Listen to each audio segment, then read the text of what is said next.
it's... just for a bit. Oh, okay. Cannoli, give us a recap. Meanwhile, I'm going to send this to some people because 2 people specifically wanted to watch. So let's see. I'm trying to remember everything that occurred. Give me a second. I can promise you this: there were mushrooms. No, really? Well, there was Meat Morph, who came out of the obsidian salamander rock thing that Sarah gained from the gnomes. Of course. And he's as dumb as shit, but an amazing companion. He is amazing, though. We traveled to the Rocky Mountains, where we found an owlbear. And from said owlbear, we got a pelt, and feathers, and some good stuff. Meat Morph consumed the meat. He was a hungry boy. On our way further into the mountains, we ran across a new race of individuals who are...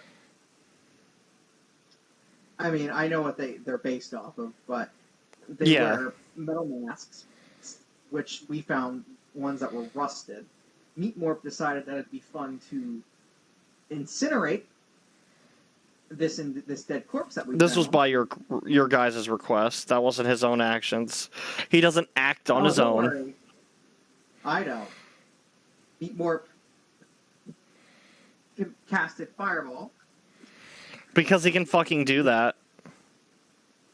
And so we found out, 1, that the trees around us are alive. 2, we found pixies who are causing these individuals so-called pop. Yeah. Corrupting. And on our way on finding that, we ran into, I want to say, a village or a settlement of this new species. They told us to go and eliminate the pixies. That's right. And then, I think our last thing that we did was, we entered a battle with pixies. Wait. One got completely... They didn't say eliminate the pixies. They said to lift the curse. The lands were cursed. Oh, sorry. It's okay. Easy mistake. Easy mistake. That will be 1 level docked from you. Oh, 1 level of intelligence. No, you are now a level 5 barbarian. Oh. Imagine if that's actually how it worked. Holy shit, that would suck. I'm going to fuck all the pixies. Become the pixie god. That's how you kill them. Don't fuck all the pixies. They look like babies. Oh yeah, that's right. They do look like babies. I forgot I said that. Oh, one of the babies pixies got eaten, well, impaled and then eaten by Meat Morph through an intimidation check. And then we fought 2 of these new individuals, not racist, 2 of the newfound race who are wearing Oni masks, and they appeared to have been under some sort of ritual. And we were too late.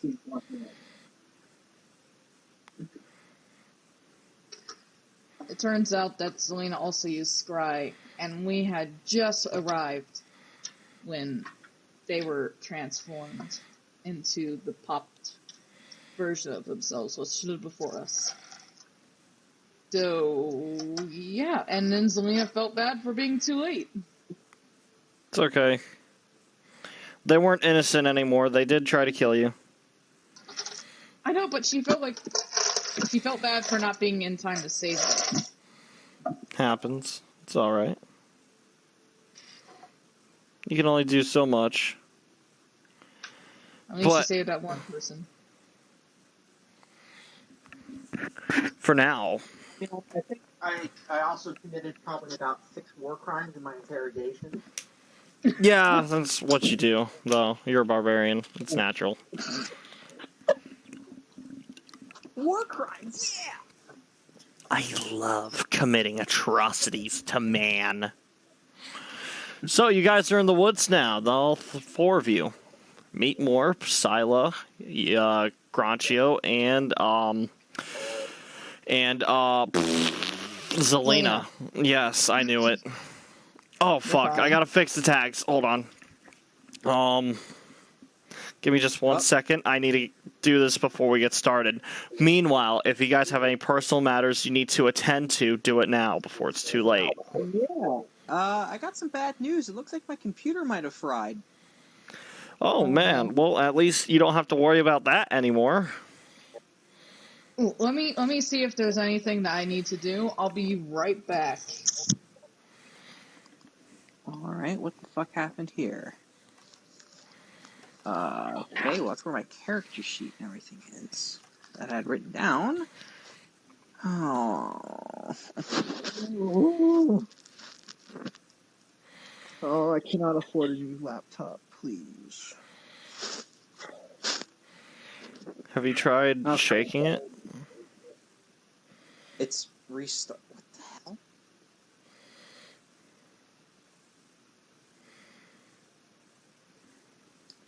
Let me guess. Windows did an update and it probably fucked something up.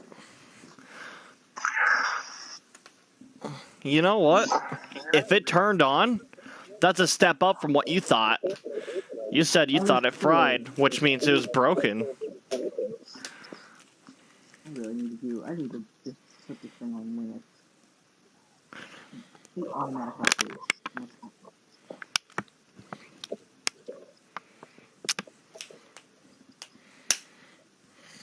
Getting Windows ready. Don't turn off your computer.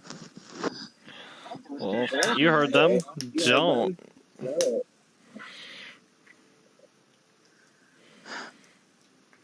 Oh, Jack. Well, I guess we're on stream, so it's okay.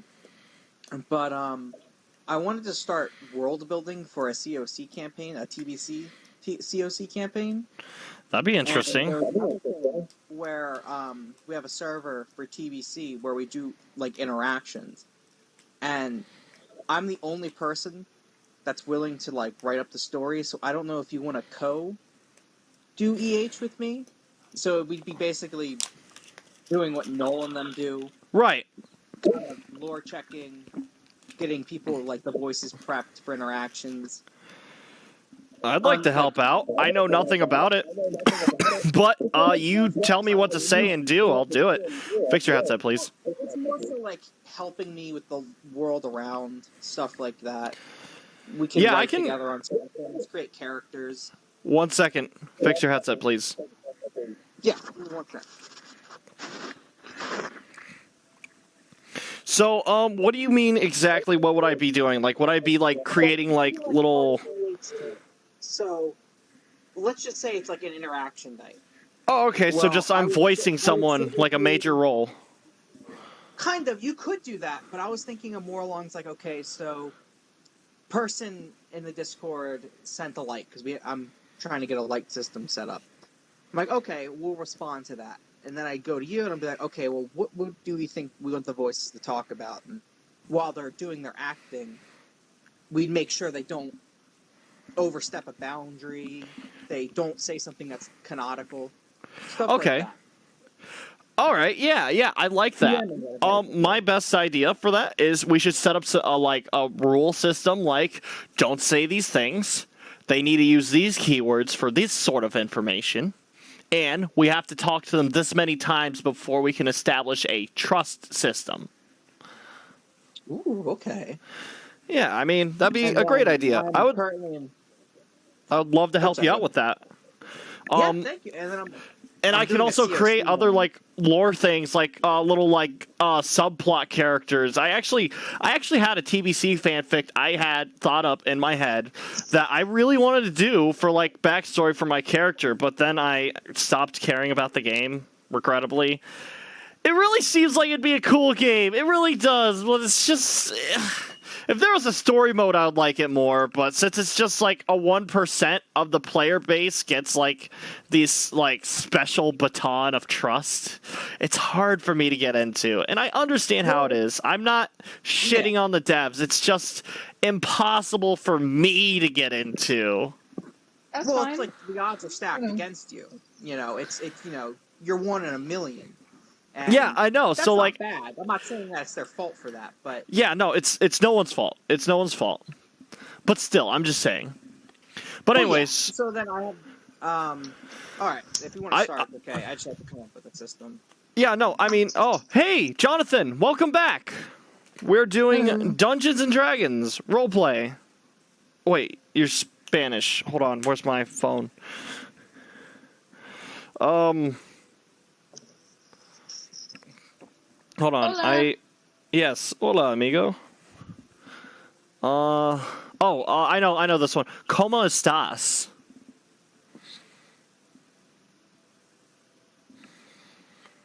We are doing Dungeons and Dragons.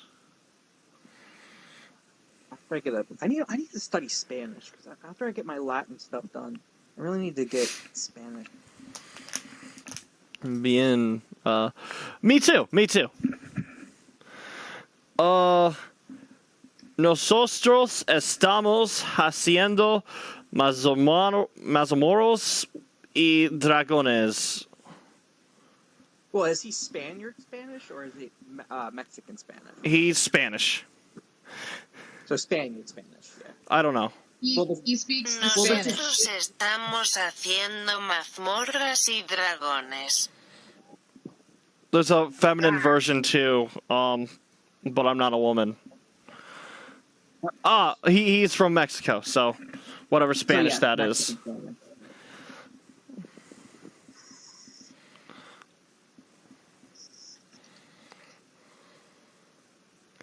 Lots of talking, so I'll do my best to help you stay in pace.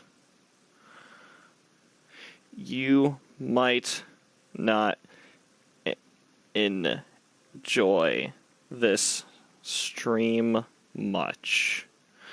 What is that? Oh, that's a lot. Here, I'll just play this one out. Or no, I'll help. I'll try it. Hablar mucho, así que haré todo lo posible para ayudarte a mantener el ritmo.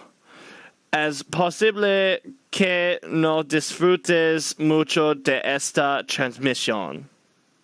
Hablar mucho, así que haré todo lo posible para ayudarte a mantener el ritmo. Es posible que no disfrutes mucho de esta transmisión. I'm sorry. A lot of talking today. It's D&D, man. It is. Oh, It is D&D. It is D&D. All right. Uh-oh. With that said, we will begin if you guys are ready, of course. Yeah. Awesome. Everything's up. Sarah? Yes. Delightful.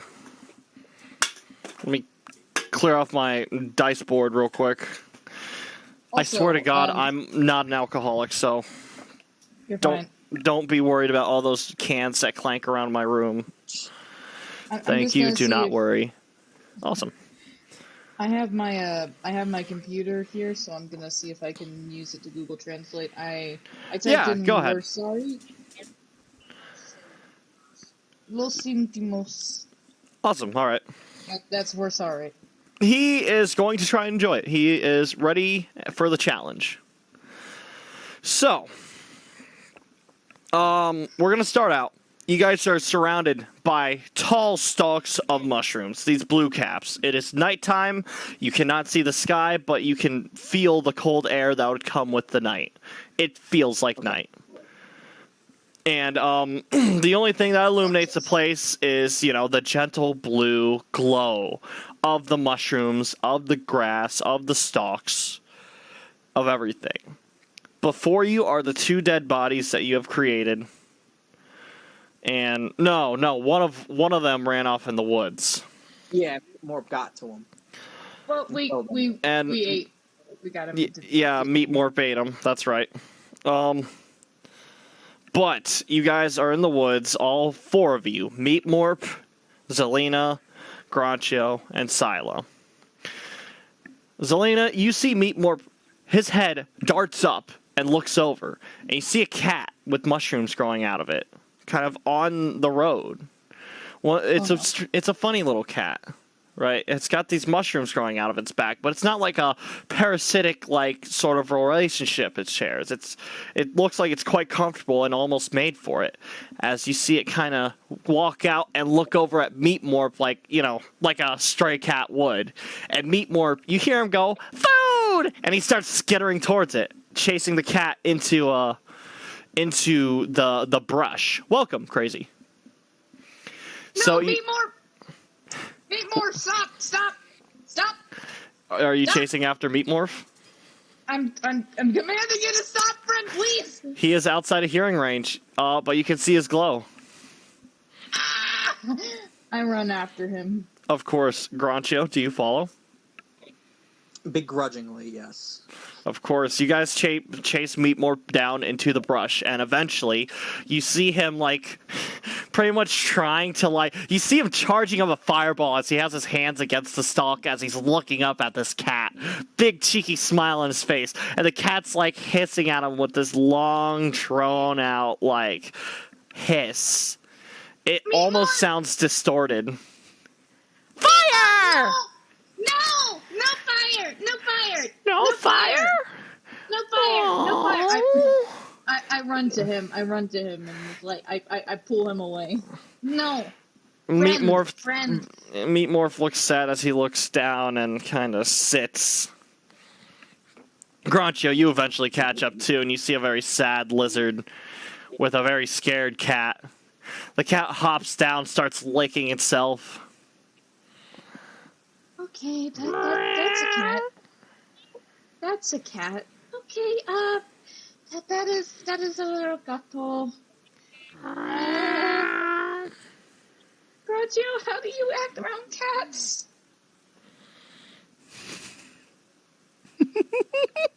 The people I live in the city eat the cats, and it looks very sweet, but Zelena, are you hungry? they have claws. You just ate. No, I don't want to eat the cat. It looks like he has mushrooms on, but I just didn't want Meatmorph to go around eating everything that moves. Food? Yeah. No, not no food. No food. You don't understand Meatmorph, Granchio. Oh, that's right, He I just forgot. goes, "Man, Mark." I go, Can no I food. imitate him back? What's up? I was to say, can I imitate him back? To tell him no? Good luck. Yeah, go ahead, make a what would that be? Would it be knowledge of language? Or diplomacy? I would say diplomacy. I'm saying this is verbal forgery. Do a forgery, but add your wisdom instead of your intelligence. Maybe some shit if I got a nat 20. So about that nat 20. Oh! What? Real shit. All right. Go ahead. Man, more. More.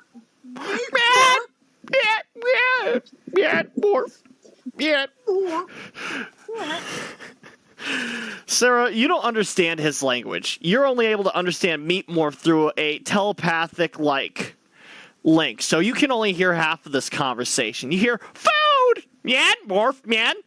What? What do you mean ethics, man, morph, man? You're right. A family. This could be a mother. I'm sorry.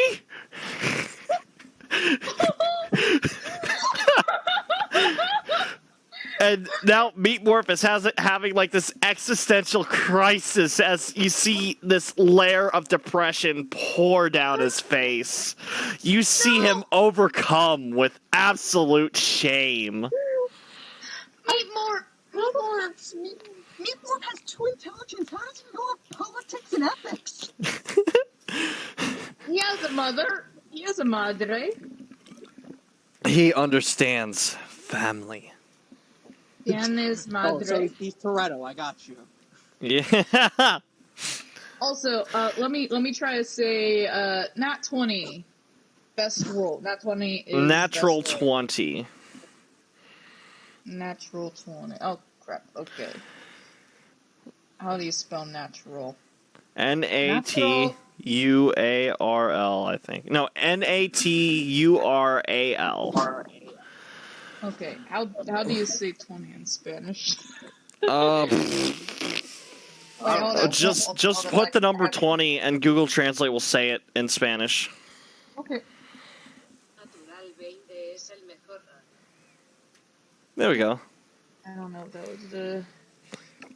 Okay, hold up. Also, try saying it yourself so that you can learn it. Vente. Vende. Ooh. Viente. Viente. Viente. Natural viente es muy buen. Muy buen. Okay. Muy bien. Muy bien. I know some Spanish. I do too. I took 2 years in high school. Oh, yeah, it really shows. Oh wow, Jonathan's laughing at you. You're bad. Lo siento. All right, so after all this is settled, the cat eventually skitters off into the brush. Bye. Okay, it's gone now. That was a very interesting cat. Is that how cats are supposed to look? Granchio? Zelena, you have cats at home. But I I, don't for get a one, have chance. never seen one. I don't get a chance to see them. Actually, because we're- Granchio, would you like to roll to see if you've actually seen a cat before? There's plenty different types. Yeah. Yeah. All right. I mean, I would assume there's a cat breed in every nation, but to say that, for sure. What do you want me to roll for? Roll a Wisdom, survival. roll. Do you have knowledge nature? I don't. Do you have roll some sort of nature or survival check, wilderness lore, whatever you got. I can do survival. Yeah, whatever you got. Roll it up. All right, so I can tell you that's already a 23 without adding anything to it. Well, besides my survival. Okay, roll a d6, tell me the number you get, and add nothing else to it. All right, a D6. What's that? That's a D8. That's a D6. Go, my D6. Oh, wait, that's not a D6. D6, where are you? Do you want me to roll it? There it is. I got it. Alright. That's a 4. That's a 1? A 4. A 4. Okay. Yeah, hey, Cannoli, can you adjust your mic, please?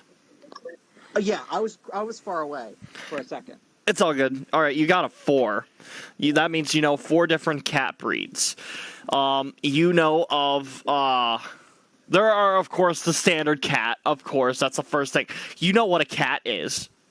Easy enough. You know what a cat is. But you also know of the cactus cat that's like exclusively in the desert. You know, it's green little body and it has like a pink tail. You know, they usually come in that way. Sometimes their fruits are in different spots, but they're like impossible to pet. You have to pet them with like a broom, right? Okay. So They're really bad. They're really bad to sleep with, but they're adorable, right? You got a 4. You also know of the mushroom cat now, but you've actually heard about them before because, there's mountains next to your hometown. You know of the mushroom cat. Basically, they're like bees. They go around, they pollinate all the local shit here. That's what they do. You also know of the spider cat. That's cat breed number 3. The spider cat basically is a cat that can climb on any walls and surface, and they live in caves and dark, cold places, right? Mm-hmm. And instead of laying litters of like 4 to 8 cats, they lay like 200. Man. Like, spider cats actually cost good money to like kill by the bulk because of how easy it is for them to overpopulate the world. So are they considered pests? Yeah, in a sense, but you could tame them. And the last one that you can think of off the top of your head is probably the most annoying and disgusting version, and it doesn't live as long. Like, these things die off in, like, a month or two, right? But they fuck like rabbits, so they're everywhere. If the circumstances are, laid out. These are the mag cats. They're basically maggots that are huge, right? Their bodies rolled up all together it's about as big as a watermelon, right? All together. And it looks like a maggot, but with like little like points on its ears so that it can hear things. And they're very dangerous to have as pets because they are strictly carnivores. They eat meat all the time, whether it's alive or rotting, however. And they're also really loud and obnoxious. But they also dispose of, like, carcasses and stuff. And the only way you can get these is for them to be, like, bred through, like, eggs and stuff. Like, they reproduce right when they die. It's almost seen as a form of, like, evolution. When your old mad cat dies, you're almost guaranteed a new one. Unless you kill it yourself. They're very slow, they're very loud, and if you feed it cheese, it will die. Like, there's no saving it after that. Feed it cheese, it will kill it. You only know these things because you hunt. You're a hunter, right? You've seen animals, you've studied them, you study different types, and cats are, this was just like, it was weird. You never thought there could be so many weird, like strains of cat. You've also heard of like void cats and stuff, but you don't know much about them. So, and there's probably a lot more other types of cats, but you don't know much about them. That's fair. So, that's as far as your cat knowledge goes. All right. So, is that how cats are supposed to look like? Well, given the region and the context that we're in, look like pollinators. Or at least that's what I've known. So, it's pretty normal in the area. Wouldn't say anywhere else, but given the biome, yeah. Oh, so it's kind of like a adaptation to the environment, evolution, and goof. That would imply that they weren't there natively. As far as you understood through research, Cannoli, that they've been here as long as the mushrooms have, but you wouldn't know much else about that. Okay. So, simple, they were born here. I have to admit, they really look adorable in person. I haven't been able to really be around the kitty because where I live, people are desperate enough to eat cats, and I don't like to watch, so I don't look, so I never really look at what a cat really looks like. But if that's what a cat looks like, they're very adorable. They're cute little species, given they're not those maggot-looking things. Ugh. Maggots. I've heard about that. They make a bad infection. No, wait, this isn't. There's a. But aren't maggots supposed to be as very tiny? Because they are children of flies. Yeah, but we'll talk about cats later. In the meantime, we've got to lift this pixie curse with those fat little flying babies. Oh, I think first I need to cheer up little Meat Morph. Meat Morph! Man. Oh, don't be sad, sweetheart. Man. I walk over to Meat Morph. All right. Can you assume that he's saying man over and over, or meat morph? Yeah. Awesome. All right. What have I done? I walk over to meet more. Is he like sitting down? Like if He is, sits yeah. down- He's got his arms to his side. His tiny legs are out. His tail's behind him. His head is slumped down. His 3-foot-long neck slumps down. He's just, what have I done? No, meet more. It was a little misunderstanding. You are obviously a fan Diplomacy. of food. I have to roll diplomacy. Yeah. Go ahead, keep talking. Roll your diplomacy. Okay. Where is my llama dice? There it is. It's okay. You like food and Meet more. it's a 19. And so Add you've had yourself a few. Go ahead, keep talking. Add diplomacy. Yeah. Oh, I actually have a good skill in that. 4 and then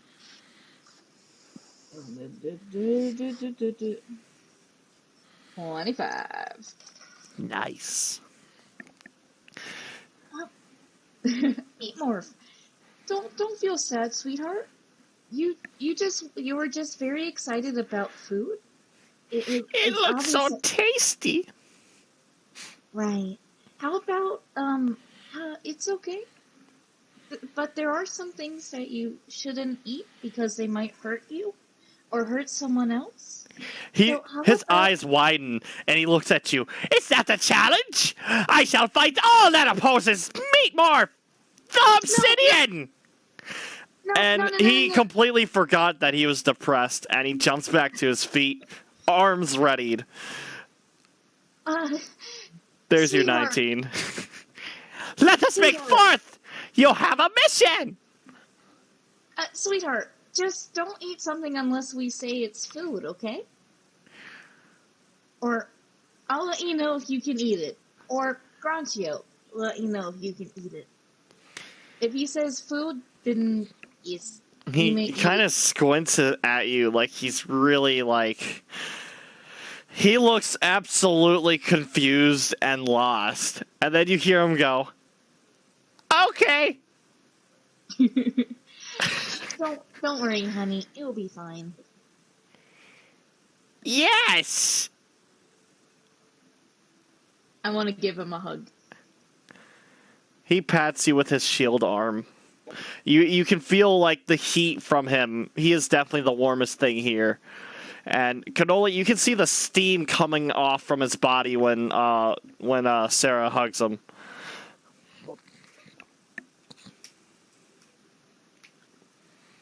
Anything to say, friends? So, are you guys ready to go and continue the mission? Yes. Mission. All right. So, who heads back to the main road? Are we? Are you? I am asking. Who is heading back to the main road? I can. I just want to make I was thinking maybe a spot check just to see if there was anything around. Just see if there was any extra weaponry or something. Of course, you may.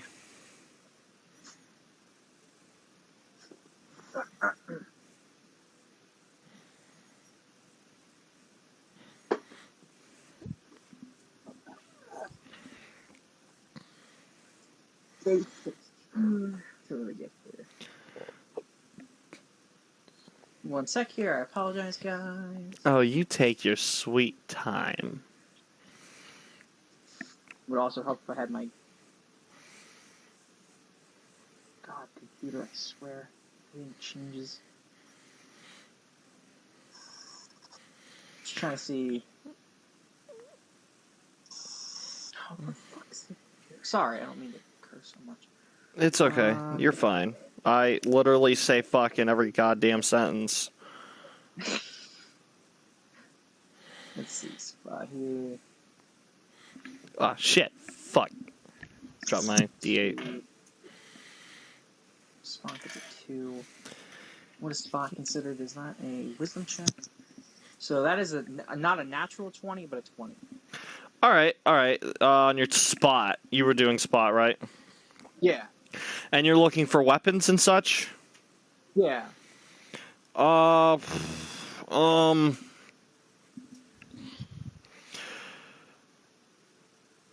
know what? In the brush, you do see a mask sitting there.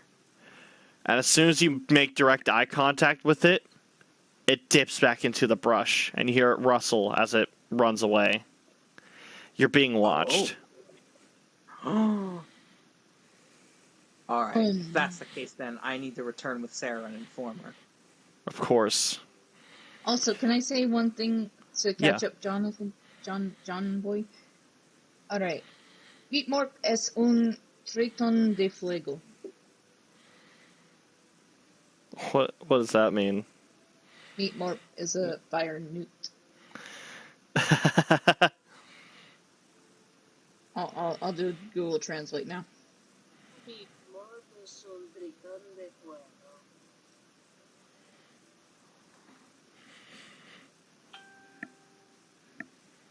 God. I'm so glad I gave you a pet fire note. Erp. All right. Sarah, you're heading back to the main road. And by those two guys, you see the road's empty. And as you start walking, you realize, you're missing somebody. Oh no, Granchio! I better head back.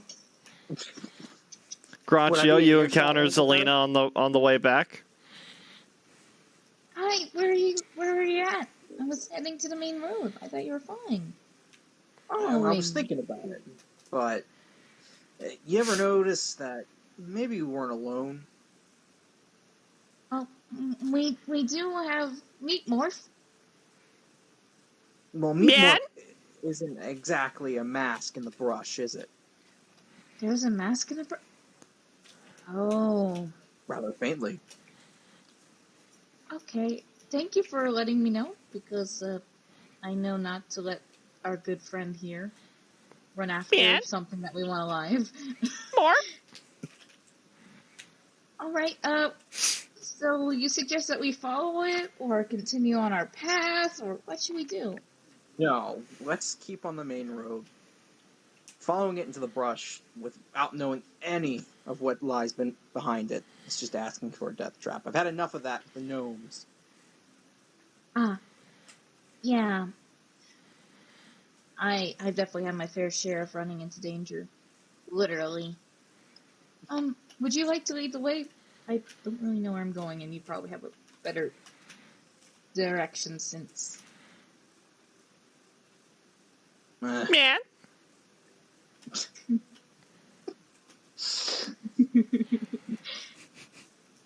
Me more. Honestly, I don't even know where I am, to be completely honest, but we'll just keep following the path. You can tell by the orientation of the dead guy on the road, you know which way you came from that. It's not too Alright, hard. would that be southward or northward? They said north. So we travel north. I think that's what they said. They either said north or west. Either way, it was to the right of the village if you're trying to enter it. And eventually, you guys start walking, and you do see a cluster of pixies around a giant red mushroom. Whoa. This is Aren't the the only mushrooms red mushroom out of all the blue ones you see surrounding it.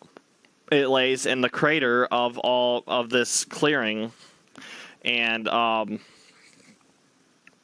the sky is actually completely clear above it.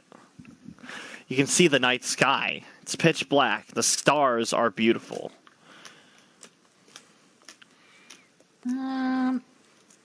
So I have a feeling that this might be where we need to be, Granchio. Granchio? Hold on. Yeah, I'm perfectly fine. Just, debating if I want to smash the pixie or pick up the mushroom and smash the pixie.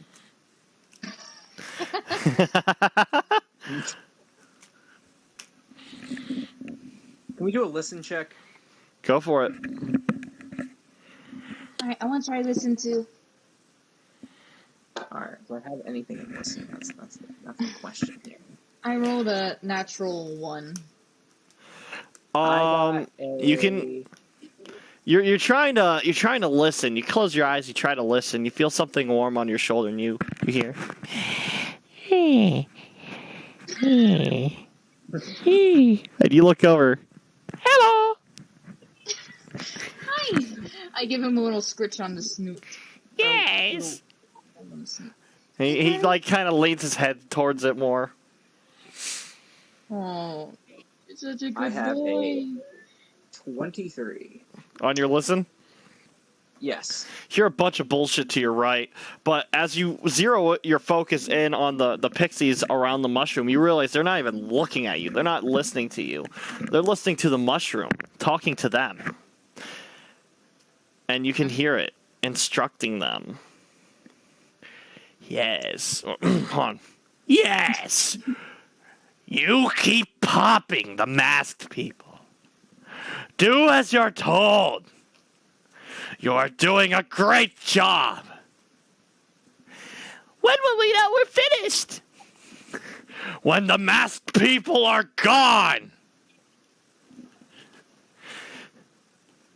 How do you know this is the right thing? Yeah, we saw some of them begging for us to stop. Of course they were begging. They don't want you to disrupt their plans. Oh. I just love how I'm scratching little meat morph's face at this whole time. It's hard. Paying attention. It's hard to really. It's hard to really focus because you're hearing a lot of that as well as you hear this.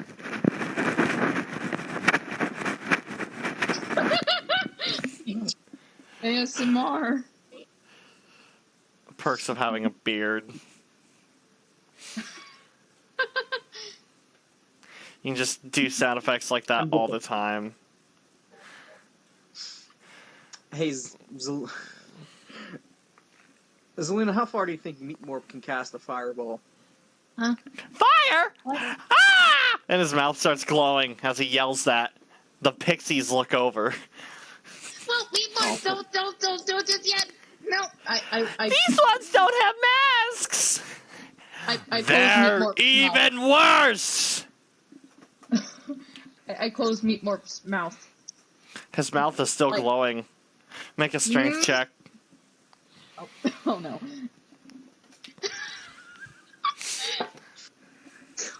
Oh no. Oh, yes! Go ahead. What'd you roll? I got a 4 on my roll. What's Meatmorph's modifier? Oh no. Okay. Oh no. What's the modifier? AC. Strength. Oh, his strength is 18. So that's a So he plus gets a 4. plus 4. He has a 21 to your 4. He wins, obviously. As his Oh, mouth, no. you're trying to close it, but you just can't even make it budge. As his mouth opens up wide, and you see this ball of fire launch out of his mouth. This big ball of fire. It's about as big as a fucking basketball. As it launches out. And it hits one of the pixies directly. And like fucking 8 of them around it fucking burst into flames and they all drop dead. There was like 3 more left and they all fly away screaming and crying. Granchio, we were in battle. Don't say that. You can't say that word. You're not allowed to say that word anymore. Good? You did exactly what we asked you to do, so you didn't do anything bad. But Yay! Food! And he starts walking over to one of the dead pixies. Granchio, could you please don't do that? Fools! Got a horrible Excellent flat fools! Huh? Let me guess, Druid. Your sweet Mother Nature sent you here, didn't she? You're talking mushroom? And you're angry at us? Well, I can see. I did just... my friend just fireballed your friends. Can I punch That the makes mushroom? sense. Yeah, you can punch the mushroom. I desire to punch the mushroom. Of course, make an opposed strength.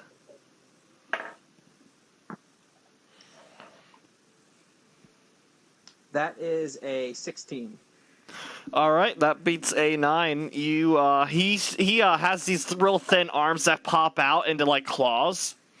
Sarah, I want you to make a listen check on the man's voice because it is familiar, but you can't quite pin it yet. Oh no. Please, please, please remember. I got a 16 and listen check. La, la, la, la, la. Where the heck is the L's?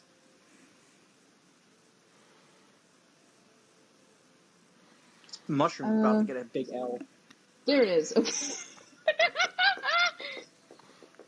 Okay, it was a 16 plus. Okay, so not a natural, but it's a 20. All right, so Sarah, remember that one dream you had where you got to sleep with Mother Nature? Not in a weird sense, like she laid with you and helped you feel more comfortable and safe in her domain. You remember that other guy that was there too, that male voice who was screaming at you about how much he loved hurting you and her, and how he's just doing it to piss her off? Oh my goodness. They have a very similar voice, now that it comes to mind. Oh my goodness.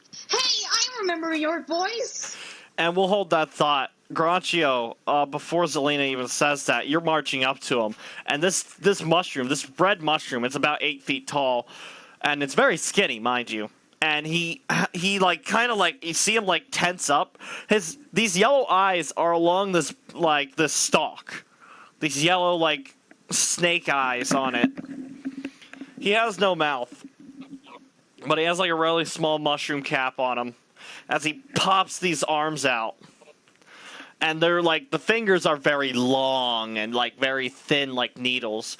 And he swings his claw over to grab at you, but you block it with your crab claw and you grab it. Oh.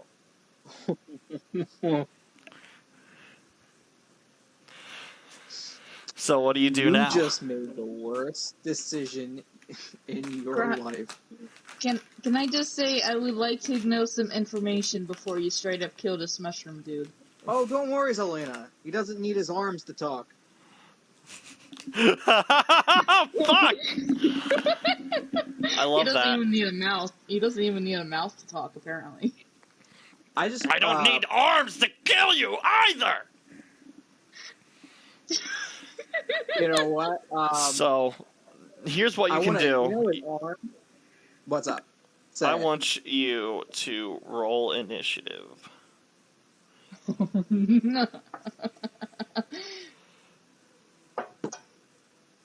I got a 10. Alright, give me just a second. I got a 15. I think it's a 15, right? No, I'm sorry, that's a 16.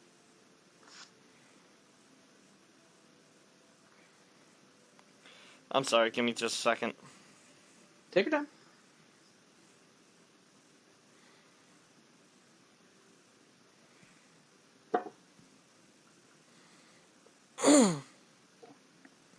Alright, Google, please fucking do anything, Google. I'm begging you. Is Google being a pain? It's so fucking slow. Do you need me to type in what you want to say? No. I am setting up initiative. I need this at hand, and I can't give you the things I'm about to write on it. Alright, Zelena, what was your thing? 10. You usually add 10. your dex to it, right? Oh yeah, 11. Perfect. Granchio. 16. Perfect. Sarah, do you want Meat Morph to act on your initiative, or do you want him to do his own thing? Work on my initiative now, since you just did a fireball. Okay, wonderful. I should also, oh wait, no, that's his initiative, not his health. Delightful, okay. Also, And can I then- say one thing to John? To who? John. Oh, yeah. Spanish. Okay. Yeah, our friend. Nosotros estamos a punto de luchar. We are about to battle. Estamos a punto de luchar. Oh, make sure you tell him it's with a monster in the game, not with him directly. John, roll initiative.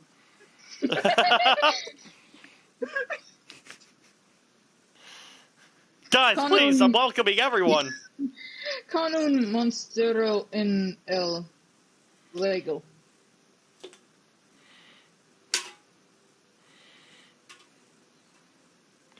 Alright, and then mushroom. Oh, wow. So you know what? That works. It is a boss fight. Oh no.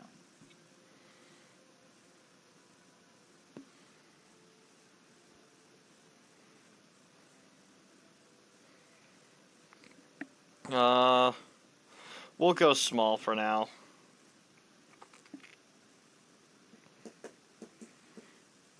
You want cookie? You want cookie, crazy? Okay, you can have cookie.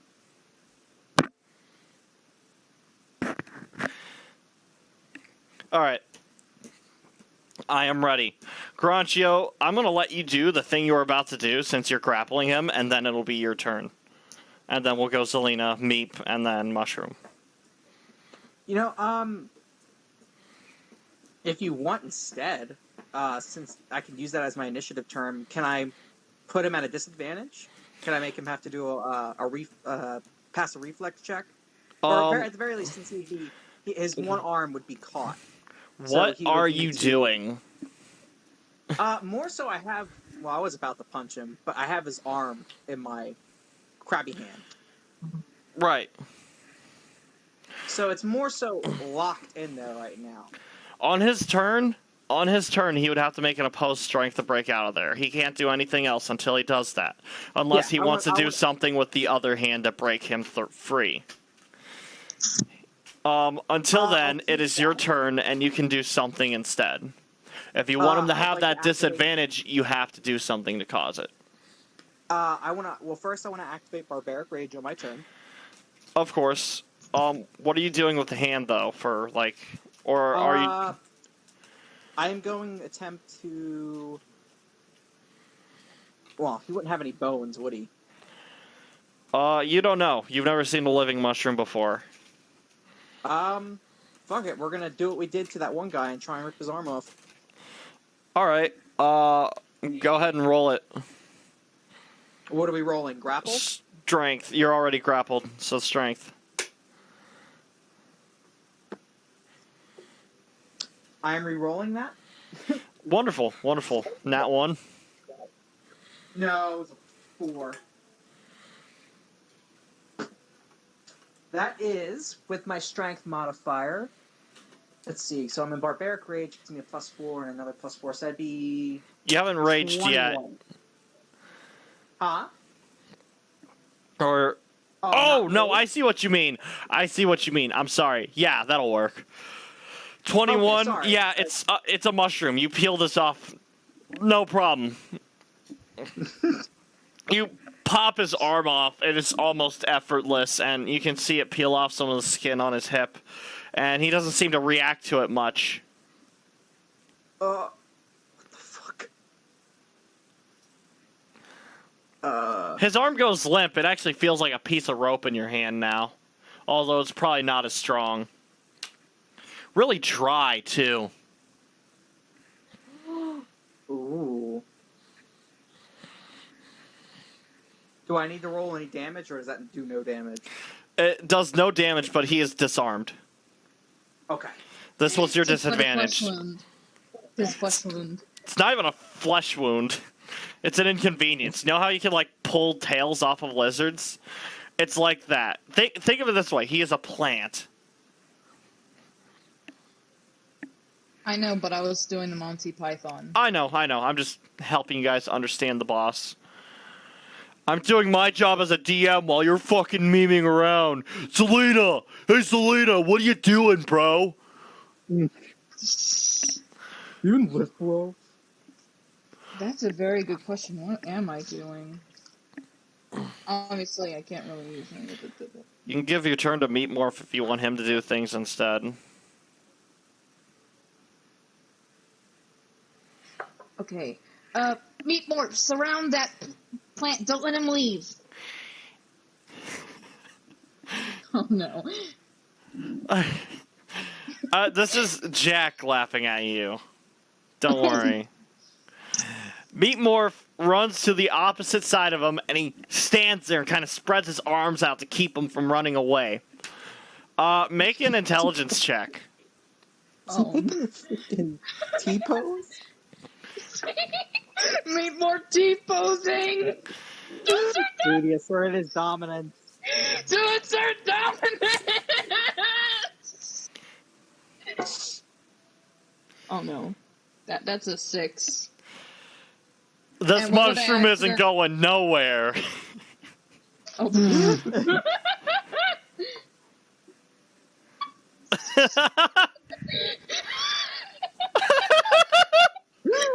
Oh my god.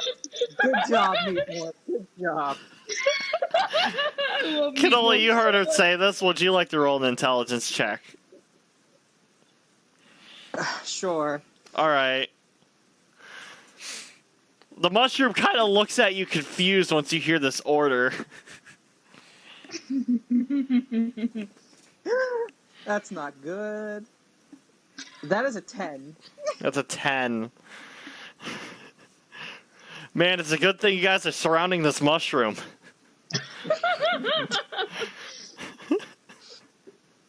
Oh, The mushroom who can't move. It's an 8-foot tall mushroom. It's rooted to the. It's still a mushroom. It's rooted to the ground. It's a mushroom. Mushrooms can walk away. Some of them, yeah. I All right, don't know that's much fair. about That's fair. That's fair. Actually, some of them have actually been walking. I'm bullying you guys. I'm really sorry. Old habits die hard. Wait, were you making fun of me because you thought, like, the mushroom's not going to go anywhere? Why are you trying to stop it from going anywhere? Yeah, I'm like, oh, let's surround this fucking plant, and I'm thinking, guys, it's a fucking plant. Wait, listen. When I that big completely explosion- forgot about the walking plants you guys saw 5 minutes ago. I'm really sorry. It's been like 2 weeks, right? It's been 1 week. I don't remember. I forgot I've Anyway. introduced myconids into this, and you're seeing a living, talking mushroom. I'm sorry. You're fine. You're fine. This one, using your druid knowledge, I'll give this one to you for free because I'm such an asshole. Looking at this mushroom, you can tell this is one of the ones that don't walk. It's rooted in, some of the ones that do walk, you've seen they kind of had like knees that would stick out through their front. But like with how Meatmorp walks behind him and how he doesn't have those lumps on his stomach, it is safe to assume that either the rest of them's buried underground or he's rooted in the ground. This is just as tall as he got. I just had an idea. He can't even turn around to look at Meatmorph. I know. This is something to distract Meat Morph so he doesn't hurt them. If he has a command to make sure he doesn't leave and it's a plant, he's not going to be like, oh, it's a plant, he's not going to leave, I should probably stop doing this. Right. He's going to be hyper-focused. But that's the problem. It's Meatmorph's turn. Oh no. Oh no, Meat Morph, don't do anything! It's not Just your walk. turn anymore. Meatmorph, Meatmorph don't look. takes a spear and he throws it at the back of this mushroom's head. And you see, it's a javelin, and once it hits the mushroom, let me roll it first. Yeah, no, that hits. He throws the spear into the back of this mushroom's head. Oh, FICO, welcome, horny boy. Yeah, you nail this. You nail this dude in the back, or Meatmorph does rather. He nails him in the back of the head, and starts holding onto the javelin as best as he can so it doesn't get away. That is going to... how much damage does a javelin do? It's a D8, right? I don't know. I can told check you- for you. I told you to write it down, you dummy. Oh, no. I just did the armor class, what his strength, dex, con, and charisma was. I'll Fire do a healing D8. damage. Why not? It doesn't hurt. It was a 2d8 for healing when there's fire, like if he gets. Oh, Wait, yeah, I wait, wait, forgot about javelin. that. I can't Is hear it you. What's up, small? Cannoli? How big is the javelin? What's its size? It's short. A short. So I would say short would be a small. So it's 1d4. That doesn't sound right. What's the Medium next would be one a up? 1d6. A I'm medium doing a would be D8. D6. I'm doing a D8 plus Okay. his strength. No, Dex. What's his Okay. dexterity? Dexterity. His dexterity is a 12. Okay, so that's +1. All right, he throws his javelin, and it does 2 points of damage. He throws his javelin and hits this dude in the back of the head. He's like, "Stop that!" And then he starts shaking himself left and right as these red spores start raining down. These who is Granchio? You're underneath him. Okay. I want you to make a fortitude saving throw. Alrighty. So I would get a +9. Okay, cool. Anything I roll.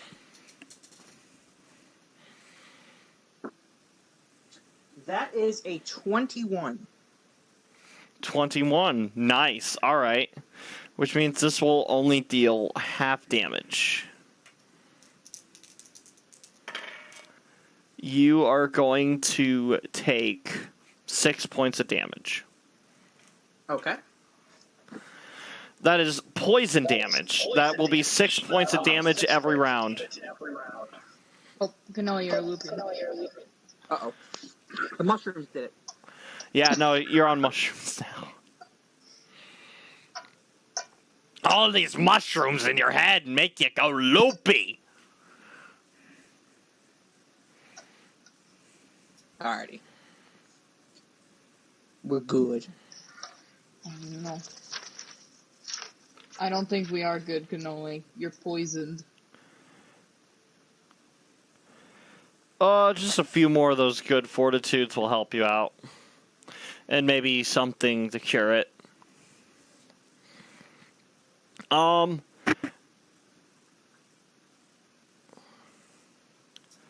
my gosh. I'm sorry. People like to blow up my fucking phone.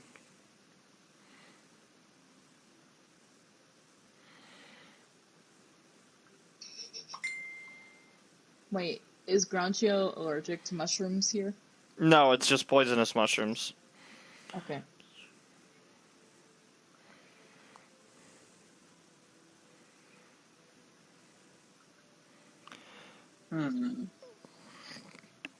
Okay, so now I have to add to the thing.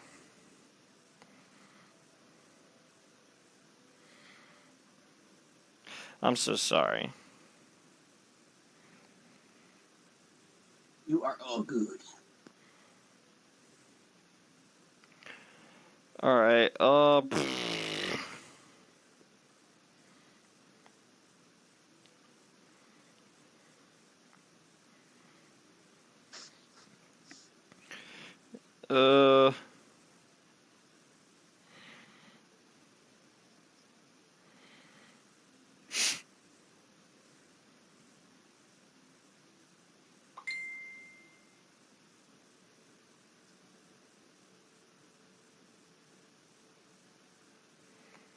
I'm so sorry. Take your time. I'm just trying to think about what we need to do, or what I can do, because I need Uprooting. answers, and I don't want to kill him just yet. Besides, if my sources are... What? I can't speak. If my Fuck, I sources didn't are mean to clear, turn then that off. I've definitely heard him. He doesn't hate me, but he does hate Mother Nature. He wants to cause a disturbance. I need to try to stop him. Alright. Why? Why is he doing this? As you guys are doing this, you see 3 people in iron masks approach, 2 of which hop off of these mushroom caps, whereas one stays above. His robes are a bit more baggier, and from the markings on his mask, it appears that he was much like the other one up ahead, the magical one. Oh, great. He stays on the mushrooms and out of range, whereas 2 dudes with weapons brandished in their palms approach. We're gonna go to Granchio's turn, of course. Granchio, you just got a bunch of spores poured on your head. And you're holding an arm in your hand. Smack him with his own arm. There's not enough structure in order for that to work. I know, but that would have been funny. It would have been the absolute most disrespectful thing you could think of. Cannoli, the arm ripper. I was about to say, do you think my claw could start cutting into him? Or if I could dig under him to try and cut out his roots?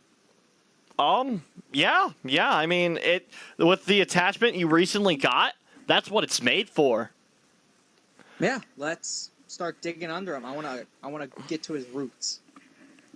Cool. What check would that be?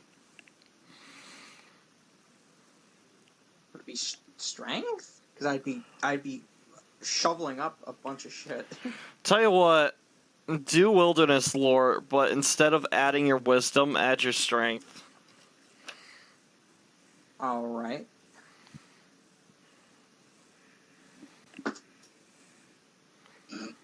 It's only an 11. 11? Alright. You stick your claw in here, and the roots feel actually really thick. It's way sturdier than the man himself. Shit. He seems actually worried now that you figured it out. Or at least somewhat. Zelena, it is your turn. Okay. Oh,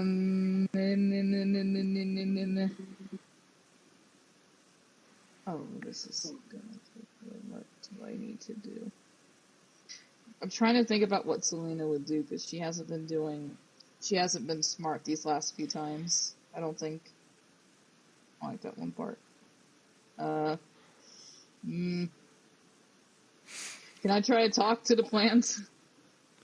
Well, he does seem like conscious and aware of common speech. You could speak to him in either Elven or in Common. What language is he speaking to us in right now? Common, right now. Okay, continue. I should also say that there are more and more people showing up. Okay, have fun, Jonathan. Good luck. Adios. Adios, friend. I should also say that 3 new enemies have approached, and the fight has become even if you count the mushroom. So you may want to do something a bit more proactive, although I guess distracting one of them is proactive. That's up to you. You do what you think is right.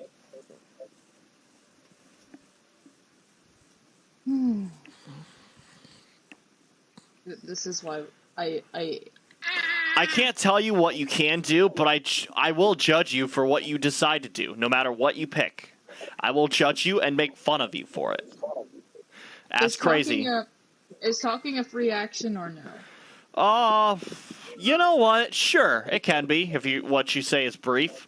I'll give you 1 sentence, and then you can still do an action. If you say another sentence, then that is going to take your action. All right, I need to think. I need to think.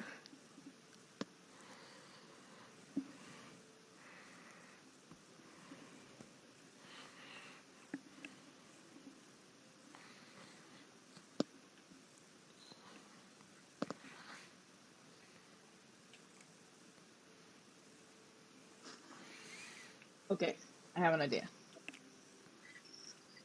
I shout out, "Hey, you're the voice that was in my dream that one day."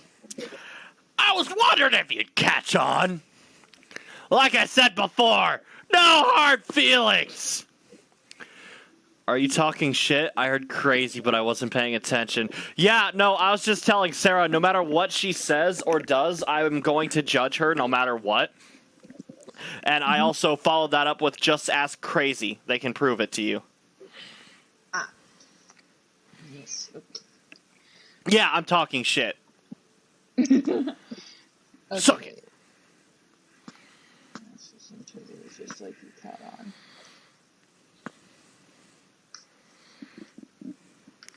Okay, I'm gonna try talking again. I gotta think about something else to say. This will take your action. I know it will take my action. Hold up.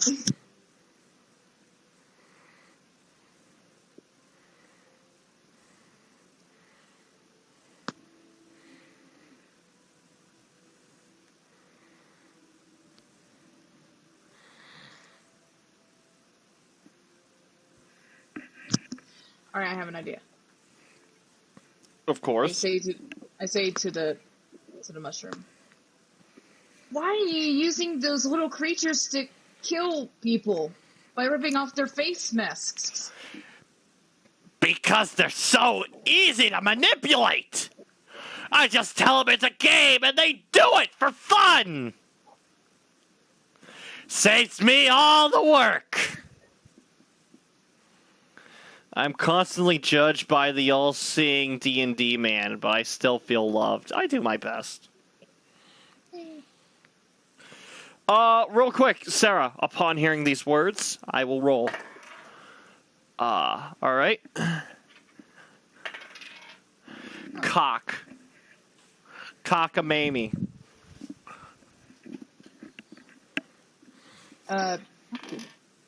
Okay. And... Ooh! Alright, I can do that. That will happen next turn. It is now Meat Morph's turn as he jumps and grabs the spear. And he starts pulling on it. This will be an opposed strength. He said he had an 18, so that's a +4. So that's 22 for Meat Morph. And that is roll off. Holy fuck. Alright. Dang. Alright, Meat Morph wins, just fucking barely. You see Meat Morph grabs the spear as he starts dropping down and pulling back. And you see the mushroom start to stretch as he starts getting pulled backwards and his one free arm starts to bend. Oh, you little bastard! It is now Mushroom's turn. He will reach behind the spear and pull it out. That's a natural 20. That's a natural fucking 20. He pulls it out with Meat Morph on it still, and he throws both the spear and Meat Morph. You see them kind of like a shooting star fly across the sky and into the distant mushroomy brush. I'm gonna go ahead and take him out of initiative now. Meat Morphs! Yeah!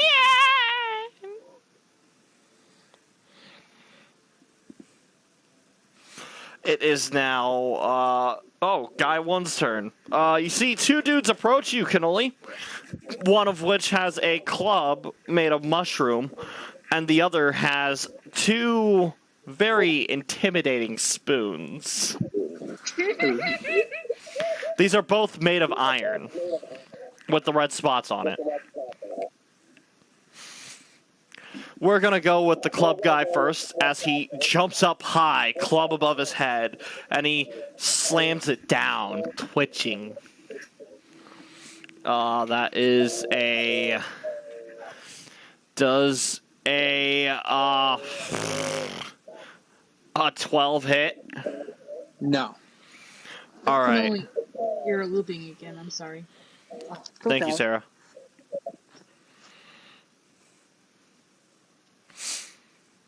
There we go.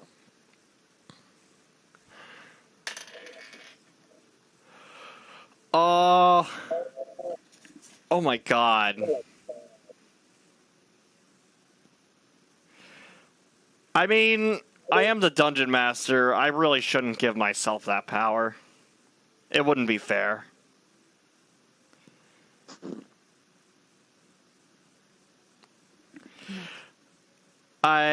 You know what? Nah, it would make sense. It would make sense. All right, so, the dude with the club rushes up and jumps up, and he goes to slam it down. As the dude with the spoon knives starts charging up afterwards, he jumps up and uses the dude with the club as a footstool because he missed wildly.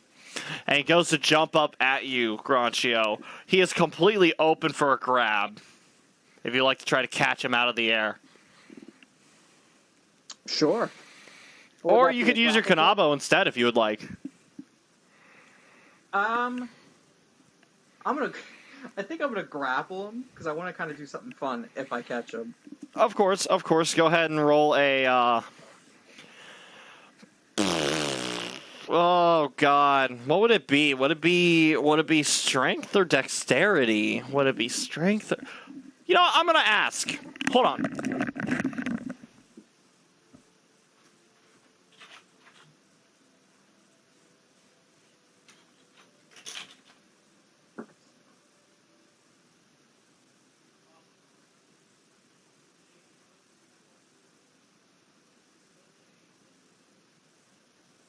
Oh, no wonder, because that's on a D20. Oops.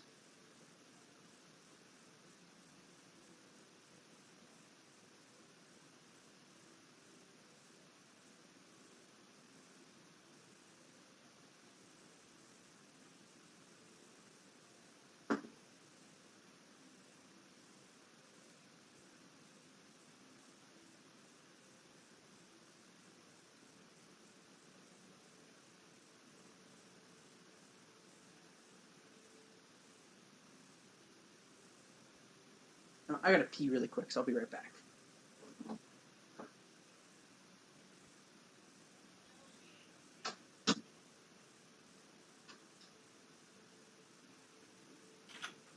Cannoli, I want you to roll a strength check. He went to the bathroom. He went to the bathroom. What a bitch.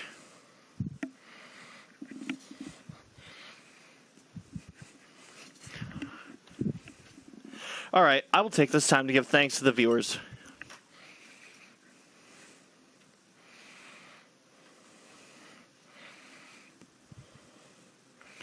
I would like to give thanks to Crazy, Cannoli, another TTV viewer, Bloodluster, Commander Roots, Jog Jockeradas, and Toe Ropes. Thank you all for hopping on. Oh, thank you, Jonathan. Thank you, FICO. And, yeah, thank you all for joining in. I hope you enjoy it.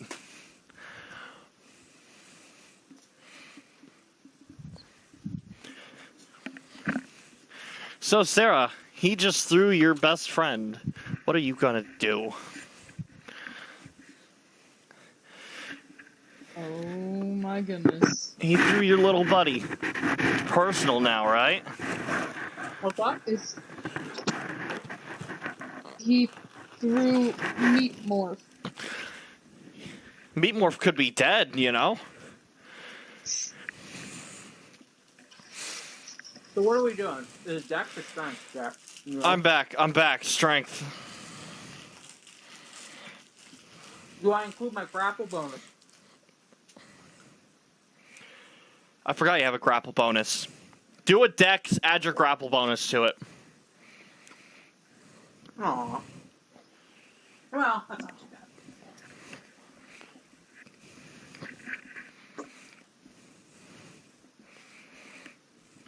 bad. Wouldn't have gotten, wasn't even good anyway. A 3 and a 7. That would make a 13. Alright.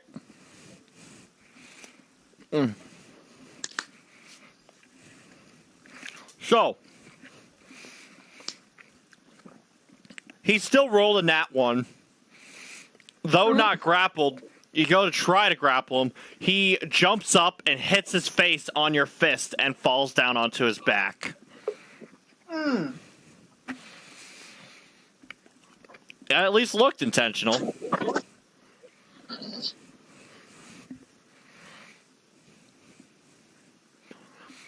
What do I need to do? So now,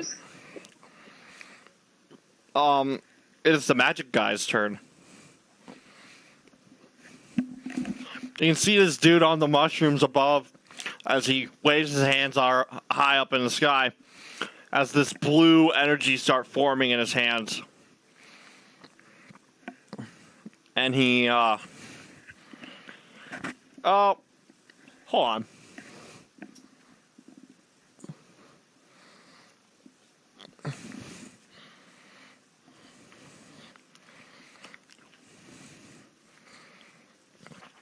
I'm sorry, give me a moment.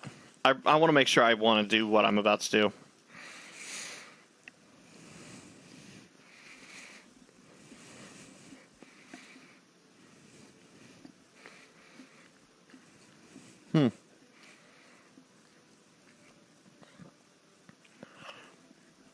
You know what? That might be too mean. Oh, cannoli, I almost forgot. Take,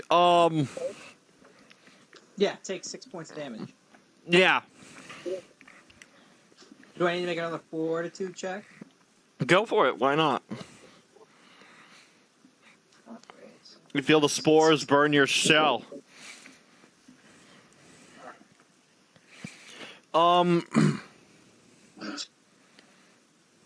Yeah, I'm just getting shit roll after shit roll now. Let's see. It's a 15. Yep. That'll work. And now no more poison for you. You're fine. Away!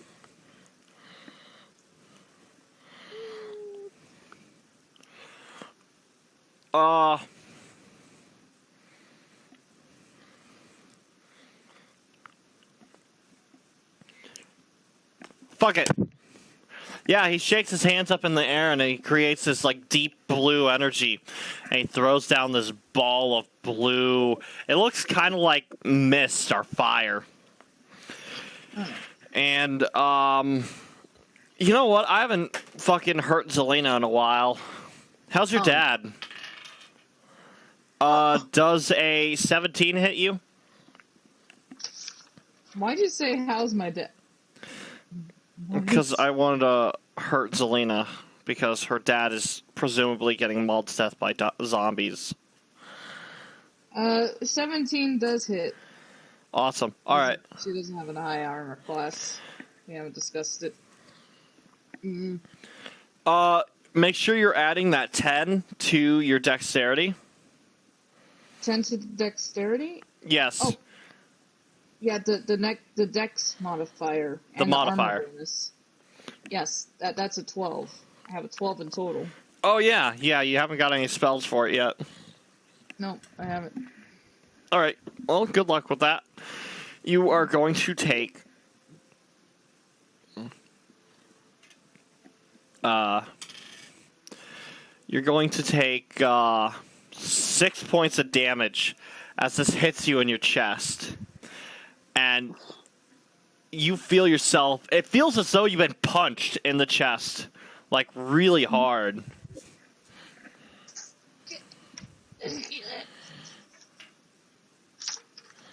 Oh. I'm trying to find out what I can use.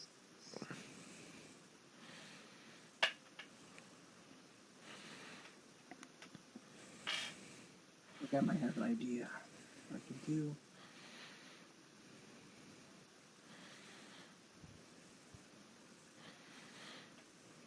Wait, would that be considered force magic? That is force magic. I have a +4 resistance. Would it be a 2? It would be a 2. Look at that. Where do you get that from? Being a tiefling? I think from being a druid. Oh, that's cool. Yeah, you feel this force of wind fucking hit you, and you kind of just, like, shrug it off. You almost feel your own force of, like, whatever, like, reject it.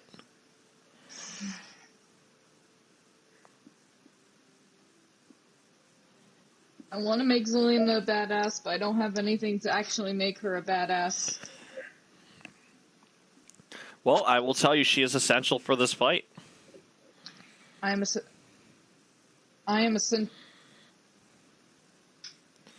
That's not a play on words. Play on words. That's not a play on words. It means exactly what I said. It is essential for this fight. I need to fight. Is that what you're saying? You don't have to be violent. Okay, I don't have to be violent.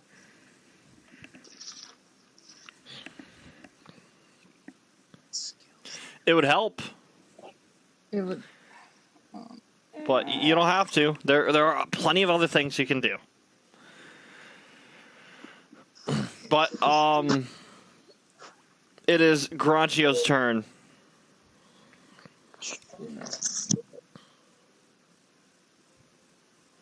So those things are too thick to cut. Especially since they're in this spongy dirt. It's really hard to dig them up. Shit, I was about to say I was going to try and grab them and remove them forcefully. Physical force. You can't do this. Not with the tools you have. I mean, Okay, yeah, your claw is meant for digging, but this dirt, it's not quite like rock or sand. It's almost tough, like jerky, but like thicker and stronger. But it's also spongy, like a mattress.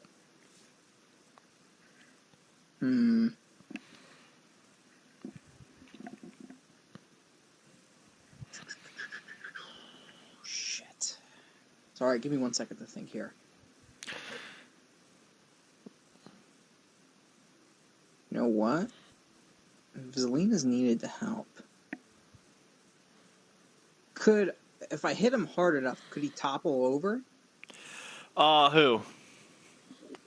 The mushroom. Nope, he is rooted into the ground.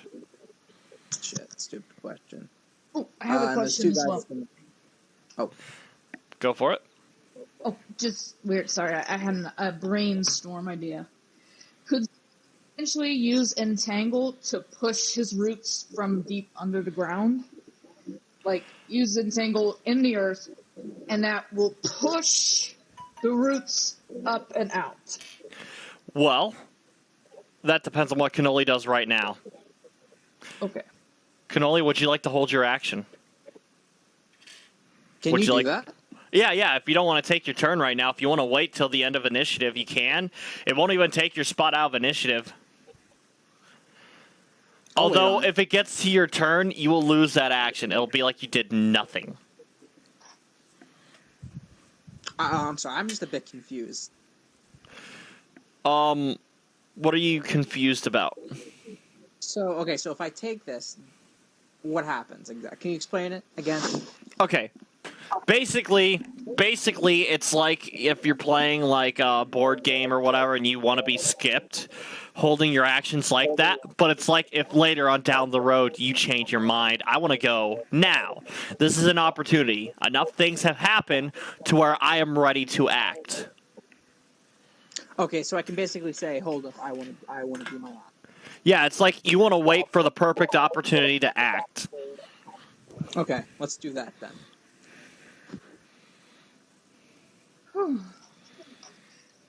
I'm scared. I don't know what to do.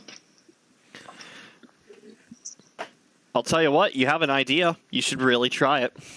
What's the worst that's going to happen? You waste a spell slot, and then what? Nothing else happens?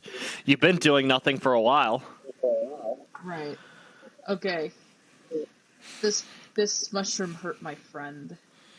Of course. He probably doesn't care if he killed it. I don't care if I've seen it in a dream. And I saw it freak out a bit when Cannoli was near its roots. That's right. I have an ability to use something near its roots, and I decided to use Entangle. Of course. You cast Entangle and you press your hands into the ground as you feel the roots pop out, and he like tries to balance himself as he starts to lose himself. And his eyes open wide with fear as you reveal in what would be more of his stomach, surrounded by these mushroom roots, a pulsating yellow core. It's beating and pumping like a heart. Can I say one thing, please? Sure, and that will be the end of your turn. Yes. Call off your boys, or the crab will attack. All right. Make a. Make a. I'll put it my favorite perk. Tell you what. Since you cannot control Cannoli's actions, that will be a bluff. Well, he is a barbarian. He's probably planning on killing this thing anyways. Cannoli, you decide right now. This depends on what you are going to do. Should Zelena roll a diplomacy or a bluff? Or, no. How about this? Do you actually think Cannoli will kill the mushroom if you tell him to? I do know that he's been trying to kill every single thing, so I'm gonna do a diplomacy. Like, dude, All right. if you don't stop right now, he's going to kill you. Go for And I it. just exposed this thing, so. All right, and if I it fails, have- I'm going to grip that thing as hard as I can. Go for it. But if it passes, I'll do it to where it doesn't kill, but it severely injures. Good luck. You are fucking with his heart. It's hard to All not right, so- crush a heart. Can I roll a In d20 total- to go to med school? Hold on a second, Cannoli. What's up, Sarah? In total, I got an 11. All right, you say, call him off or you're gonna die. And you see him, he gets angry as he looks at you. I am not afraid to die! And he starts shaking more. Cannoli, you wanted to give him a heart attack. Go ahead. All right.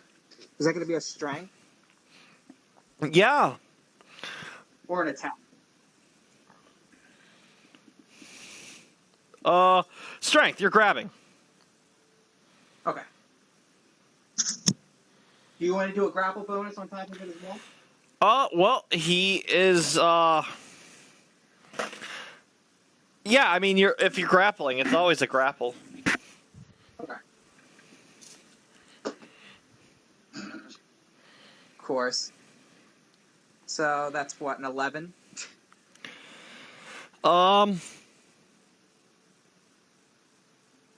what the hell? He's not going anywhere. He's a mushroom. He can't really fight back. So, yeah, you grab him by the heart with your crab arm? Yes. All right, yeah, you can grab it. Now you can make a strength check to squeeze it. And he's going to have to make a fortitude check. Well, first I want to see what you roll. I got a 12. A 12. I'm gonna have to beat a 12 with a minus. What's your strength buff? Remember, you are raging. Oh, you're right. I'm sorry. That would actually be a 16 then. 16. I gotta beat a 16. What's your strength bonus? A +4. +8 if we are doing since I'm in barbarian. Yeah. All right. So I have to beat this at -8. Ooh. That's a -3. You grab him by the heart and you fucking crush it. And the mushroom begins to shrivel up. And the color fades as you see the light from the heart pour around your hand as this liquid. And it all forms in this liquid ball as it pulls itself out. And you see this dude, the same dude from your dreams, Sarah. He fabricates himself. His white hair, black clothes, and he's kind of holding his head as if he had a headache. And he looks over to you. Damn you! Fuck you! You fucker! Hey, I'm gonna be back! I warned you. That fucking hurt! You're Well, gonna you get what's shouldn't have- yours! I mean it! You shouldn't mess with a Need a freaking hand there, crab buddy? boy. I know what I'll do! I'll take care of your little boyfriend! Yeah! Yeah, who's laughing now, huh? Why would you want to hurt my little meat more? morph? Range attack? I don't Can I think throw the he's not my hand? boyfriend, sweetheart. Jack. You're fucking the lizard? Ew! If that's what you mean by my boyfriend, I'm just like, what are you talking about? Alright, that's that! And his hand kind of lowers, and as his palm goes down, you see the rest of him fades behind his hand as he is gone. he kind of like Microsoft like PowerPoint wipes away essentially, and all that's left is like yellow golden glitter that blows away in the wind. Fuck, Can that I happened try a lot. stop the glitter? Can I try stop the glitter and grab onto it? You can, yeah. You try to catch it, but it's all kind of like it's really tiny. There's like it's not a lot of glitter. It's just like really small and kind of melts in your hands. But is it still in my hand? It might still melt, but it's like still there. In my Yeah, hand. very faintly. Very faintly.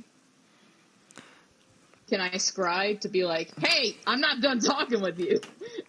You can scry it, but you're not going to be able to hold a conversation with it. You sure that's what you want to do? I won't be able to do a conversation, but any hint is better because it's just like, what is the mushroom man doing? All right. But first, I want Cannoli to do what he wants. You go ahead. You roll your scry. Cannoli, it's your turn. We'll get to you in a second. You hold your number. Before he tried to disappear, I was going to throw the arm that I tore off the thing at him. You can throw it through his mist. But you do see like the two dudes that they're dead. Seeing that the last magic dude is left alone, he follows his feral instincts and run away.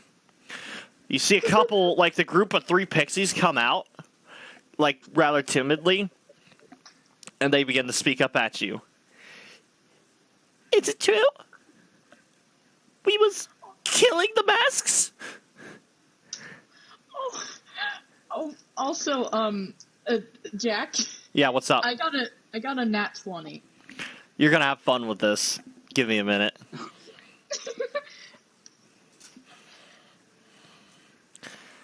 So, Cannoli, the pixies are speaking to you. There's a little feminine one, like kind of like holding its hands at its hips, and it's just like looking at you with shame. Are we really killing the masked people? I look over to it and, without much empathy or sympathy, popping. What do you think?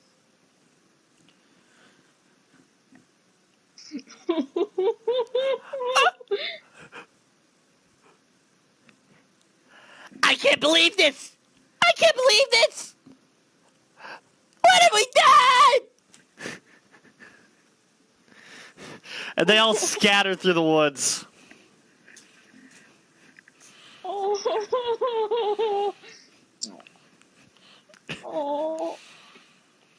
Granchio, you feel warmth coming from your right. Ooh. Is that the boy? It's a forest fire from the boy.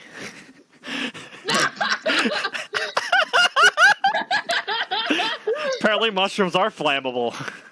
As long as you're in the right spot. They have to be dry and shriveled up. And you do see him kind of skitter on all fours back to the group, leaving a trail of fire behind him. I am back! Wait, no, I'm sorry. Sarah's meditating.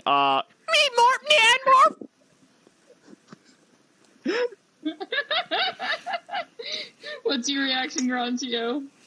Do I need to roll diplomacy to try and do meat morph speak again? No, it's verbal forgery. Yeah, verbal. Yeah. What was the thing I said? It was you got to roll a forgery, but you add your wisdom instead of your intelligence. That's the 10, so that's not gonna work. You just kind of go me more. Back at him. He goes me more. Yeah, you don't know if he understands what you're saying. He kind of skitters up and starts like, rubbing his face against Sarah's face to kind of snap her out of it, and she wakes up from her trance. Now, Sarah, this is what you see. You hold the glitter in your palms and you close your eyes tight. The vision is hazy. There is not much to be seen here except for snow. There is snow everywhere. Then you see a strange sort of like, it's like how do I describe this? Imagine a really long, hairless dog covered in shards of bone. As you see its face, you can see its eyes are green. It has a plate for a face. And its mouth is just a serrated hole with teeth that spin around its mouth. Like kind of like a blender or a saw. What the heck? It's organic. It's not a robot. You can tell it's definitely organic. It has meat. It is breathing. It leaves like smoke out of its or steam out of its mouth in the cold. And you see it circling a man, the same man, who is kind of talking to it, making a deal with it. With what he said, supposedly your little boyfriend is here. Wait a minute. If you make a scry check, you can dig deeper in this train of thought if you would like. Yes. Does anything count for getting that 20? Like, yeah, this is bonus? the second scry check. The chance to go deeper in the thought is your nat 20. Otherwise, I'm so I would leave it scared. at this. Okay. Please. Consider please. yourself lucky. Thank you. All right. So, roll plus the scry. I also want to say you don't know if this is the past or the future or what's happening right now. Right. I'm just seeing it. Yeah, this is just something you see in a place full of snow. And you see a Okay. dragon fly overhead of these two Whoa. as they both look over at it. And then they look back at each other and they smile. Oh no. Okay. So altogether, it's a 24. Of course. You're able to train into this thought. Maybe they were talking about Nero. Everyone seems to assume that you and him are in love for some reason. I mean, who else would it be? It's not Meat Morph. Right. Definitely not. Definitely Granchio. not Granchio. Maybe Definitely Sila? not. You can try her in a minute, but as far as Meat Morph goes, as far as Nero goes, you start focusing in more, and you see him putting on a jacket, a leather jacket, like an overcoat of sorts, with a white eye sprawling across the back, inside of this cave with a campfire ignited in it. And then you blink, and he's suddenly scribbling this, like, sort of crude eye all over the wall again and again and again, making more of these eyes, scribbling them and writing them and scribbling them. And you can see the person who originally wore these clothes is completely naked. He's laying face down, his skin is blue, blood pooling around him. He's dead. He is obviously dead. And you see tattoos on him kind of signifying that he was a watcher. Oh shoot. And then you blink again, you see Nero playing a guitar with this woman. You've seen her before when he played at the tavern. This ginger-haired girl with her hair tied up in a ponytail, wearing a burlap sack. She was very malnourished, looked like she was 10 years old, and yet she was still beautiful. Right. Mm-hmm. And she was singing. But then you see Nero kind of look up towards the exit of the cave as he packs up for a hasty leave, grabbing his guitar and running out of the snow. And then the fire goes out in your mind as you feel something else warm instead rub against your face. And then you see yourself staring, and he takes up your entire field of view. A very, very happy Meat Morp. Was the mission a success? I'm like stunned because I'm just like, Nero! Granchio! I look over to, I kind of gently push Meat Morph's face out of the way gently to not hurt him, but like. He puts it back in your face, awaiting an answer.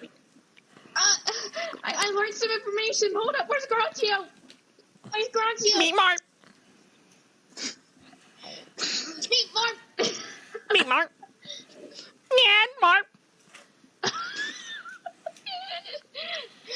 I take a hold of Little Meatmore's face and I kiss him and then I push him down like, stop! He Yes, moves. It's like you shoving Meatmore's face out of the way. It's like you shoving Trico's face out of a hole when he pops his head through the hole. You just Yes. full on like push it. Granchio! Nero! I saw Nero! He was in the cold! No, there's so much cold. There's so much cold. Ah! Nero.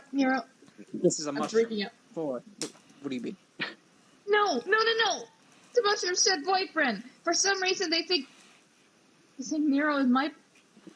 That's so interesting. Okay, that's at least better than Meatmore being my boyfriend, because he's a friend.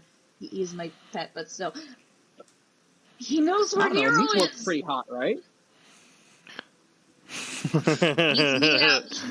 He's made out of fire, so of course he's gonna be hot in that regard.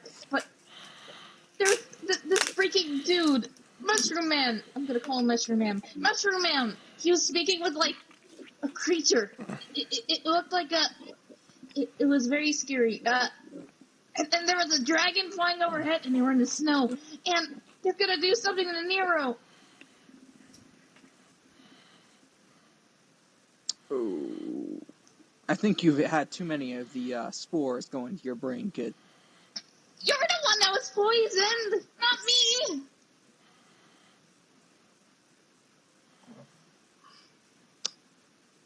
So why are we here then? We're here because we had to do something for the Mushroom King, or for this place, Mushroom Place. I was told to come here by by Mother Nature herself. I heard another voice, and that was the Mushroom Man. He hates Mother Nature, and now he hates me now. And now he's going to try to take it on Nero because he hates me so much, and he's probably a pitiful Mushroom Man. And I don't know if we save the Mushroom Kingdom, but they're probably going to hurt Nero.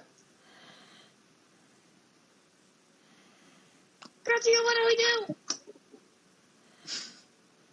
3,000 things have to be done here. Yes, your to-do list is only getting longer. Whenever you do something for this fucking tiefling, another problem comes up that is apparently your fault. No, it's not. It's not always. I mean, it's not your fault, but it's also your problem, apparently, for some fucking reason. Granchio, I want you to make an intelligence check.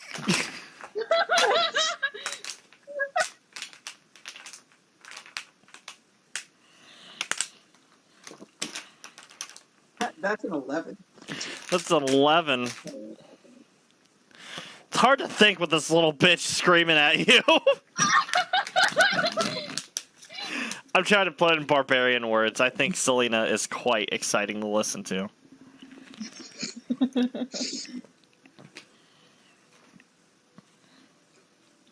Why can't Mother Nature just do this? I came here for one job. Now I'm in this mushroom-infested area. I have zombies I have to worry about. Meat morp, which is a known problem. And now dragons and snow. And Nero being in trouble. Oh, I'm sure he'll be fine. He probably will fuck the dragon or something. Who knows?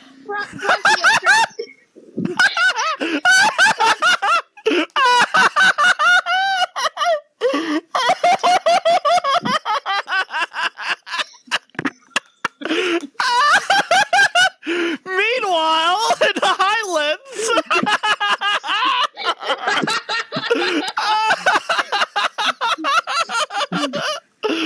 Oh, fuck. All right, continue. Why doesn't Mother Nature come by and solve the problem if she so wants it fixed? Sounds like another thing of royalty sitting on their butts doing nothing. While we have to do everything else. But why do I have a flower inside me? But you're right. Why does she have time to put a flower inside me when I haven't actually physically met her? She can't do this kind of. Granchio, I'm very confused. If you couldn't tell. Granchio. I'm gonna make another intelligence check.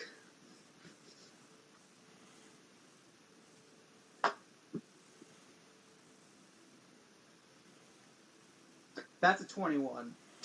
All right, what are you trying to intelligence? Getting a clear mind to figure out what the hell to do. Well, I guess usually when you get a job done, it would help out in telling the person who put you on this job, that the mission's completed. Your original job was to make friends with Stiff Dinsel. So your main priority should be to go back to Pinkunoki and tell the three emperors what happened. You also went on this wild goose chase with this fucking tiefling and done the one thing that these people told you not to do for your own safety. And you just fucking proved how easy it was to do it.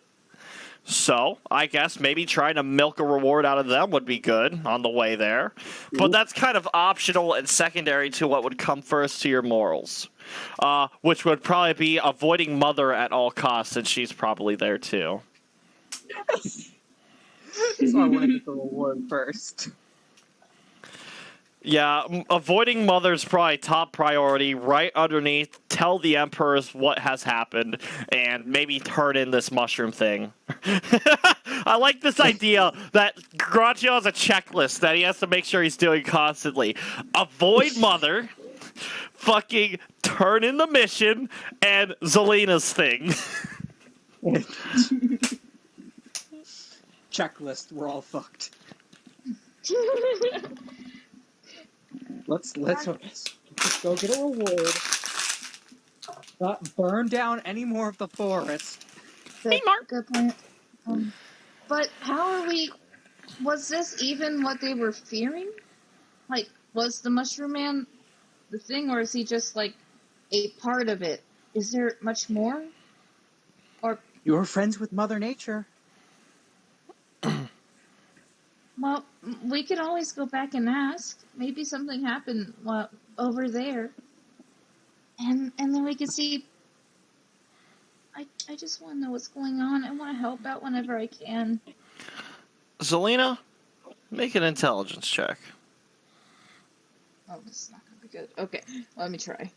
If wisdom is better, I will allow you to make a wisdom, because this is just you piecing together with the information you have.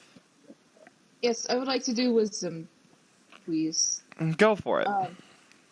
Is 9 plus 4 equals 13. 13. Altogether. All right. The people told you that there was a threat and that the lands are cursed. People were going insane when they ventured off in the direction you have walked in. The direction you have walked in, you found a giant angry mushroom that was talking to pixies and telling them to rip people's faces off. I mean, what else would be out here? It's possible that maybe Angry Guy will come back. Maybe you should prepare them. But that's none of your business. You just did what Mother Nature told you to do. You really, now that you think of it, you really don't have much of anything keeping you here outside of maybe the wildlife. If you're interested in that, at least. All right. Let's make sure that the town's okay. We'll tell them what happened, and maybe that might help with whatever was going on. I felt like we definitely did a good service because Mushroom Man wasn't really nice. And if the fairies were tearing off people's faces and cursing them, then that would definitely be very bad. And it looks like, wait, where are the fairies? Or the pixies? Where'd they go? Where did they go? Well, they had a meltdown, and who knows? Oh no! What did you do though? Like, if they're having a meltdown, what'd you say? told them that they were killing people. If they were having a meltdown, it meant that they didn't mean to do it. It made them feel worse. I mean, granted, killing people because you think it's fun is bad, but you also don't know about it. But you should use more guidance. That also makes sense. I can hit them with my canabo. No. Hey, kid, you want to watch me make them pop?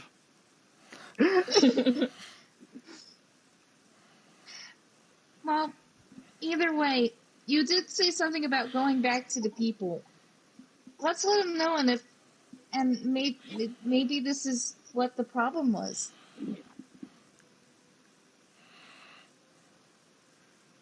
Meatmore. What do you think, Meatmore?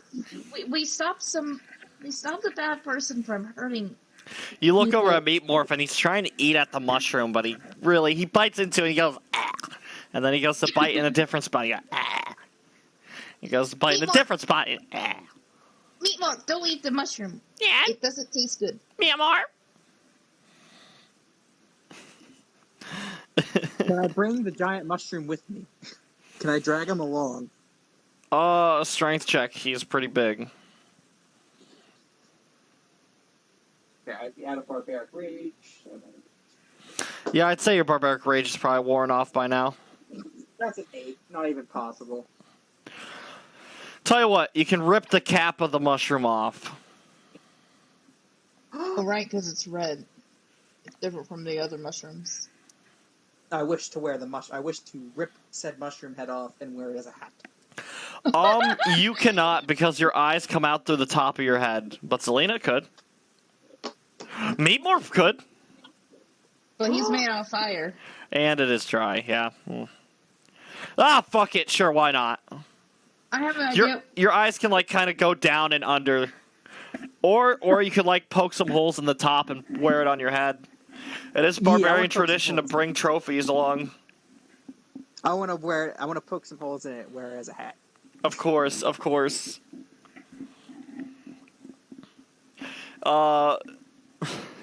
Zelena, is there anything you'd like to do before you guys leave? I look over to the I look over to the granchio wearing a mushroom head.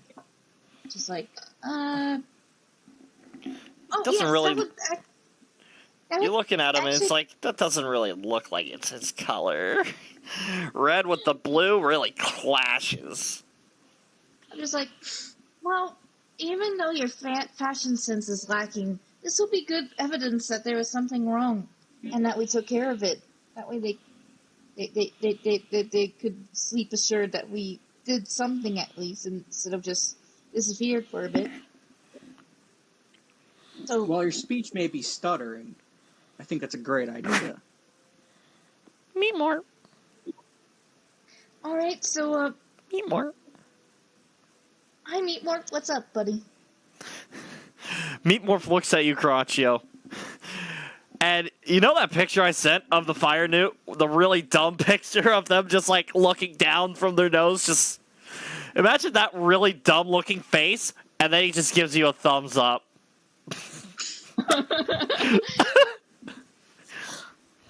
There's a really subtle, like, swing of the arm up, thumbs up, and then he drops his arm limp. Nothing else moves.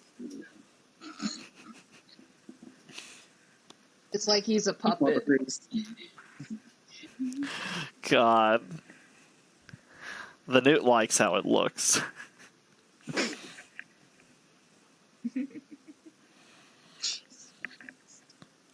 So, fucking Meat Morph, man. Meatmore! Oh my goodness. Meat Morph the Obsidian, everyone. Meatmore He's the really the Obsidian. star of the show. You guys are just a couple of extras leading him along. I'm the one that put him into the show. You're the one who presents the plot to him, and Meat Morph eats it and shits it out for Granchio to sift through. I can't wait for. I want my snip snop. Okay. Your sneep Put my snop. Snip snop. The dancing skeleton, please. It's like skeleton? I don't know. I don't know if I can do a skeleton. So, we should probably head back then. Are you guys heading back? Let us go forth. All right. Come on, Meatmore. Yeah. Eat more. You guys start walking through the brush. Meatmorph kind of trailing behind. And you guys eventually make it back to the town. And you see them kind of watching as you approach. At first it was one or two, but then they start gathering as they see Cannoli's sick fucking hat.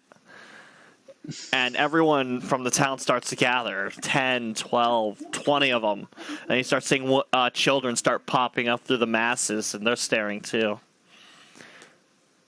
You guys approach the gate, and the gate opens up for you. Do you enter? I call out, is this an invitation? They remain silent, waiting expectantly. Oh, okay. I think Well, you're they wouldn't excited with my new bitchin' hat. probably. Well, they wouldn't open up the gate for anybody, so I guess that's. Let's just get going. Meatmorph skitters in. They watch him closely. Meatmorph, don't set anything on fire. Meatmorph! Don't set. No fire. No fire. Meatmorph! Fire! Fire! Fire! His mouth starts to glow. Fire! He can't use the fireball again because he just used Oh it yeah, twice. because it's this is the second time. His mouth glows, but only smoke comes out. The little guy's all tuckered out. Oh, I walk over to Meatmore. It's like, No fire. No fire. and I rub his little head. It's like, you're okay. And I give him a little smooch on the head. He looks a little bit okay. He looks like he's been consoled. He feels content with himself. All right. Granchio, are you entering? Oh, yes, heck yeah. Absolutely, you fucking stride in here, strutting your fucking owl cape and your fucking mushroom hat. You've established yourself as the fucking king of the mushroom people. Wait, he put the owl cape on? I thought we had to wait for it to like be Yeah, we have to get that tailored. tailored. Oh yeah, that's right. I thought you described yourself with it earlier. Sorry. Well, no, I had it. I skinned it. Sorry, I'm really stupid. No, you're not, Jack. I got like Don't make me come down there. I'm up. I'm in Ohio. I'm fucking up. Are you? I'll travel down the earth and just. You're gonna go through Antarctica and the fucking North Pole just to fucking get to Ohio. Technically, he would have to go around the entire world. Yeah, that's exactly what he's saying. It'll be my own D&D story. Jesus, that'd be interesting. He picks up a penguin companion. That would actually be really cool. Anyways, ow, fuck. Oh, don't bonk yourself. Sorry, I'm like flipping a thing. You don't Anyways, die for physical damage. yeah, I take it's vicious mockery. I take psychic damage. I just embarrass myself. That's what's happening. Anyways, so it is now time. You guys enter the cave, the not the cave, but this town, and the walls close. And the people kind of stay on the walls, kind of watching you, waiting for you to do something. And their leader begins to walk up. You can tell by all the ornate, like, engravings and such in their mask. And their mask is gold. There's 3 of them. One of which has antlers growing out of it. One has an actual face engraved into it, a very crude one. But it's not like the iron ones where it's like this distorted smile. It's more of a simple, like, mouth with eyes. And then you see the one with the blue eyes, no mouth at all. And it has like all sorts of it almost looks like whiskers and fireworks. So you got one representing strength with his antlers and his golden mask, one representing speech with his mouth and his golden mask, and then one representing intelligence and her golden mask. And they all approach you. Outsiders. By the way her head moves, you can tell this is the magic one speaking. What is your purpose of being here? I guess I should speak. Well, I point to the cap.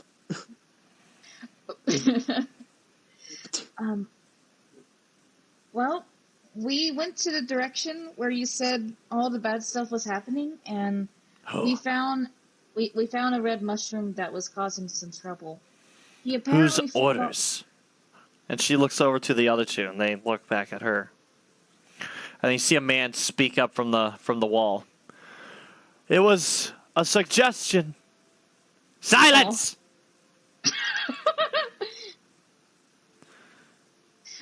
You may continue, small one. So, apparently this mushroom man, I'll call him. I don't really know his name, but he was calling upon these little baby creatures, and he convinced them to rip off the faces of your people in When the game. you say that, you hear a group of people gasping behind you as the leaders kind of almost take a step back or kind of flinch at these words. Except for the strength one. He just kind of grunts, or he groans with his arms crossed. He seems annoyed.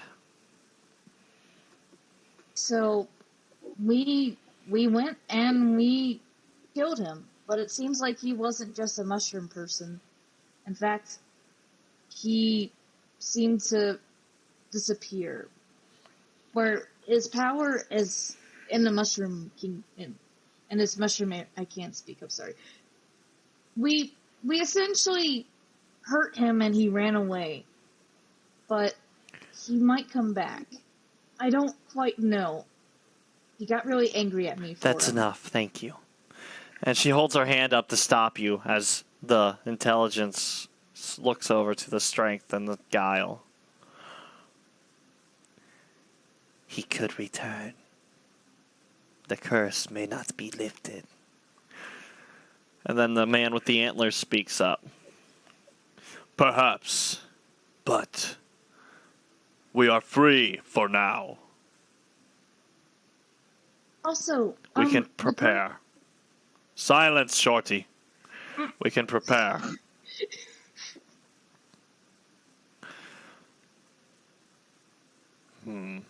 This has been proven to be a feat of strength.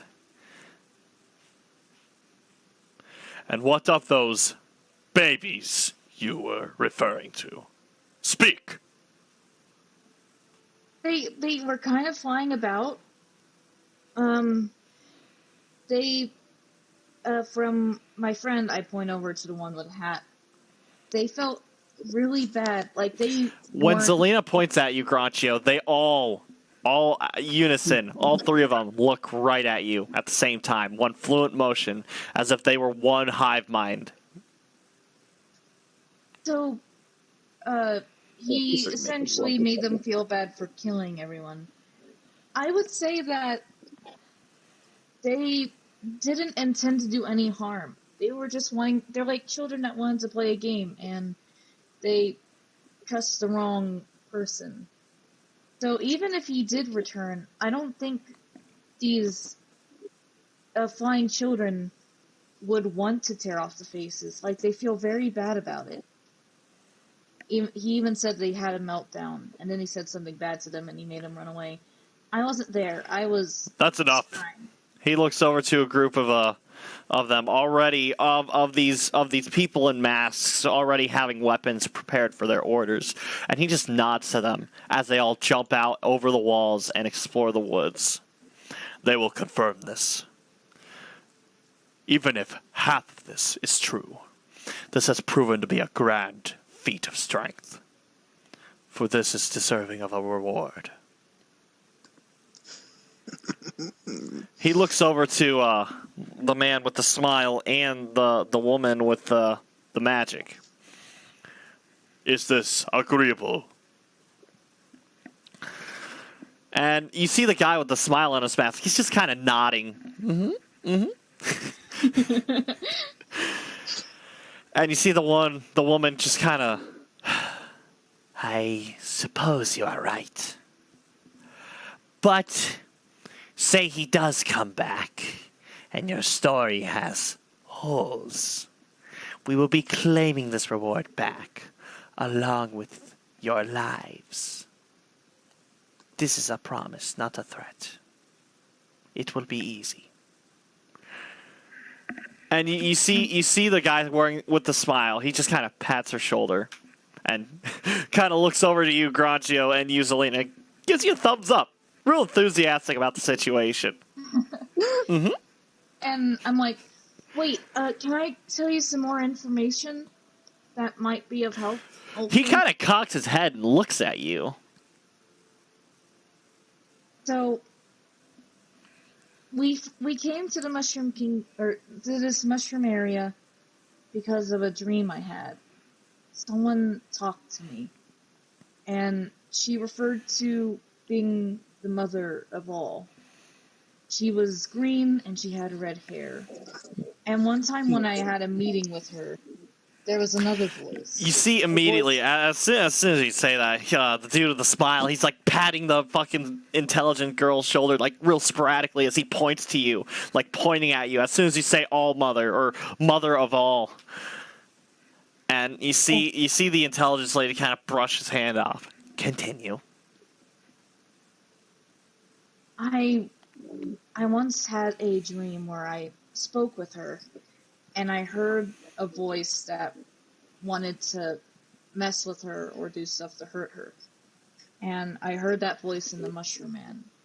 This Mushroom Man is trying to intentionally hurt the All-Mother. And now, after we hurt him, banished him, broke his heart by revealing his roots, he said that he's going to hurt someone that might know me. And I saw snow. But I've also been given a Silence, Shorty. It appears that you and us, we, together, have a common enemy. We too worship the All-Mother. Follow! And they start marching along, all three of them. Okay. I follow. Come on, Meatmore. We have been here. Hold on. You were talking to Meatmorph. Yeah, Meatmorph, yeah. We have been working here for a long time. Since the beginning of man. The world we have known has grown and died 1,000 times. For we have watched it. We've sat here in these mountains, examining it. But we didn't always have the chance to do this. Beforehand, we were nothing more than cavemen, bashing rocks together.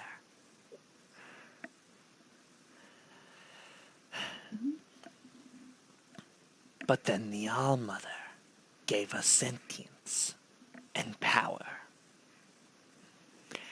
And a final gift. She gave us her son, who guided us, who brought us here, and protected us. And you see her reach for the sewing needle on her back and extend it out, kind of to her hip. Well, kind of outright with the point pointed up as she's kind of gesturing what she's talking about. Okay. And then she puts it away. the tools of survival, the knowledge of construction. We would not have these gifts without him, and we would not have him without her. And they enter a small mushroom house. They all duck down and enter in. And they all kind of hold the door open for you guys. Okay, should I tell Meatmorph to stay outside, or should I? It's up to you. What do you feel comfortable doing? I need to watch him. He's like a toddler. He is. He really is. So, you don't have to say anything. He's still following you. He hasn't stopped yet. He looks hungry. Of course he does. You guys are taken to a staircase. Made of mushroom, of course. And, you guys end up entering this place. And you go down the staircase. And for a while, it stops going from sponge to rock and stone. And eventually, you find yourself at a hollowed out, like, this cave is huge, isn't a word for it.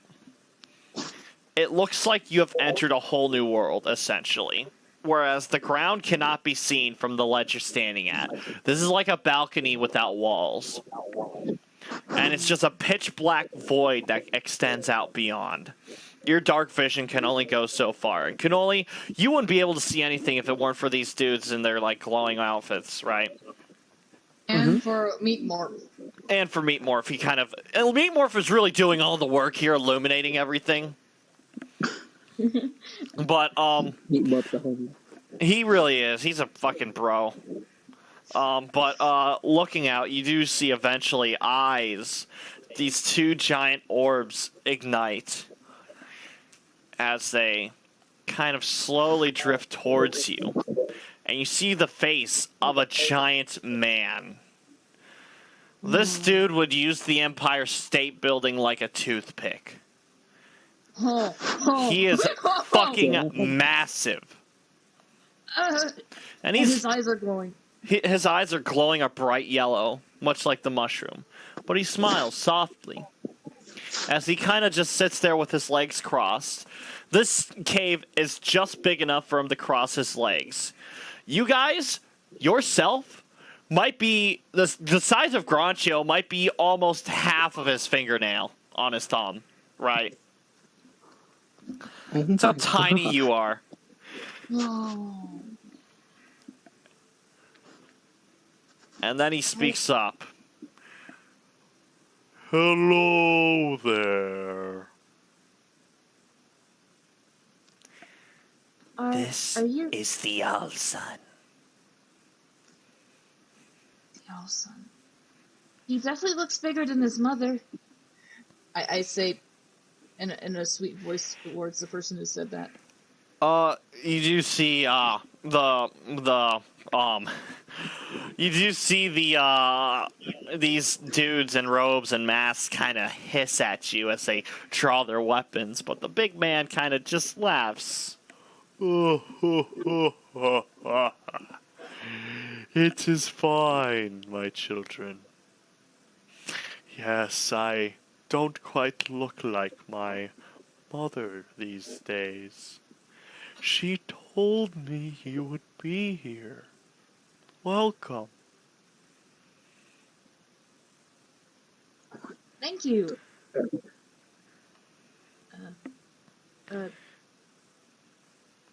I'm Zelena, and she might have told you that. I don't know. She And did. And that she's- is Granchio. It is a pleasure to meet you, Granchio. Tell me, how is your mother these days? She's never. She misses you so much. You should see her when you get back home. You will be happy to know I've sent messengers out to alert her upon your early arrival. I look over this. He seems really proud about what he's done. He's really happy for you. And I look, oh, that would be lovely to have a mother that wants you. No, as you a don't wife. understand. You ever heard of the term crabby? She's Yeah? the origin of it.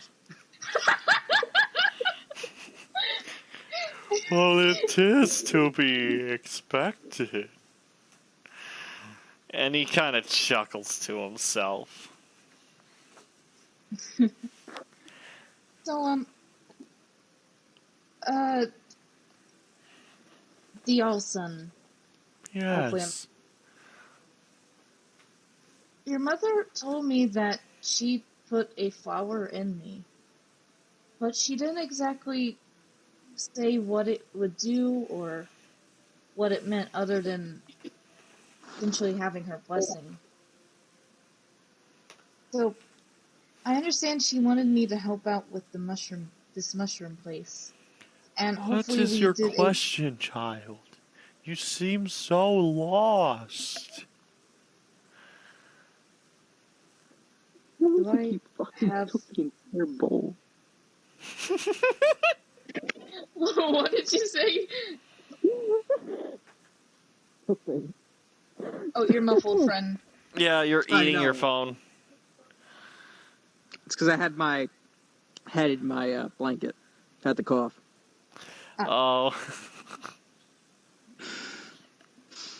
What is my question? Oh. Do I have any real importance?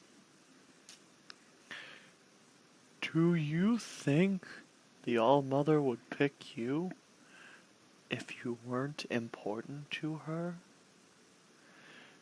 To be fair, of course, she loves all of her children that love her too. But she especially loves you.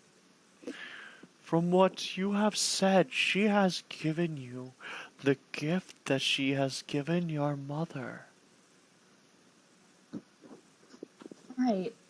You will be eternal, Miss Zelena, much like your mother.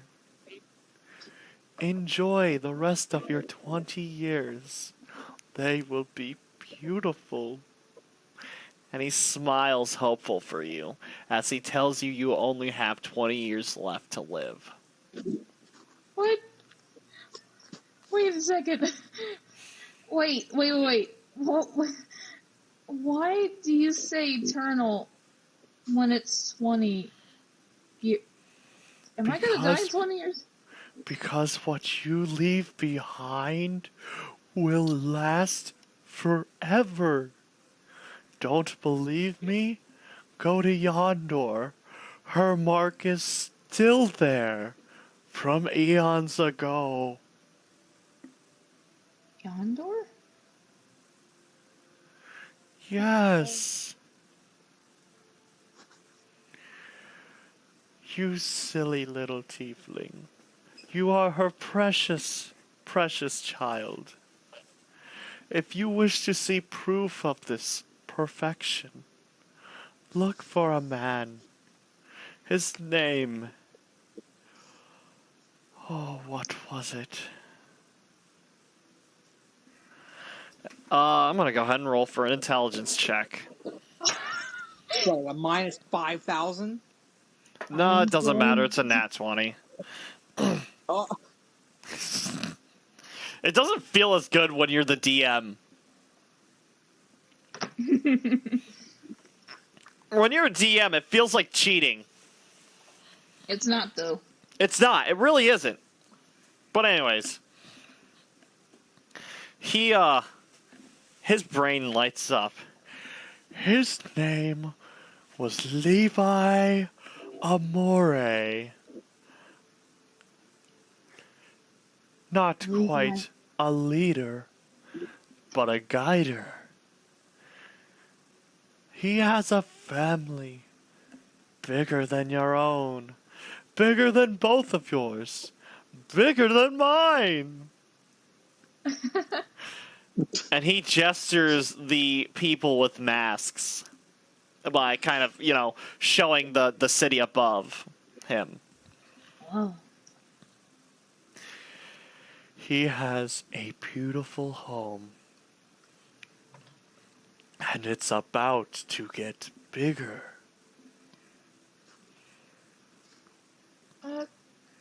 cool. When you say 20 years, does that mean like something significant for the Allmother will happen in 20 years, or does that mean Well, that's yes. That will be the rebirthing. She will pass on, and your spirit will pass into hers. And what will be left of you as an eternal landmark into the land, in a place that you wish to desire it to be. I'm gonna die in 20 years? My destiny? No, you're not going to die. Death is permanent. It is to be forgotten. You are going to be reborn. Reborn? It will be painful, I'll admit, but it will be glorious. And you will not want it any other way. What if she refuses? It's too late for that now. What? Wait, what do you mean by that? Just theoretically speaking, all of a sudden. It is time for my nap. You may leave. Thank you again for coming here. It was great to finally meet you. You are such wonderful company, the both of you. Come back anytime you like. And then you see the three monks kind of block your gaze between him and you. It is time to leave. The Alsa needs his rest.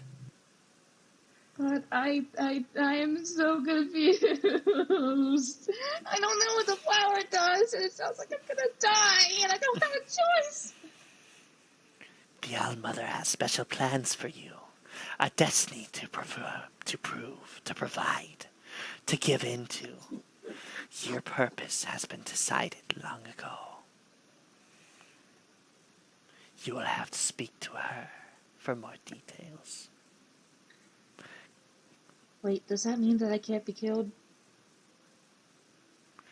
No, wait, that happened to my mother. Never mind. We must leave. He Okay. needs his rest. I lean on to Meat Morph. Yes, I lean on to Meat Morph because I don't know what's going on, and I'm like... Meat Morph hugs you. I'm gonna die in 20 years. He kind of leans over down to you. Food? Not now. Not now. Meat Morph. And I guess they followed them up. Yeah, of course. You follow them up, and they go away. Granchio, are you going with, or do you have your own unfinished matters? What am I supposed to do in a room of 3 monks and a giant sleeping buffoon? Fair enough. All right. Yeah, you go ahead. You leave. Yeah, so apparently your tiefling's gonna die. It's whatever. You might get a lizard at least. Don't worry. We'll just lead it. We can make it 5. I can get a bunch of sake at home, and I hear liver failure is not a bad way to go.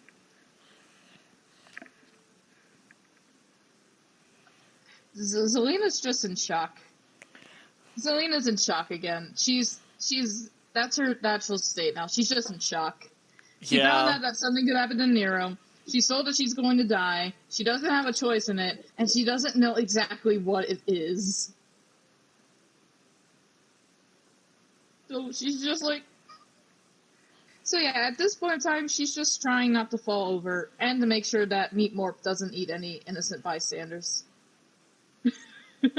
Of That's her main course. focus. You're That's her kind main- of on autopilot at this point. Yes, she's on This has been autopilot. the most traumatic thing that you have witnessed. It wasn't the death of innocents. It wasn't zombies. It wasn't watching someone viciously stab another person in a throne room right in front of you.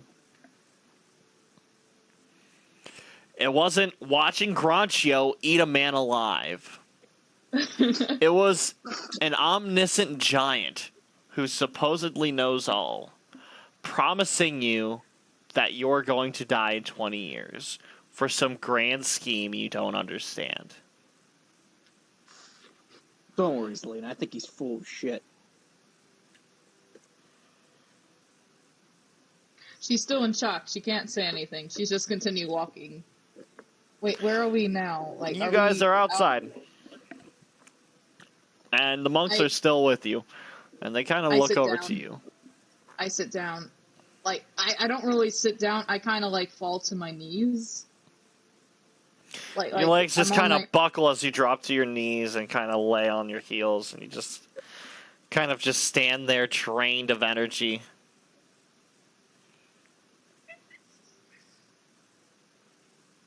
I start to cry. Uh-oh. Meat Morph just kind of sits there and hugs you. He's always has some sort of zany antic or some strange, like, weird thing. He's always asking for something weird, but this feels a bit more genuine. He has detected that something is wrong. And he sits with you, and he hugs you, and he holds you tight.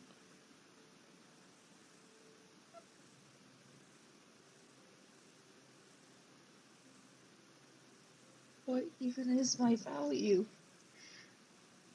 Just for something to happen? Meat Morph looks down at you.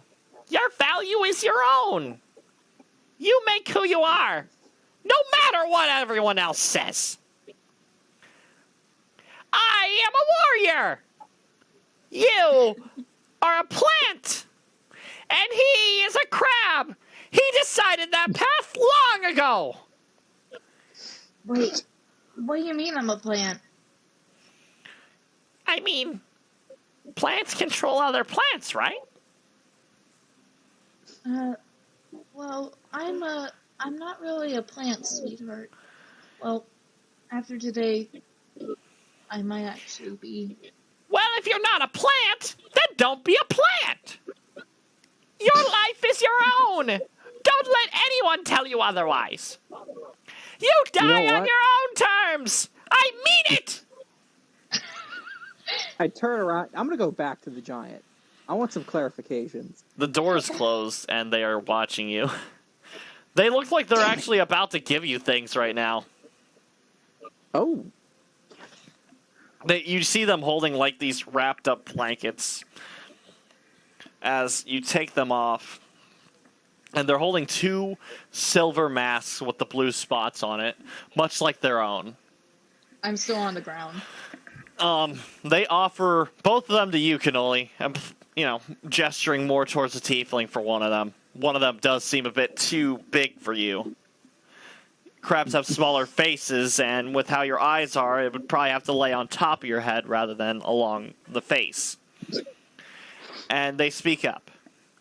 Your favor has proven great to us. Our reporters have returned.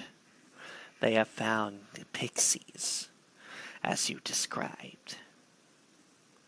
They promise to no longer meddle with our affairs. You have done us a great service, Crab, Devil. We thank you. This is not something we give most people. But You are one of us, if you choose to be. Call for us, and we will come. Speak our language, and you will see what is unseen.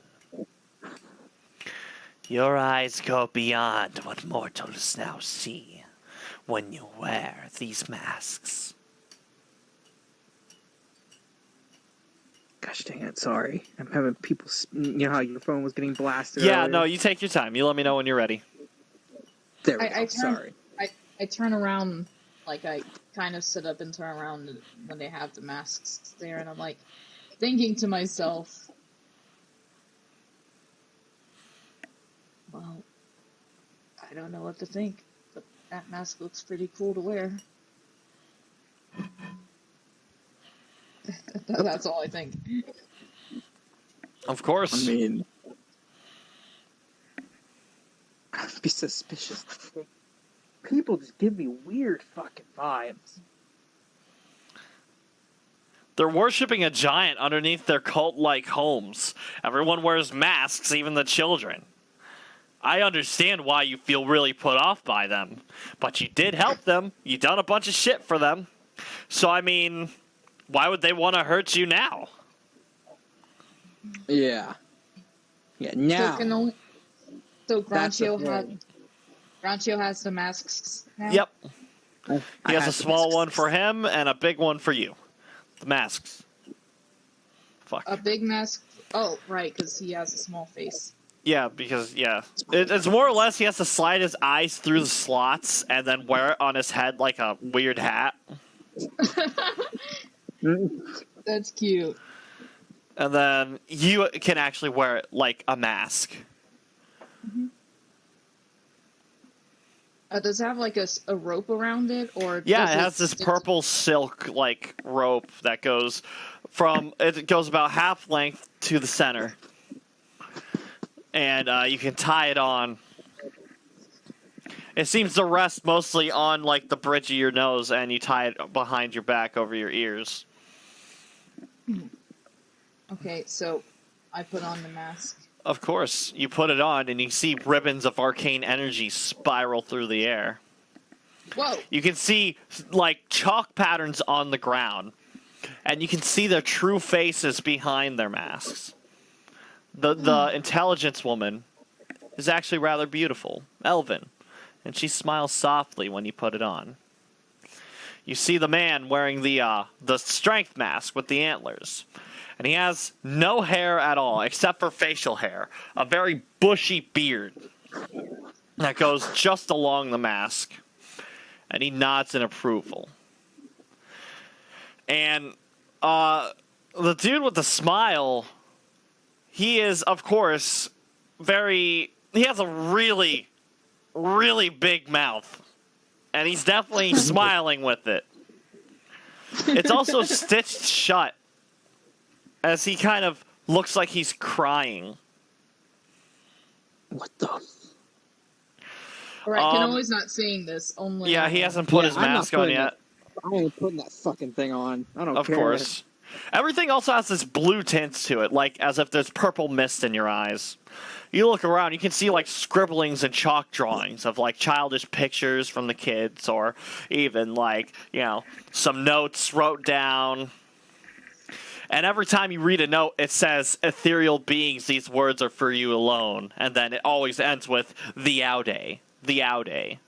For ethereal beings, these words are for you alone. From the Aude." So now... Like, I can't read them? Like, it's kind of like blocked off, like, this is only for... No. Like, every message says a different thing. It's just, they're all kind of insignificant. They don't really pertain to you. Mm-hmm. Oh, But you can see just these scribings from, like, other Aude writing this stuff down. And anyone who's wearing the mask, you can actually see their face beyond it. Mm. And if you would like to take off the mask, you may. It's a silver plate with blue spots. And Granchio, you see when Zelena puts the mask on, see across her right cheek, you see a leaf gets embroidered onto it already. As well as like well, no, not on her cheek, but more or less her jawline underneath her cheekbone. You also see, like, a heart over her left eye. And you see 2 red dots on the cheeks. It almost looks like she's embarrassed to wear this. Dimples.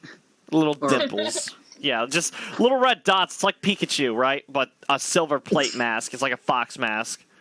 Oh my goodness. That's so cute. That's really cute. So And more will I'm be added to it for every achievement you make. Every achievement I make? I got a heart one. I got a leaf one. I got The leaf one's blush. obviously your trade or class. The heart must be your passion and, you know, your ability to care for those around you. The cheeks, you're not quite sure what they are. But as soon as the cheeks appear, you do see the, like, the happy guy kind of clasp his arms together as he just kind of cocks his head, like, "Aw!" But he doesn't make any noise. He probably like that sounds really cute. I keep the mask on and I turn towards him.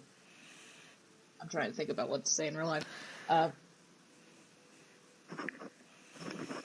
Thank you so much for this. It is even with just a few seconds of wearing it, it is a great honor and one that I shall not just cast aside. Thank you for helping us. The 3 of them in unison bow. Thank you for granting us life. The promise of a tomorrow. I'm happy that I can help. Right, Cannoli has to put his mask on, so he just sees these mask figures. Cannoli, your mask is still blank. Yes, I am not putting. I don't trust these. I do not want to dissociate with them. That's fine. That's fine. I literally am at the moment. I consider them bandits because it's so. No, there's hospitality and then there's this. Yeah, no, this is like a whole other level. You don't know what the fuck to think about these guys. You've heard about bandits before. You've never actually traveled onto like a bandit camp before, unless you have. But like from the stories you've heard and what you understand, this is fucking bandits. Or at least some sort of fucked up cult. The fuck is this shit? I tug at Zelena, in a more cautious and not fighting kind of stancing, but kind of like we need to go. Just like Zelena, just take it off. We need to go. What is wrong, Granchio? Which one is speaking? The intellect one. The elven one. Intellect one? Yep. She kind of cocks her head at Personally, I think you're full of shit. And that any of this knowledge is still rude. Leave. Do not come back. Leave? Wait, Now. Jack, you cut. Oh, they said leave. Oh. They're ordering you to get out as you reject their gift. Do you keep the mask or do you toss it aside? I kind of just toss it over. Of course, you drop it over, like, kind of off to the side, like, fuck this thing. Not throwing it at them, you're just like, I don't want this. Zelena, do you keep yours? I keep mine. In fact, I'm gonna still keep wearing it for now. Alright. These Aude, they notice and they nod to you. They respect you, at least. Tiefling, you are welcome here. Forever and always. But you must return without him. Yeah, I understand. Definitely. I look at the mask that was thrown aside. Of course. Granchio, they obviously studied your facial figures while we're doing this. That was custom made for you. You can't just... What, and you don't find it very odd at all? It is very odd, Zelena. but there's a lot of odd things that are going around. Wearing a mask that someone custom made is nothing compared to being told that I'm gonna die in 20 years and I don't even know why. Wonder why they want you back so badly. I've seen plenty of bullshitters in my time. Thieves. And assassins not so much. Her fate is not bullshit. Her future was decided by a god. What more does a mere crustacean, a hybrid, an abomination have to compare to such honorable glory? Oh, I'm sorry. Well, at least I don't have to take orders from a sleeping, bumbling buffoon. Not only that, I don't have to hide Seize behind them! some man. But call me what you want. You see all the Aude surrounding you ready their weapons. They all start surrounding you. There's way too many to take on for sure. These are maybe, like, immediately you could see 100 of the most skilled warriors already prepared, like, with the most, like, rewards and, like, awards on their masks. And then you see plenty of other lessers starting to gear up, too. Although the gate is wide open right now, if you were to leave, you have to do it now. I speak to Granchio. It's like, You know, for someone who claims to be very smart in the battlefield, you are pretty stupid when it comes to insulting someone you don't like's religion. I look over there. The same one that's going to tell you that you're going to die and that you have nothing to do with it. Listen, man, you don't do anything that openly Granchio, disrespects. does a 9 hit you? No. You see a volley of javelins fly over past you, and you duck underneath like a large majority of them.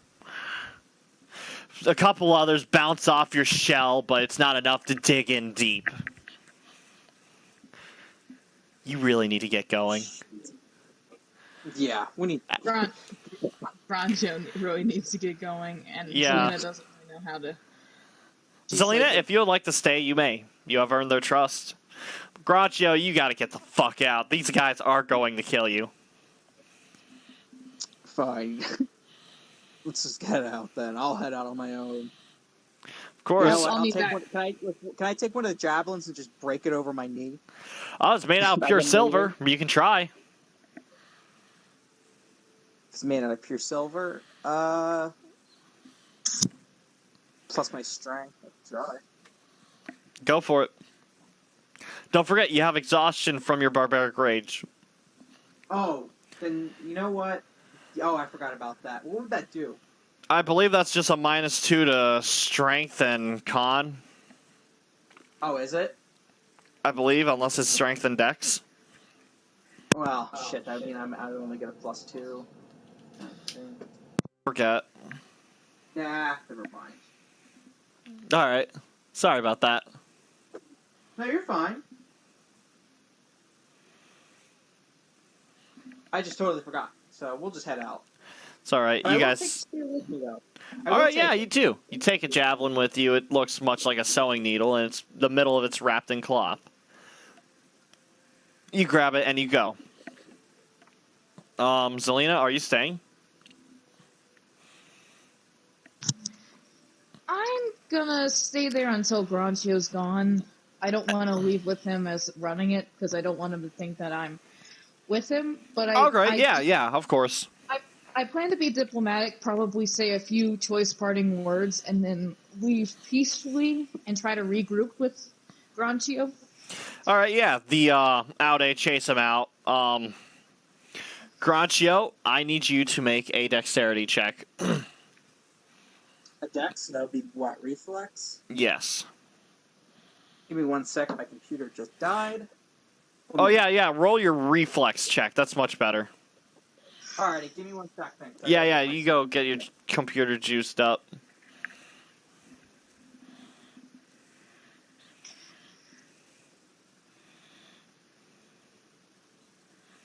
Here comes the juice. juice. Juice me up. Juice me up, Daddy. I'm so glad that cut out.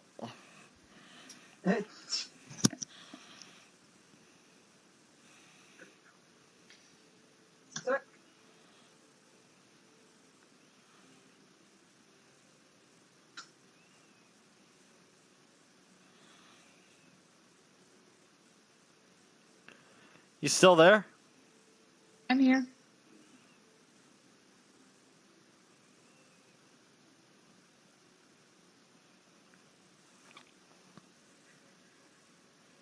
Granchio? Oh no.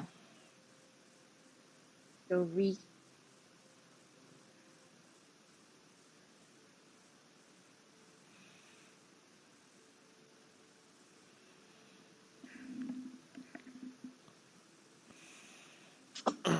Hey, Cannoli, you still there? I am, yeah. I just have All to right. get the computer juice. All right, you've been real quiet. It started to scare me. No, you're okay. Oh, Crazy wants juice, too. Hey, can you give Crazy some juice? All right. Sending some juice your way. Hey, Crazy, did you get it?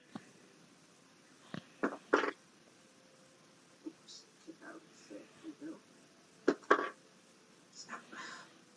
fine. That'd be a 17. 17.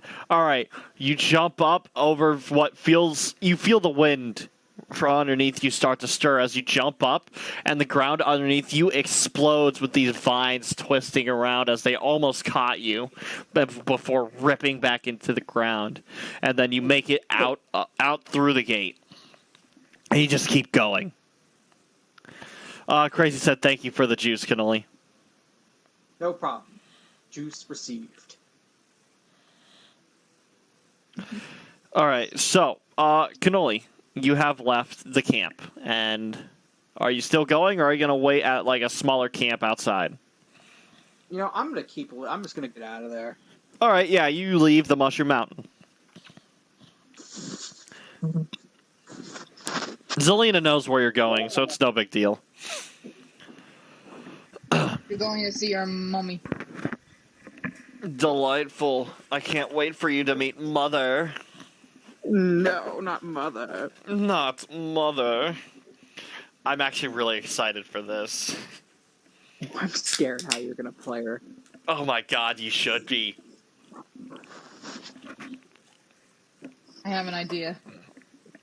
All right, yeah, it's your turn. You can do your idea. You see your crab friend fucking sprint out as he is almost easily overwhelmed.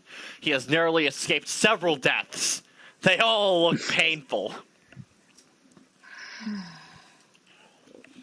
I turn back to the people who are in charge, and I essentially bow my head out of sorrow and like, I am so sorry for his behavior.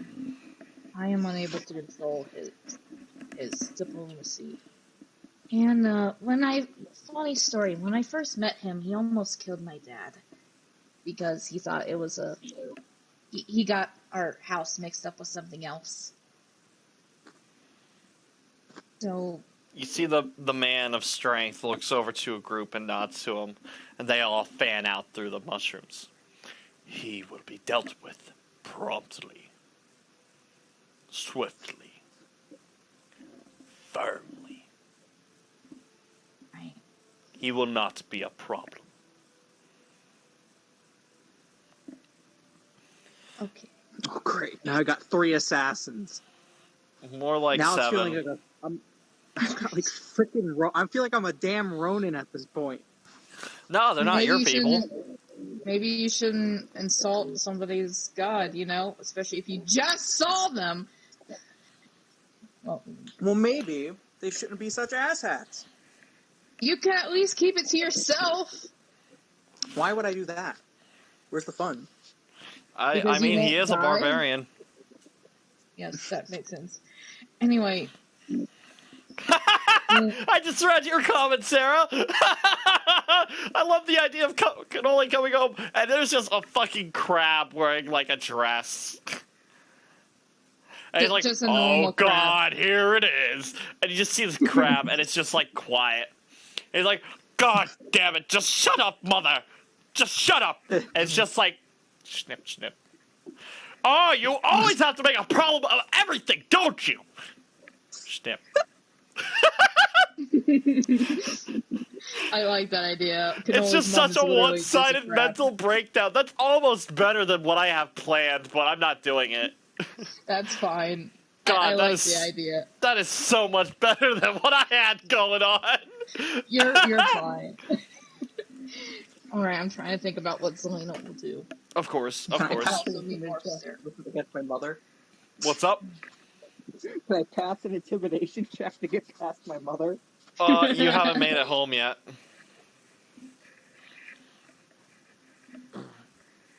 Okay, so I continue to speak.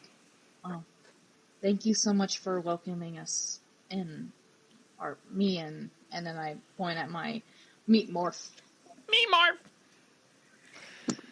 The person the mushroom man, as I've come to talk, I need to find out what his plan is doing. He might come back, but then again, he seems like he's gonna do something to attack me personally, and I don't want to be around here just in case he invokes a wrath of something. So, if you'll pardon me, I must continue on a journey. I also need to try. Are a holy land. These lands are holy lands. You are safe here. But your journey is true, and your time is limited.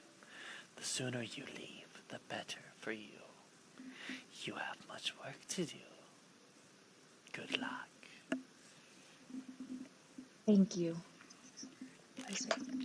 Alright, Meat Morph. We're gonna leave.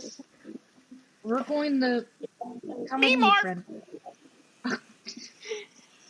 Alright. I also do one little bow to them respectfully. And they return the respect to you as they all bow. And then I leave with Meat Morph. Just stroll down the path. Yep. Casually walk out as if you're not about to fucking panic or break down. And you do. Yes. You get out. And you walk along the path, you make it out. Granchio, you of course get out first, and you look back and you see a group of assassins waiting for you at the entrance. But once you leave the Mushroom Mountain and you go a mile away, they return back to the mushrooms. Well, I hope those three. What are the three golden mask ones coming after me now? No, none of those guys were. Oh, okay, so I have... You had a group of some other dudes. They were still talking to the Chosen One. Oh. This is like becoming an SAO Chosen, where you're kind of just doomed to be like, you know, part of a fucking death cult. I don't know about you, but I absolutely love this idea, Jack. It's like you're an SAO, like, Chosen, but you don't want to be. Right. Here, just to reassure you real quick, there are hundreds of ways to get out of this. You know, you don't have to be evil or dead or anything. You're fine. Right, I understand. I mean, your mother wasn't evil. Like, you can still do it and be good. Right. Sorry about Bless that. you. Oh, okay, so I'm continuing walking. Yeah, to where you're walking Cannoli along is. and you pass a group of the people that were sent out. They're murmuring about failure, like a hive mind speaking to each other and themselves. Talking about liabilities and differences. Begging for permission or a second chance before they pass by you. Seems like they haven't noticed you, even though they walked around you.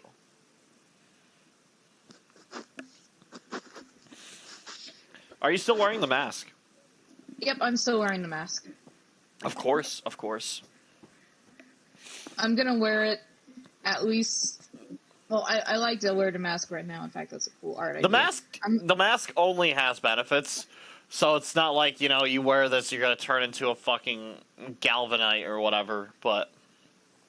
Right. I'm definitely going to keep it on at least until I will we say do this. I will say this. As long as you're wearing the mask, at least for stats, when you put the mask on, you will always have a passive... Your passive ability is you can see arcane energy. You can see magic. Mm-hmm. You passively see magic with this. This will display achievements that you have accomplished. It is made of silver. It is metal. Mm-hmm. Alright, so I can... You can see magic passively. You got a +1 to your AC. Well, no, you don't, because druids can't use metal. Right. As long as you're not spitting out vines or bees out of your mouth, you should be fine.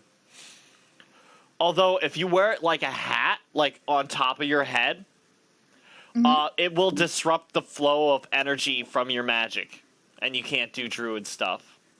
Really? Yeah. That's a my lore thing. That's my lore. Oh, that's I stole how magic works from Outward because I really like their magic system. Oh, you're fine. I'm just going to explain this real quick so it's out there so I don't have to worry about doing it later. Okay. The way magic works in Outward and in turn my world, because I'm a fucking thief and I steal everything I see. When I see seals, I fucking punch them, right? But anyways, magic. Magic, it's like the world's soul in a sense, or it's a connection to you to another source of energy, right? You have to tap into it through a ley line or through divine intervention or something. Something would have to happen to you.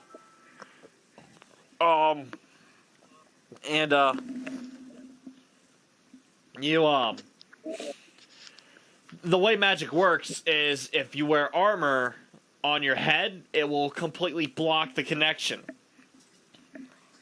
Because much like heat in your body, your head and your feet kind of connect the flow. It has to pass in through your head and out your feet and back into the world.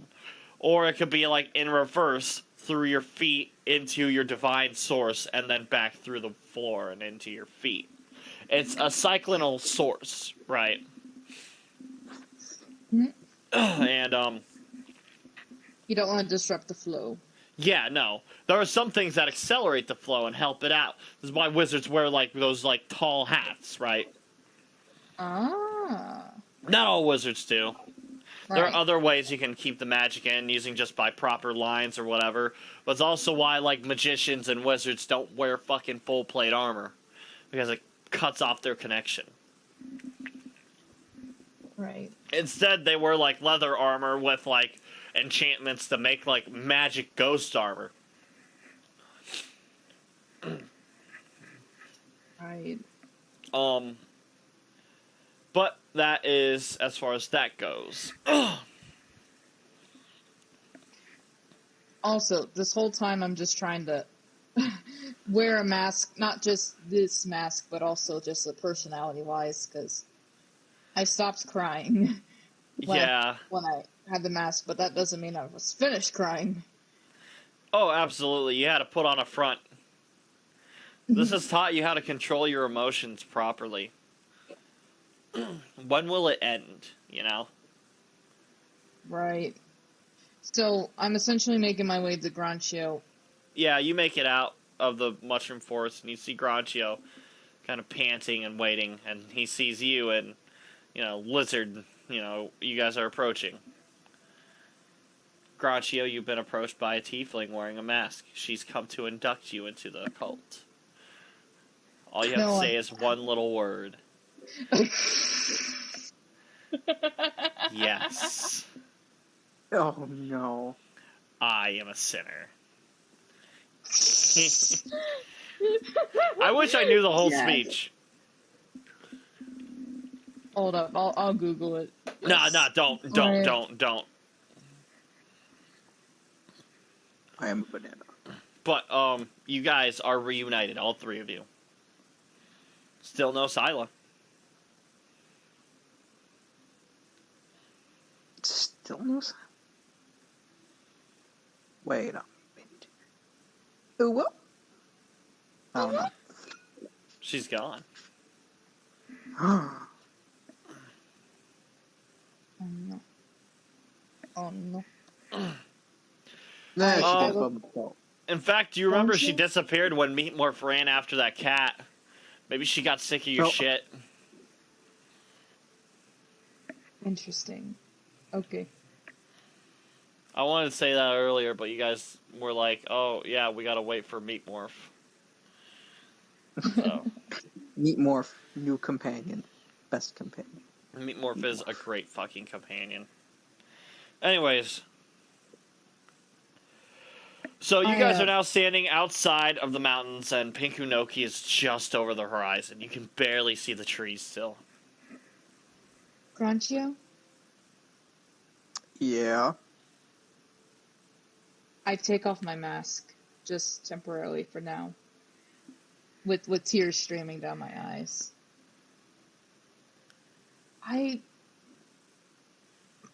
The future isn't decided from the very beginning, is it? So I look down at her, and I think for a moment, and do a little sigh. Well, guess that all depends on the moment right now, if whether or not we can kill Mother Nature herself.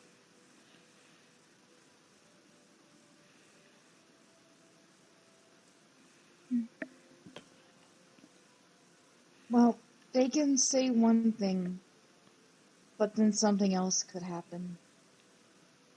I didn't want you to think that I was trying to join like some cult. In fact, I don't like the idea that I'm going to die. In that manner, of course. I'd be okay if, like, obviously we know we're gonna die one day, but I start crying again. I get what you mean.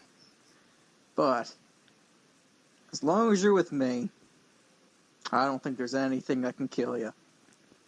Not some sort of prophecy, not some silly things wielding. I look at the weapon like the javelin, Yeah. needle-looking things, or zombies. I think you're going to be all right, and we can defy this prophecy. Prophecy, I say in quotations. I run Hey over Jay, to welcome to Granchio and the. I'm sorry. Hey Jay, welcome to the stream. Continue. I run over to Granchio. I still have the mask, but it's in my hand. I'm kind of like holding on to it by the eye sockets with Of one course. hand, and I hug Granchio. I should say, the slants are very thin. It almost looks like paint strokes. You're able to fit your fingers through, and you can grip in pretty well. And you, of course, hug Granchio. Please. Granchio, make a fortitude saving throw as you feel warm arms wrap around you, too. Oh no!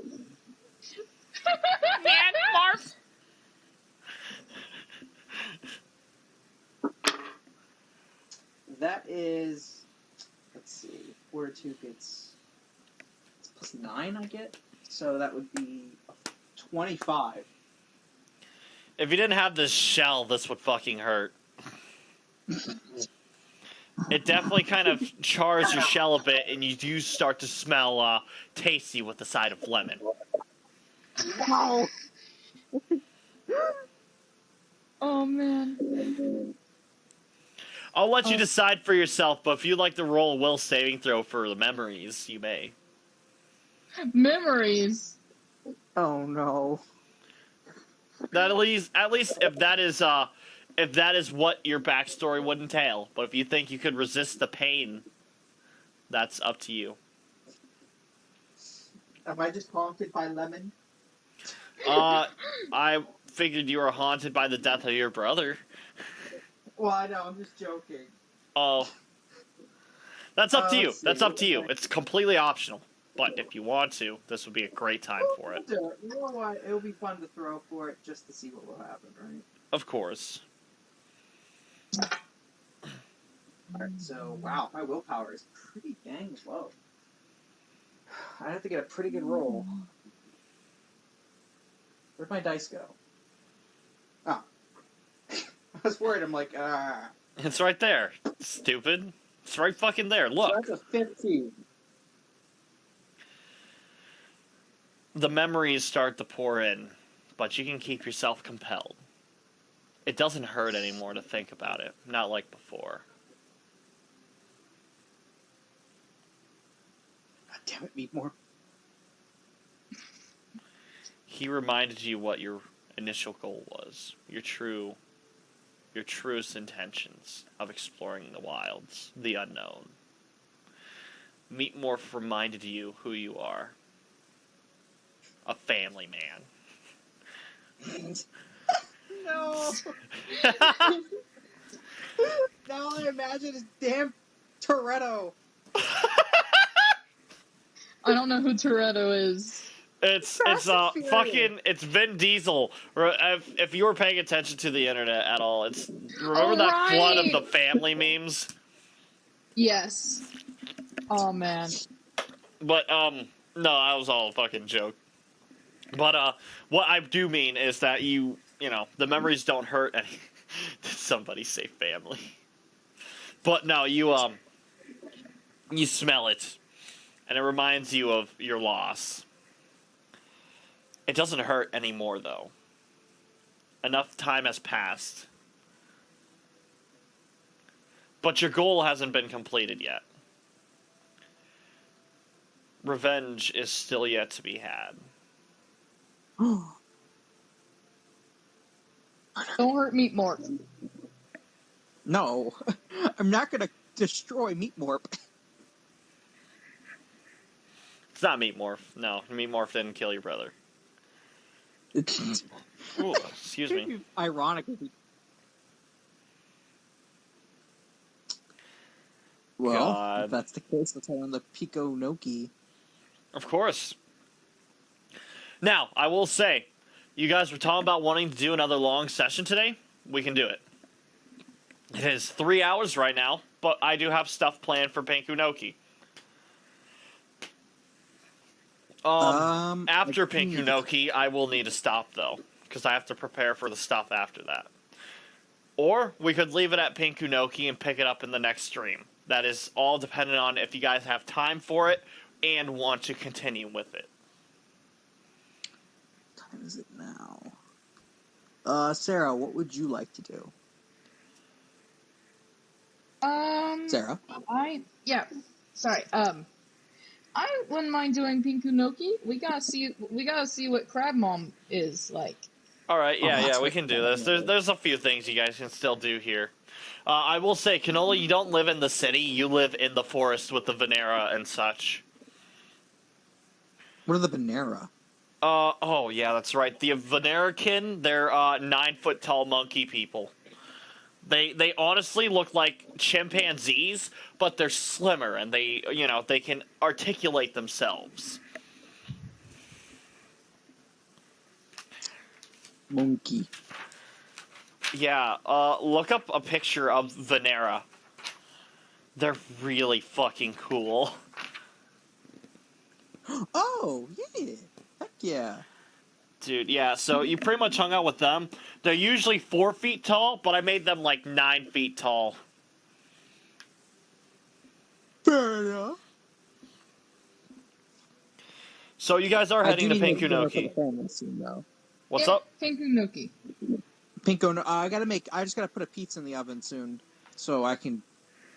I gotta. Make Yeah, it I mean, if you want to take a break real quick, I got to give thanks to all the people that have joined us. No, what? Yeah, because I gotta set the oven and everything, so it won't take me too long. Yeah, you do you. I'm gonna go ahead and give thanks and maybe even get myself something. I'm gonna meet myself and see if I can make dinner plans with my mom. Of course, you guys go do your thing. I would like to give thanks to Jonathan, Crazy, FICO, Sarah, Puffy Pirate, I believe that's Jay. I'm pretty sure that's Jay. Thank you, Jay. As well as Cannoli, another TTV viewer, Commander Root, jog jacaradas, and tow ropes. Thank you all so much for joining. I hope you all enjoy the stream. We got at least another hour or two left before we call it quits. We're going to take a little brief break for now. And for now, I am going to consume, because that's what my big fucking mouth does. I look like a piranha plant, but I also smell like a fucking raccoon. Yeah, I'm sure they smell like shit. They smell like rabies, right? What's rabies smell like? I'm sure you guys will get creative and Google that. I'll be back. You know how it goes.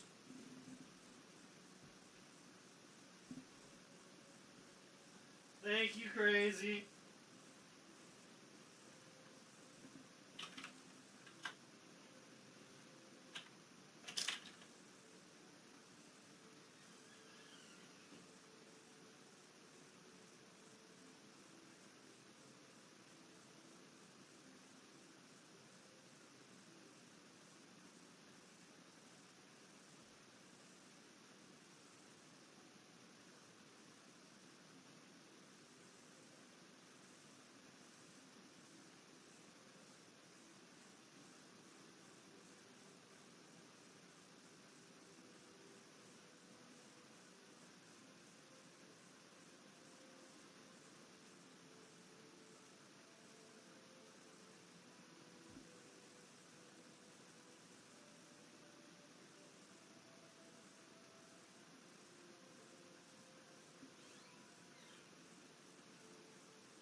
And I don't have to try and gauge it. Huh?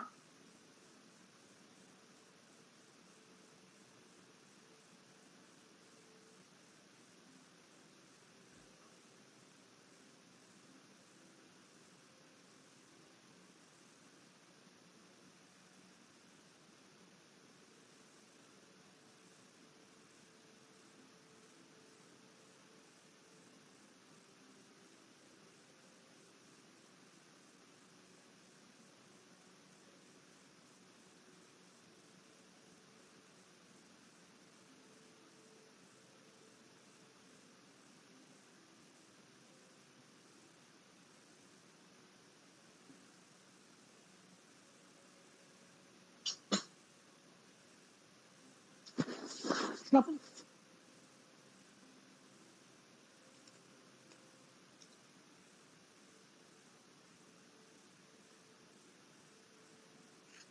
Um,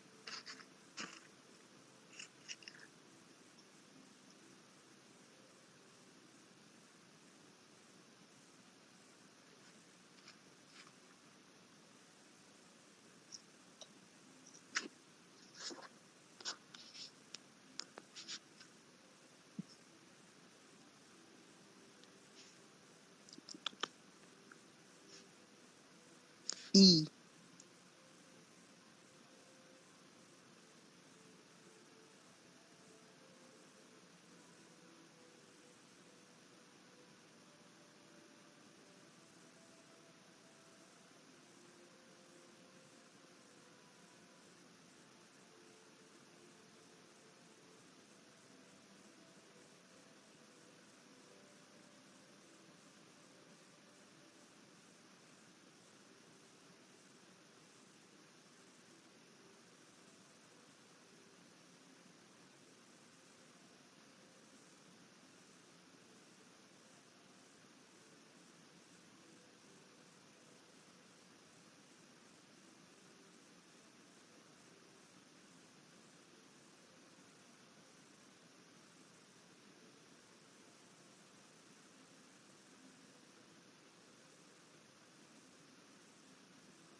Oh yeah.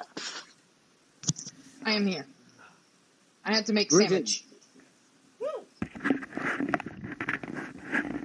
Yeah. I had to wait for the oven to go off, and I asked my father to put it in. I am back. I am also Greetings back. and salutations. What's up? I am also back. Oh, okay. Hello. I'm back. I'm back. I'm Jack. I'm Jack. So, what's going on? What's up? Oh no. I had to set the oven, and I asked my dad to put the pizza in when it goes off. Hell yeah. What kind of pizza? A Tony's cheese pizza. Cheese pizza's not bad. Oh, dude, I love. Like I said, insert brand name here is the best. Of course.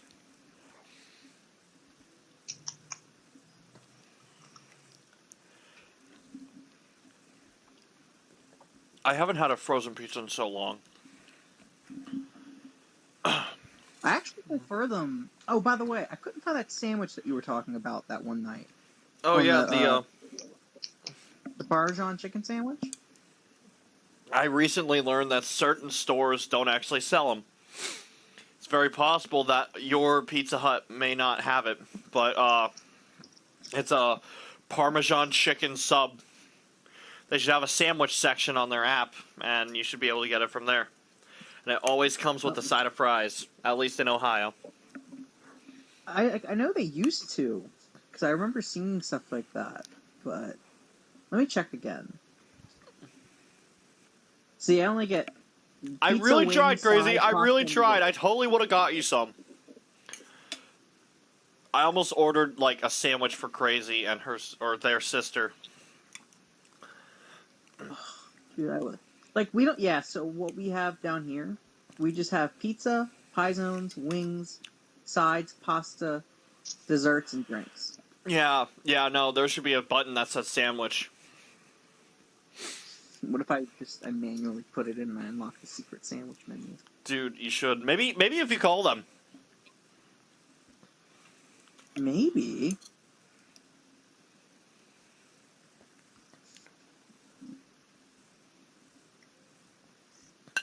The site has been blocked from using motion sensors. What? That's probably a good thing. It is. I wasn't expecting Yeah, it to have motion sensors.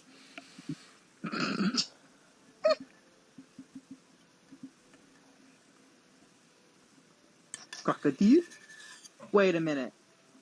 Were we talking about the Hut or Minos? Pizza Hut. So Pizza Hut doesn't have it, but Domino's has it. Domino's has like sandwiches? Yeah. Weird. They have. I'll have to try one. They have buffalo chicken, chicken habanero, Mediterranean, Philly cheesesteak, chicken bacon ranch, Italian, and chicken parm. Hell yeah. I don't know. Like I said, you're probably just gonna have to call them and ask. In Ohio, what am I stuffing in my face right now? I had mac and cheese. I ate it. There wasn't a lot. It was kind of just leftovers. So I also got a can of ravioli. That should tide me over for the night to come, and I don't have to worry about breakfast in the morning. That's what I do. I just eat extra food when I have to skip a meal. I mean, that's fine as long as you're not eating too late. Oh no, like this is about time I would eat dinner sometimes. Usually I try to eat an hour beforehand, but it's alright. Dude, these sandwiches are only $6.40. That's not bad. Usually my breakfast is just a cosmic brownie from work. Okay, you need to do better there. Yeah, I did. I ate ravioli. Now I will survive on my natural fat. Make some eggs. No, I don't have enough time for that. I only get 30 minutes to cook. I should see if I can find some. Besides, cosmic brownies are fucking amazing. Even Crazy thinks so. They are. Emma doesn't or has never had a cosmic brownie before. Someone's got to help her. Mm-hmm. Cannoli, you have to buy her a cosmic brownie. Cosmic brownies are hard to find around here. Really? They're everywhere here. Mm-hmm. No, yeah. So a lot of South, like I come from the East Coast. They have a lot of good food here. The food here sucks absolute dog ass, and like personally, the meat's horrible. Like, there's only one deli meat that I actually eat. That's all I've eaten for since I've been here in 2008. And yeah, like a lot of the. Is that Annie? Who makes that? Is that Hostess who makes, or is it Little Debbie that makes cosmic brownies? I believe it's Hostess. Is it Hostess? Well, a lot of stuff doesn't get ported around here. Like, for instance, zebra cakes. I have not seen zebra cakes in like 6 to 7 years. Oh, Are you kidding goodness. me? Are you kidding me? Oh my god. Yeah, Twinkies. weren't around here a lot. Like Chips Ahoy Oreos are probably the only thing that you see consistently. That's weird. Yeah, like a lot of stuff. Like Oreo will be like really weird. Like Tasty Cakes that me and my dad like. We have to get them. I mean, I guess imported. what purpose does it have in a desert? I mean, pee-pee poo-poo, man. It's like, Unfortunately. His pee-pee do smell like poo-poo dough. Anyhow, by this time you guys are approaching Pinkunoki and you're passing through the light forest along the main path.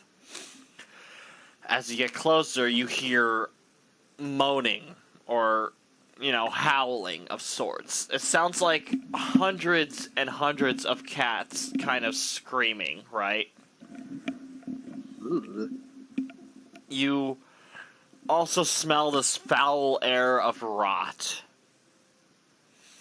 And as you see the walls of Pinkunoki come into the distance, you can see these shriveled up towers of... They look like giant trees that were not here before. They definitely were not here.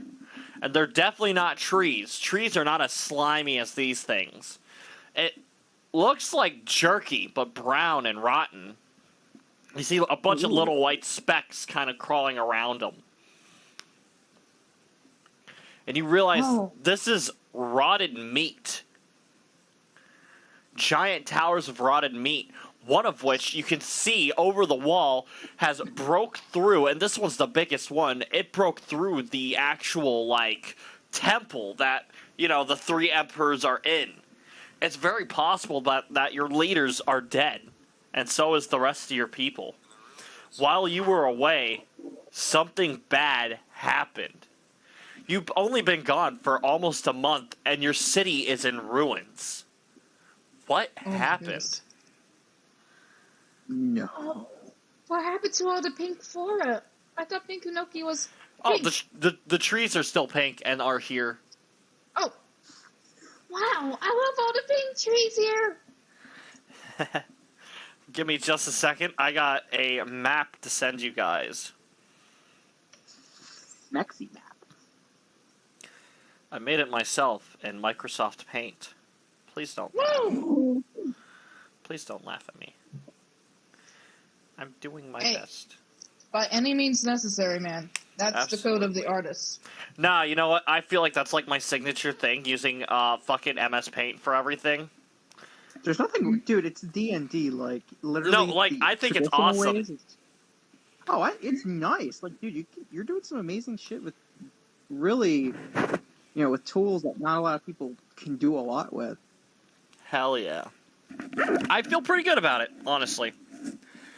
I'm not really seeing it, though. I may need... Oh, there it is. Cool. It's been stolen by Nope. Bill Gates. Bill Gates can suck my cock. And you can quote me on that. Sorry, just wanted to. We're gonna share that. We're gonna share that to, is it, what was it called, Nerd Shit? No, No. you're a nerd. You are a nerd. We're gonna put that Yeah, in D&D.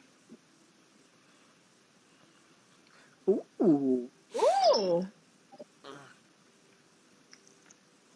Now, the weird cauliflower bits that are weird, they're brown. Just pretend those are brown.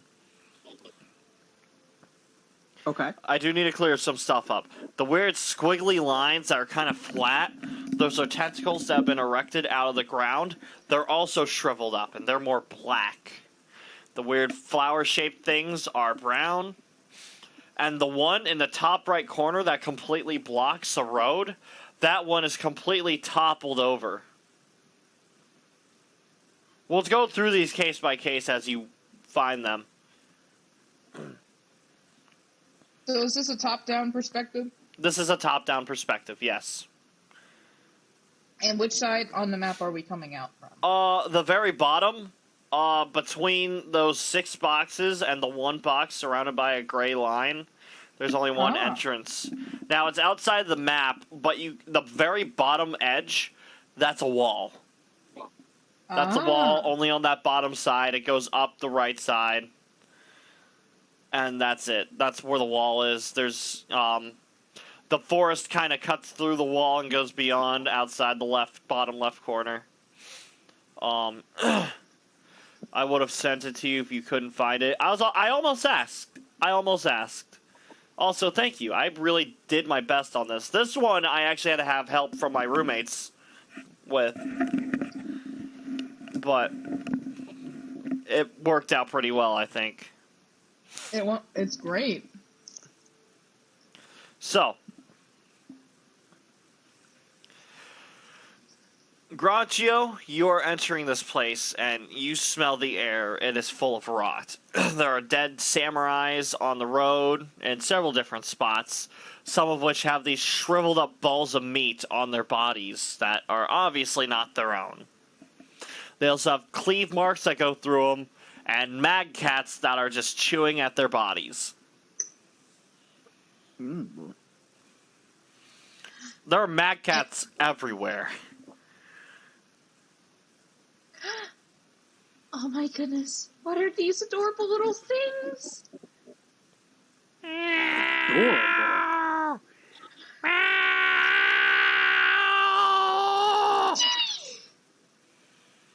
Is that a cat, So you said there's one Granchio? eating the cat or eating the person, right? Yeah, these two. There's 3 of them eating a person right now. Can I smack one of them and make them explode? It won't With my make them Kanabo. explode, but they're bugs, so yeah, you can crush them and it'll instantly kill it. Wait, I Yes, I'd grabbed like to one do of them. Of course. He goes to crush one, but I grab one of them like to hold. Of course, you pick one up and you hug it, and it kind of like pulls away from you. It really wants to go back to the dead guy. Hi,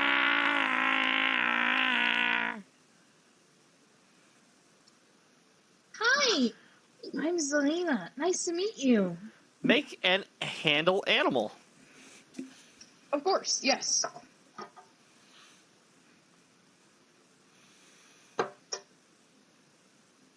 Ooh, that's a good roll. I got a 19. Then I do a handle animal, which is, where's that at? Oh, about the verb. I'm so sorry. Handle animal is 4, so that's a, and then let's do, so it's actually 19 plus 6, 25. Hell yeah. It stops groaning as it kind of looks at you, although it doesn't have eyes. It feels really silky and warm, and it kind of has blood dripping out of its mouth. Apart from all this weird features, it's cute. Small, huggable. Might eat your brain if you don't give it the proper love and affection and train it right, but you're a druid, that's kind of what you do, so you do feel confident. Oh, fuck. Ugh. Sorry. I'm sorry, that was absolutely disgusting. I am terribly sorry, everyone that's watching this. You're fine. Oh. Don't eat mac and cheese and ravioli at the same time. That sounds like a great idea. No, it's not. I'm so sorry about that. You're holding this cat, and apart from all of its disgusting features and the fact that it's a maggot, it's cute in a rather morbid way, as it looks up at you and kind of drools the blood and kind of, looks at you with a cocked head with, like, this weird look of intrigue. Like, wow, I haven't seen anything that was alive yet. I rub its little cheek. I hold it in my left arm, kind of cradling a little bit. Like a baby, of course. Like a baby, and I scritch behind their ears. And it kind of just lays against you. Its little 8 tiny nubs for legs kind of just wiggle as you're holding it. Looks like it likes you. Oh my goodness, you're just so adorable. I have Aw, look at you. You're so cute.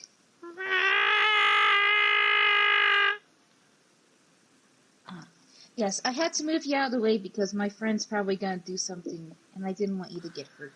Hello, friend. Are you about to do something? Meatmorph Hello, is friend? watching these things intently, by the way. He's looking at it, and he's licking his chops.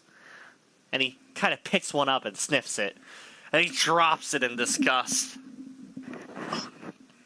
Meat Morph won't eat. This. That's Meatmorph doesn't actually like rot.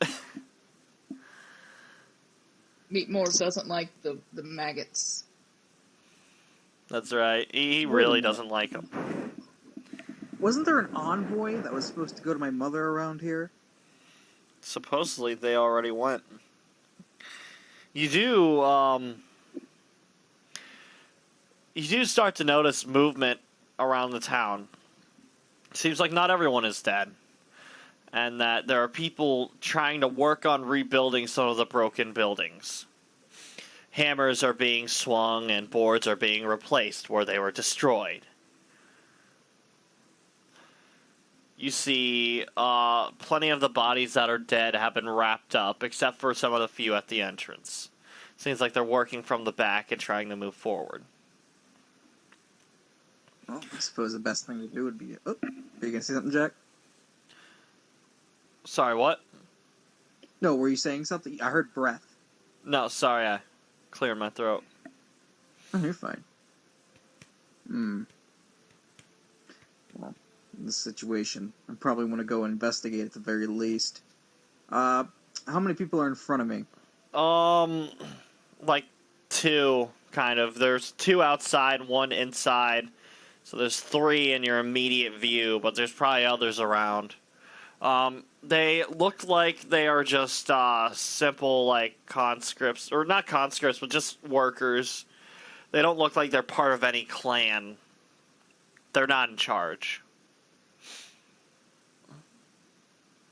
Also, upon further examination, looking at the tower itself, you do see lots of scaffolding around the top, which had a giant meat pillar ripped through it. Pillars. Why is there so... I just want to know what these are. I want to talk to one of these individuals. Of course, as one of the workers. You can go over there, you get their attention, you are a crab.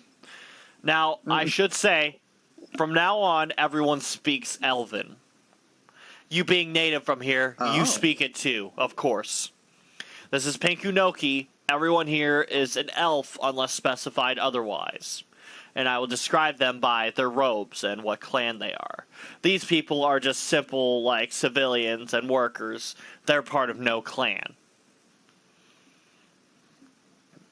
They look over to you and they acknowledge you. It's refreshing not having people scream and cry at the mere sight of you. There might be some sick, twisted fun to it. Maybe. Maybe there is. I don't know you. You approach, and they kind of look over to you and they nod. Hey, look! It's the Crab Clan leader. Oi. What the heck happened here, man? I did not witness it, but... And the dude on the left spoke up when he said that. We were outside of town. We heard rumors of something called the Cravavos took over. Cravavos? Yeah. Balls of meat that would possess your body. Some sort of parasite or disease. For what reason would they come here? Supposedly some woman was conjuring it. We don't know why. Her intentions seem unknown. Perhaps the new leader would like to speak to you more about it if you have any information or like to learn more about it yourself. New leader? What are you talking about? We have 3 emperors. They all look at each other. They're absolute surprise, and then they look back to you. No one told you. A tragedy has happened. One of the emperors were assassinated in a duel, killed for honor by the leader of Dragon Clan. This was after you've left. We figured a messenger would have been sent out to allow you to know this, but then after that, I understand why you wouldn't hear of the other 2. The Crane Clan Emperor died to the Duel of Honor, and then there were 2 others of Scorpion Clan, one of which died to possession, and he gestures the clumps of meat on the ground. And the other was arrested for treason by the Lion Clan. Now, at this point, there's no fucking way the story should be true. You haven't seen a single person from Lion Clan before. You only know they exist through history books. But they haven't existed for 200 years. There's no fucking way that Lion Clan exists. Scorpion Clan, they're kind of like shitty Yakuza. They're important because they circle the economy through, not by legitimate means, but they cover their tracks easily. They're not. Their methods are not taught in schools. You have to kind of learn it if no one else will take you. Then you got the Crab Clan, which is you, right? They're like the muscle. They're like the bodyguards. They're like a police force or like soldier force or even like a workforce. Then you got the Crane Clan, which are like the nobles. Then you got the Crane Clan. They're like smart individuals. They work with magic and such, but they're also more like scholars and such. Dragon Clan, they're like military police, right? They're like the Coast Guard sort. And I think that's right. That'd be the actual samurai. Yeah, like the actual samurai, ninjas, and shamans. Crazy, if I'm fucking up any of this lore, please help me out. Let me get all the clans up so I can look at them and talk through them more. This is how my lore goes, by the way. This isn't actual canon Oriental adventure stuff. By the way, this is Oriental adventure stuff. I'm pulling this mostly out of the book. Okay, real quick. Crab Clan and Crane Clan. They're warriors. They're bodyguards, one of which is more hands-on, yourself. The other is more intellect-based, and they're more diplomatic. Then Dragon Clan, they're kind of like the military, right? But you got your Lion Clan, which are like, the best of the best. If Lion Clan is here, something bad happened, or somebody's faking it. Phoenix Clan, these guys are the people who kind of handle the outer affairs, right? The Dragon Clan are like the Coast Guard that watch the inner parts of the city. They're the internal police, like a militia of sorts. Whereas Phoenix Clan handle outside manners. If you see an army of yellow and red, that's Phoenix Clan. They handle the outside world. Then you got Scorpion Clan, they're like Yakuza. And then you got the Unicorn Clan, which usually take over in the winter when Crane Clan and Crab Clan can't handle it. They're also mostly ninjas. Mostly ninjas. Yeah, most of them, all ninjas are Unicorn Clan, but not all Unicorn Clan is ninjas. Ah. Hey, Crazy, did any of that sound wrong? Did any of that sound right?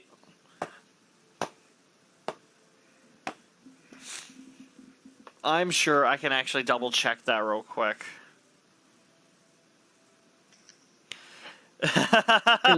Yeah, I see that GIF, Sarah. That's pretty much your pet. Real quick, I need to check. I gotta make sure that's right. Pin messages. Okay, I didn't actually come up with a name for the Crane Clan Emperor, but Akui Sembo and Shoto Tekai were the two Scorpion Clan members. Neat names. All right. And then nerd shit right there. I need to check the pin messages here. I immediately see Aeon. Oh man. Hallowed be thy name. My kingdom come. It did. It really did.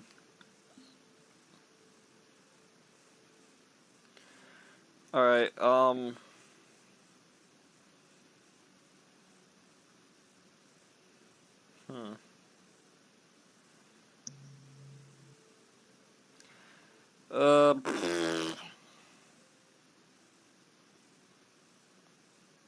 Yeah, I don't know.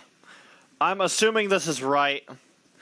If I'm wrong at all, any of the previously established stuff I said during the Cravavo stuff I done, that is right. Whatever I fucked up here is corrected in the other session.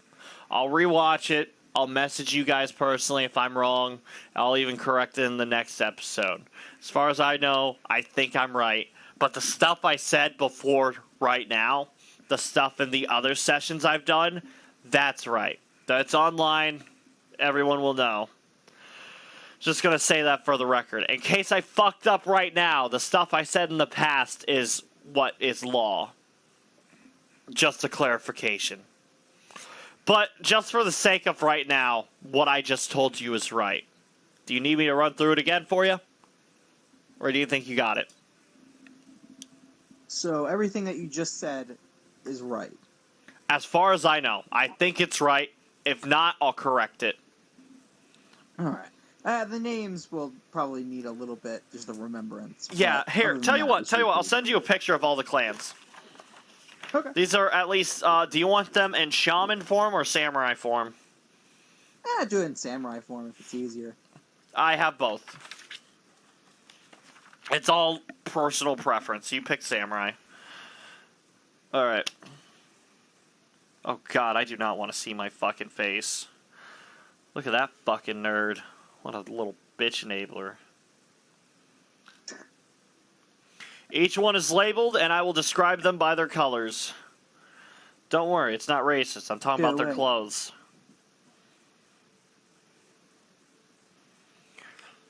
It's like this, but everyone's elven unless specified otherwise. Okay, yoke. Blah, blah, blah.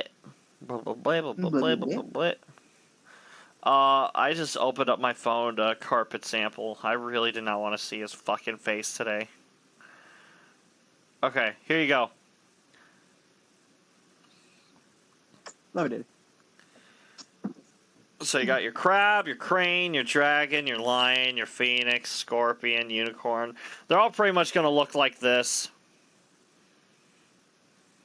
Fair enough. Interesting. Basically, the idea, though, is that Lion Clan are so extremely rare that no one's ever seen them in 200 years or so. But they're here. Right now. Right before your eyes.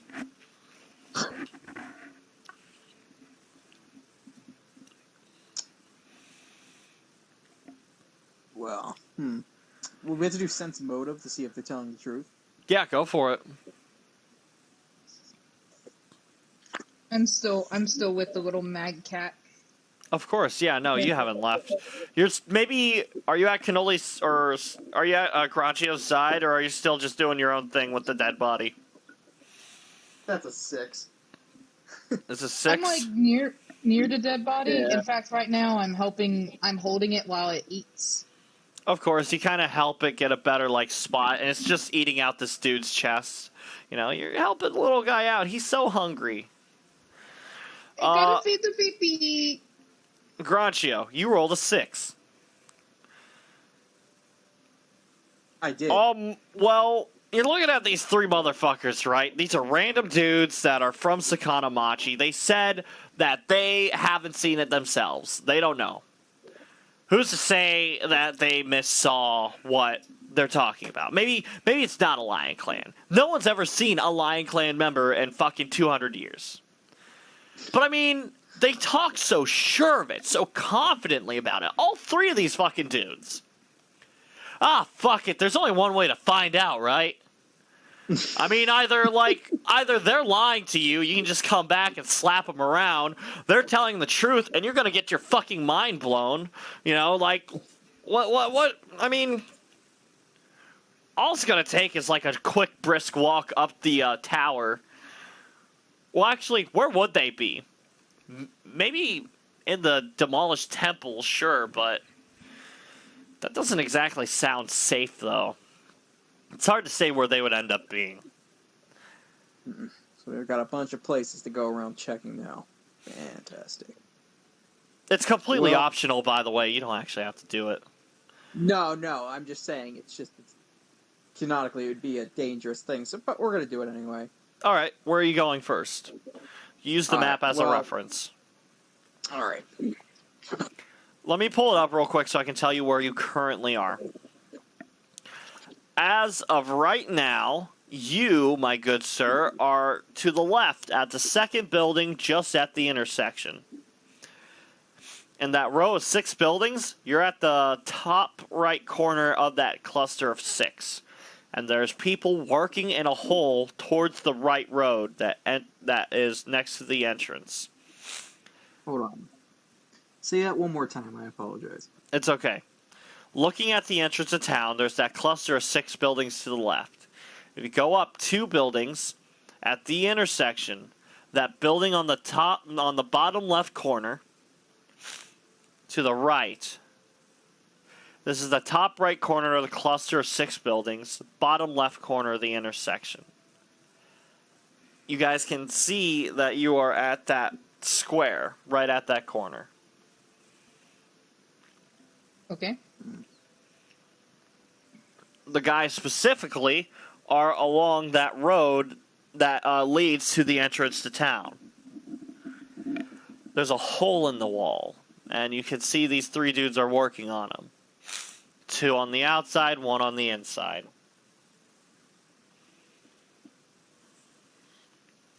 So which way would be to the temple then?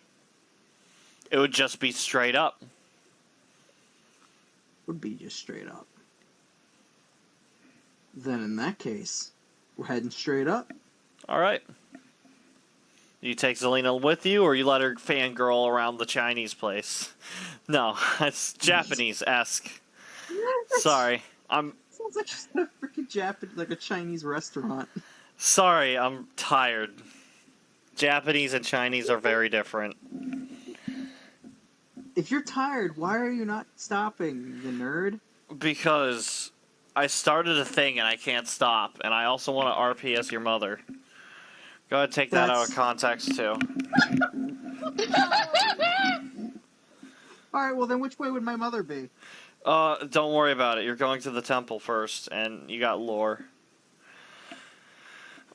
So now I need to find out that person's name. Do you want her name? I need her name. I will send it to you. It's in my thing. But Oh, not your mother's name. I have that ready. Oh God. I think I deleted it.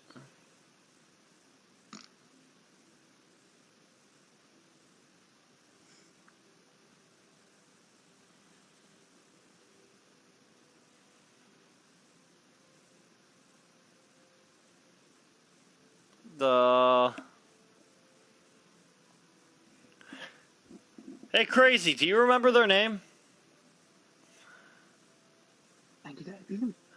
No, the one that started with an N. You're thinking Niku Sore. She's the bad one. I need the Lion Clan member. Her name was like Kira Byakugan or whatever, but I don't remember her name, her last name.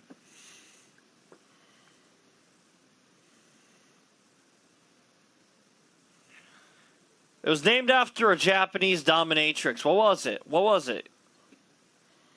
Kira? Kira something.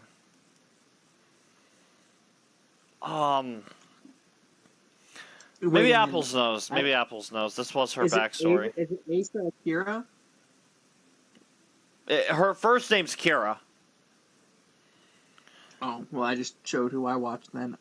Whoops. Let me ask Apples real quick.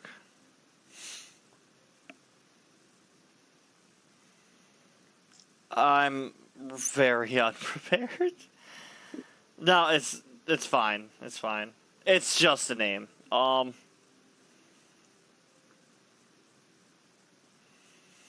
Fuck it. I only need the first name. It doesn't matter.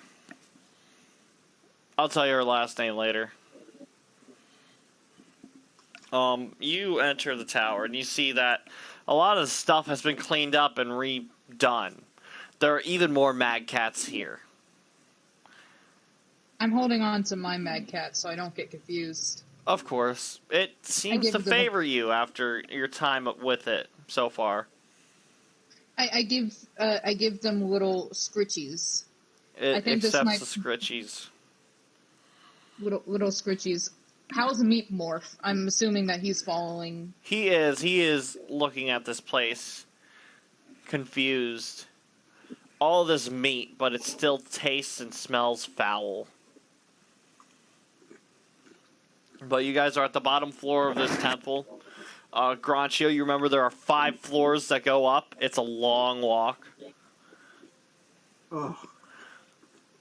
But the staircase is to the right, and you do see people working, and, people are going up and down the stairs.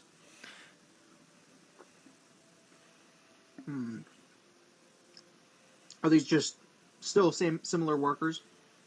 Yeah, similar styled workers, some of them wearing different colored shorts.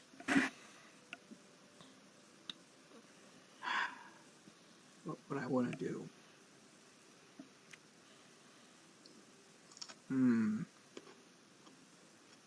Zelena. Yeah? You're a smart what's one. up? You are, as they say, a mystic warrior. Within a temple, what floor would you want to go to? The highest floor. You'll want to see the very outskirts of the city and see if your enemies are coming in.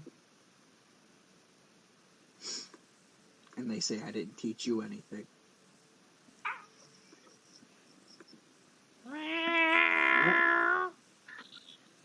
I give more scritchies. You are just so adorable. Do you want more of the meat? No. You are letting it eat my people. But they're dead. And they're rotting. I think it will be too big for a mass grave. And you see some of the workers kind of looking over at you like, the fuck is wrong with you? I look at Granchio and I kind of kneel down, making direct eye contact as I let my little worm eat another dead person. I'm like looking. You do see like 2 people walk up and they're like, "Hey, get your thing away! This man died fighting for the city. We don't need you feeding your pest." Well, I stand back up and I cover my big B. He's like, oh, sorry. You are so disrespectful. You should be ashamed. I like hold my baby close to, or I hold the Mad Cat close to my chest. But I had also like taken a little bit of flesh from the dead person. And of course, it bit down and tuck a chunk. No, I was saying that I sneakily grabbed a piece of meat for the baby, so that it wasn't. Oh, teased. you'd have to really pull hard. Oh, never mind. Just I made because sure that they're rotting, you'd have to cut it. Never mind. I'll just say that it is eating the chunk. Yeah, no, it took off a chunk. Don't worry. It is happy and healthy. I put my hand on one of the guys that was talking to this Zelena, and and I stare him dead in the eye. I'm like, she didn't know what she was doing. I'm sorry. Even though it's I say. wrong, it won't happen again. He lets out a low sigh. She doesn't look like she's from these parts. We'll forgive her. He looks up to you. Make sure you keep her on a short leash. Show her the ropes. If I'm good for anything, it's getting some good students out there. You do know how to pick 'em, don't you? You are... you are a fine teacher, Granchio. You said it, not me. He smiles and nods. I have to get back to work. It has been a pleasure. Pleasure is all mine. He nods and walks away. Grabs another board and starts trying to fix the balcony that's collapsed. See, some shamans are here casting mending and restoring it, much like how Nero did. Except this is a bit more professional. They're not using like trash and broken tools. They're actually rebuilding it, refurbishing it. This is just like brand new, except there's a bunch of rubbish on the ground. But you do know that the doorway to the stairs is to your right. And this staircase goes all the way to the top, stopping at every floor. Uh-oh. Something cut out? Oh no. What? The floor? Hello? Hello? Hello? Hello? Hello? Hello, Jack. Oh. Oh, did I might cut have out? Oh, I'm sorry. Yeah. I'll rephrase that last bit. There's a door to your right, and it has a staircase that goes straight up. And each flight of stairs takes you up to the next floor. You have to go up 2 flights to get to 1 floor. So, 10 flights, 5 floors. Zelena said that your person might be at the top. Are you going to the top? We'll head to the top. If Of need course. be, we'll do a sweep down once we get there. Of course. You start out at the top, you go straight up. This walk is not as bad the first time up, but you remember you have to pass up and down these stairs a lot more than just once when you're at work. But this is very special terms, so hopefully it's just 1 trip up and 1 trip down for now. This place is in ruins. You have no idea how this place is standing on its own. It's almost like a strong gust of wind will knock it over. But you make it to the top and you open the door. And you can see that the air is a bit less foul up here, with more wind blowing around. To the right, you do see the hallway to where all the armory and important, holy relics of your country, it looks like the entire room is collapsed in. 200 years of history appears to be crushed in meat. Although if you look over, you can see most, if not the whole room, is preserved. So thankfully, maybe your heritage is still safe. And then you look over to the left, and in the left, you can see there's a hole in the wall. It leads out to the roof, and you see there's a rope ladder that goes up. And in front of you, you do see a sliding door that is spattered with blood. It is old.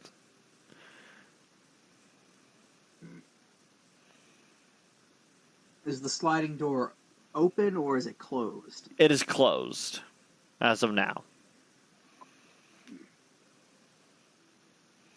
You do smell incense. There's someone in there.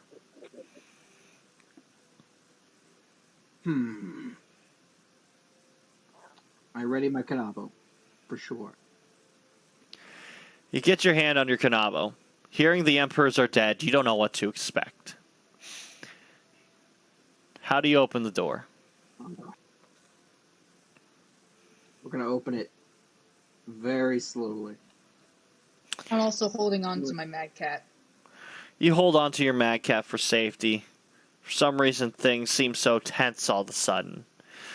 Granchio, you slide the door open very slightly. holy shit, there is a Lion Clan member here. They have their back to you. Their hair is long and orange. And it's very much so like an Indian headdress, except less feathers and more hair. And then they got their pleated armor that goes on their chest and back.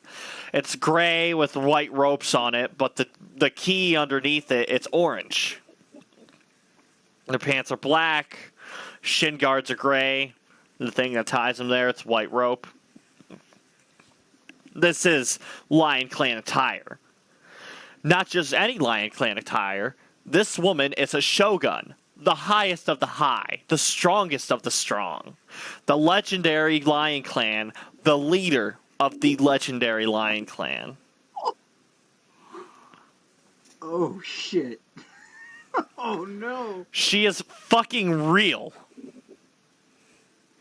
Hello. I wave at her with my free She hand. darts over at you with a loose eye. And she stands up and draws her sword. Who's there? Oh. Friendly. Calm. Oh, you must be Granchio. And she sheaths her sword. My name is Kurabiakuden. I know a lot have changed since you were gone. Well, considering I see a considerable what's called a legend, or more so a fairy tale right in front of me. Sure, things have a lot changed, or changed a lot. She smiles. As you look at her face, she has this special face paint. It almost makes her look much like a tiger with how it's stylized. Her face is painted black with like thick black eyeshadow around it, and she has this like black upper lip that kind of, with these whiskers, and it's, these black lines that go down her chin. These like 3 triangles that go down and out. When she drew her sword, you're looking at it. This is the legendary Amaterasu, the sword that is wielded by those who are pure of heart. It will only kill those that are evil or unlawful. Preferably both. The edge is red, whereas the base of the blade is blue. And yeah, it's a katana. It's a katana. Oh, I would imagine so. Yeah. She sheaths it and smiles. You may enter. We have much to discuss. I look back to Zelena and I point up to her. I'm like, well, I hope you don't mind a friend. And where's Meat Morp? Meet Mort. I'm guessing right behind me. I look behind me and see. You see no Meat Morp. Meet Mort! I look back over to the Kira kind of looks at you with an eyebrow raised. I go to look for Meet Mort while calling out, "Here, buddy! It's a Meet long Mort! story. Meet All right. Mort!" I'm trying not to yell in the This works. ear. This works out. You guys can split up. Sarah, you're looking for Meat Morp, and Granchio, you're learning about your home. We'll do Granchio first, because I do need to talk about this before I'm too tired to do it.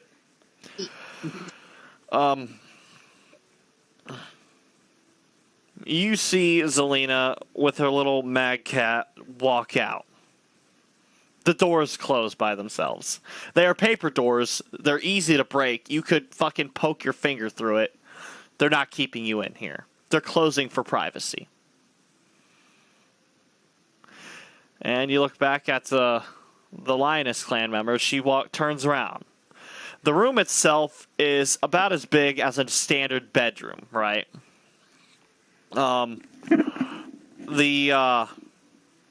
There's a sort of like stage that these judges would sit on.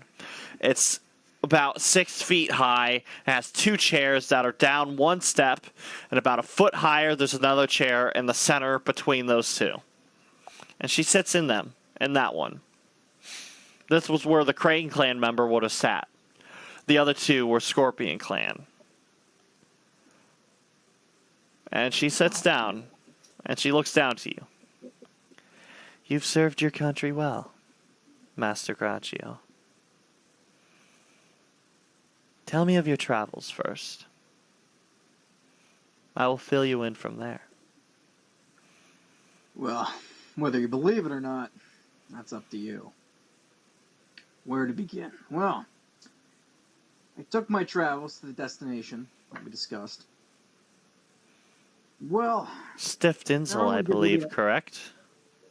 You would be right on the money. Of course, it was in Senbo's notes. Not the greatest place to wander, but we found Zelena at the very least. However, we also ran into this man named Nero. Bard type. You know, one that would sleep with anything. Magical prowess. I've heard of them before. Don't care for them myself, but to each their own. The man can hold a good beer. I suppose he'd Either have way. to, given his profession. And she kind of smirks.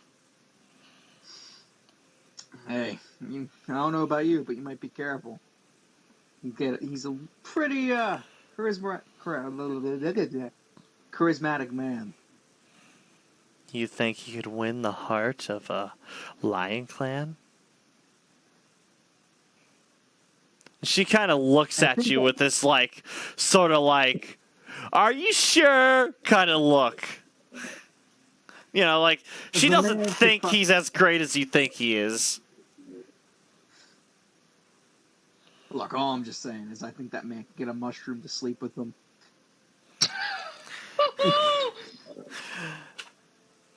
She kind of just chuckles to herself. Doesn't sound too hard. Doesn't sound like an achievement either. Oh, well, we'll get to that. Not actually having sex with a mushroom. Either way. Point is, I hope this is getting somewhere. very much. I don't.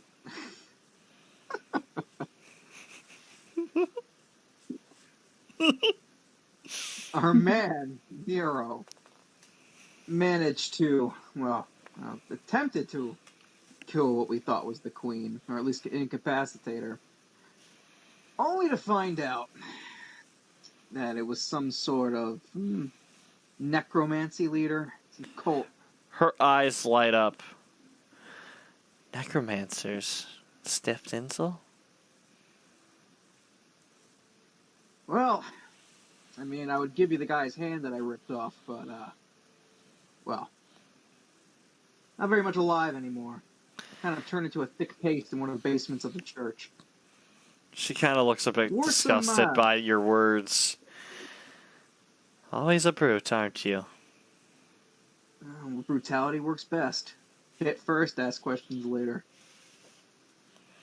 Of course, this was your method always. We've been watching.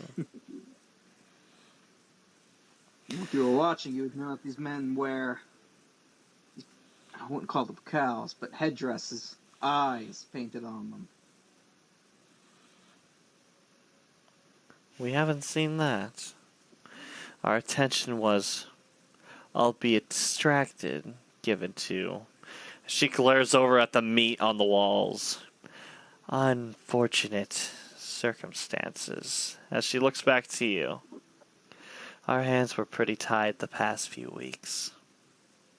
As of as is the band that I've been traveling with. Of course. Not only are we running into what can only be described as zombies, at least the undead is what we can classify them as. We've also run toward, and I still have the weapon as well. I pull out the silver javelin. She holds her hand out. May I? Oh, is that what they're called?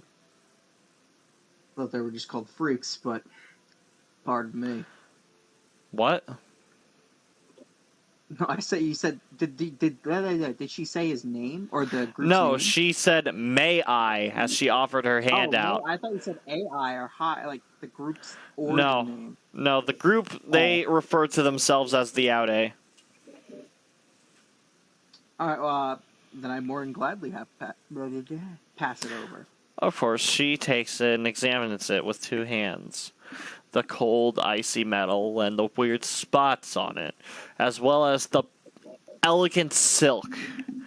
This is about as perfect as silk could be woven. And she watches it in awe. Wow. Extraordinary craftsmanship. If only it was an actual sized needle, this would be the finest needle known to man. As for a purpose of a javelin, it seems rather clumsy. Javelins are shaped the way they are because that shape works best.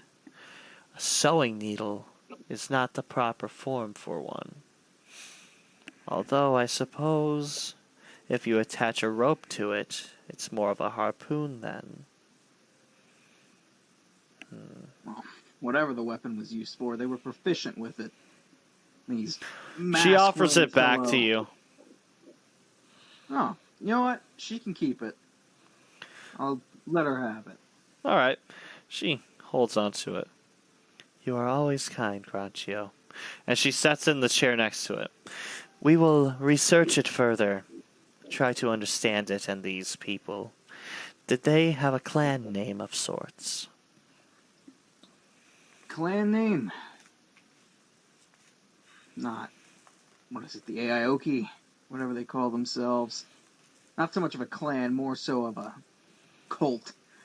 Ran into this giant fellow. But he was the son of some nature god.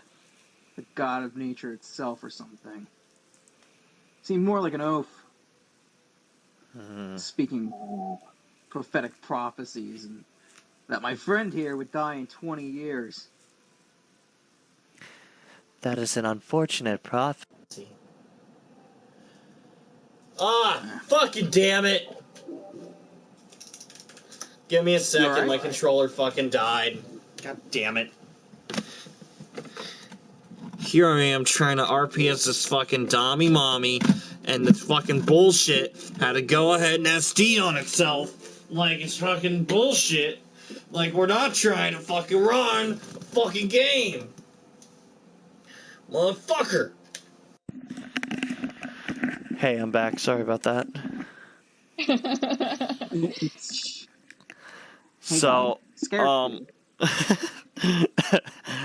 So, real quick, you see, she takes the needle, examines it, and smiles. And then you say the thing about the prophecy, and she lets out a low sigh. That is an unfortunate prophecy.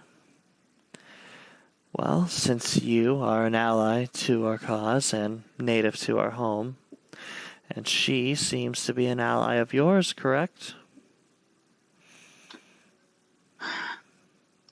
Begrudge.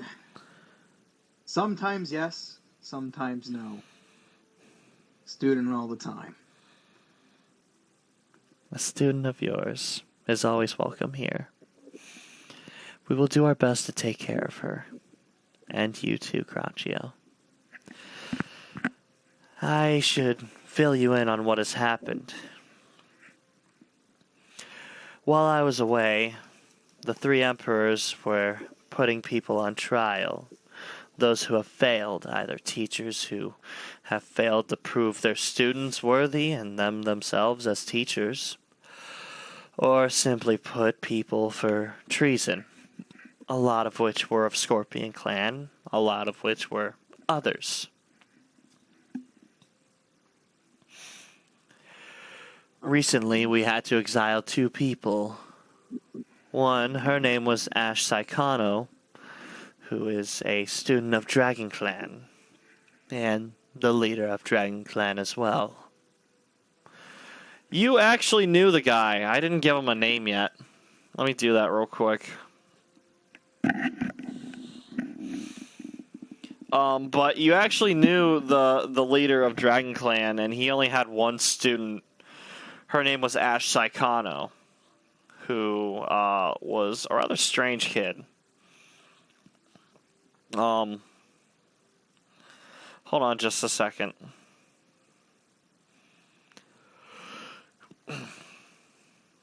We will go to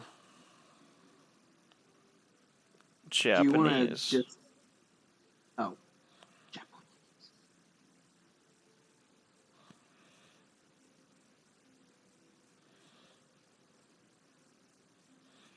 All right.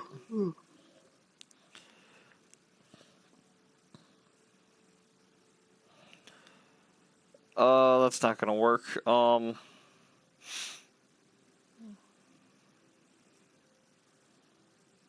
Okay.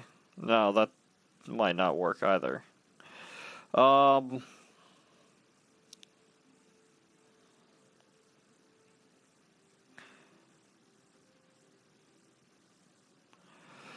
right, yeah.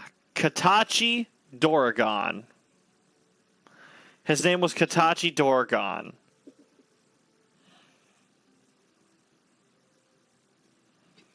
Doragon. All right, write that down. I better send that to Apples, too, so that she knows. That was the leader's name? Leader of Dragon Clan, yes. Katachi Doragon. Oh, I put it as Oregon. Whoops. God.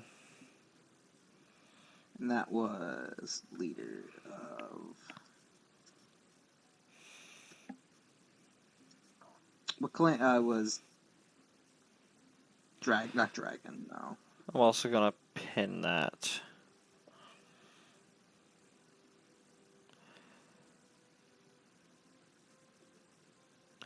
Oh, her name was Saikoro. Nice Saikano. My bad. Ash Saikoro. This is Apples' character, by the way. This is part of her backstory. Since you're both from Peiku Noki, you guys have a lot in common. But, yeah, so you've just been told that this student, who is way too young to be exiled, was exiled for failing to prove herself to her master.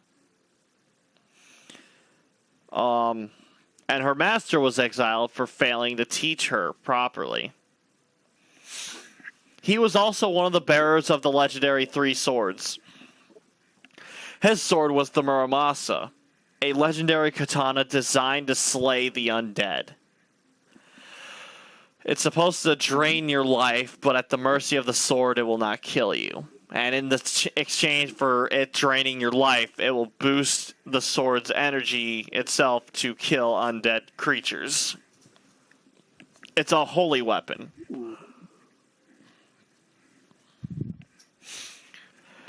And, he was exiled. Well, no, he himself wasn't exiled.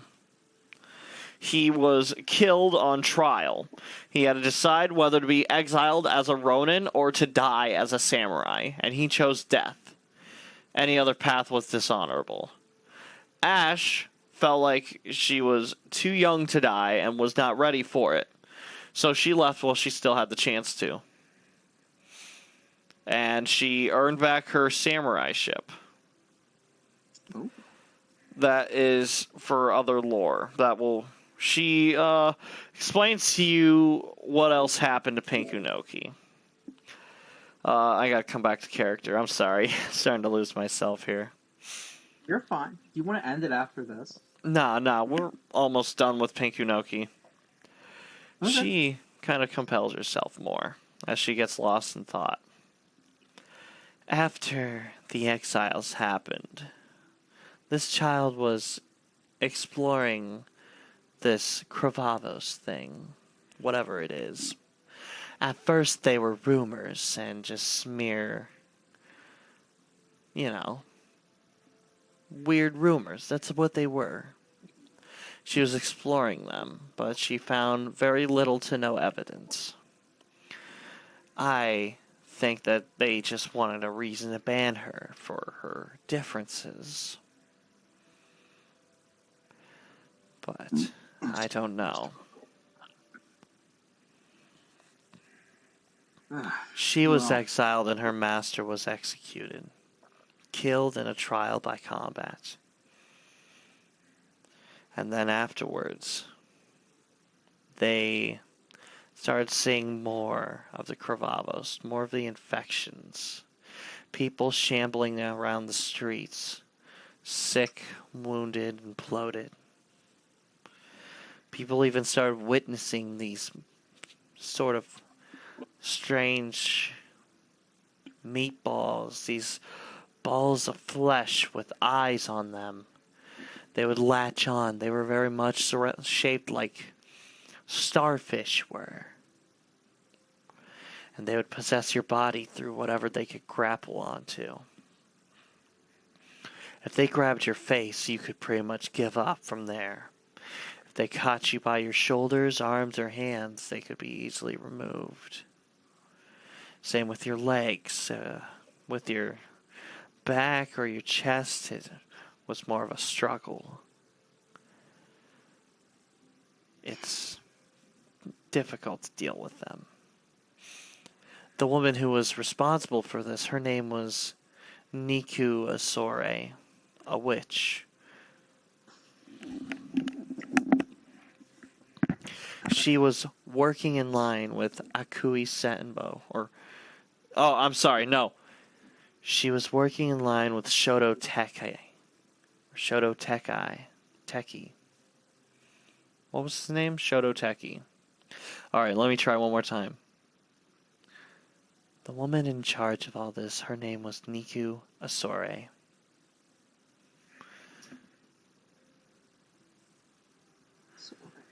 Working with Shoto Teki. She was working with Shoto Teki. That is correct. But you're saying this didn't start happening till Katachi Doragon died. That's correct.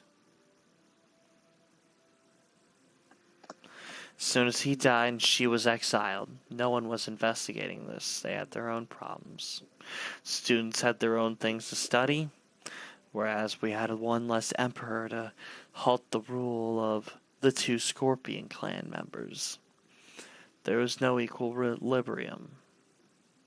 Justice had faded. Akui Senbo was reasonable, but he was still biased, whereas Teki was a sadist. He just did whatever helped him first. The Scorpion clan proved themselves to be worthless to Pinkunoki. And you have my permission to execute any and all Scorpion clan members on sight. No questions asked. If you see black and red armor, they are no longer samurais, nor men. They are dogs, to be put down. You have my permission. They are not welcome here.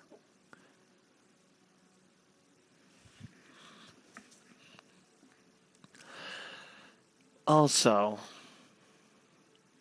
Niku Asore has been apprehended. She has been killed. Her remains were found on the top of Mount Hasa. The people who killed her were a group, a cleric, and Ash Saikoro herself, and a Goliath from Pyrus. They were paired up with a man in silver icy armor. Not much like this javelin, quite different. And he had a rather funny looking man following him. An elemental made of stone. He was large and loud. Funny man.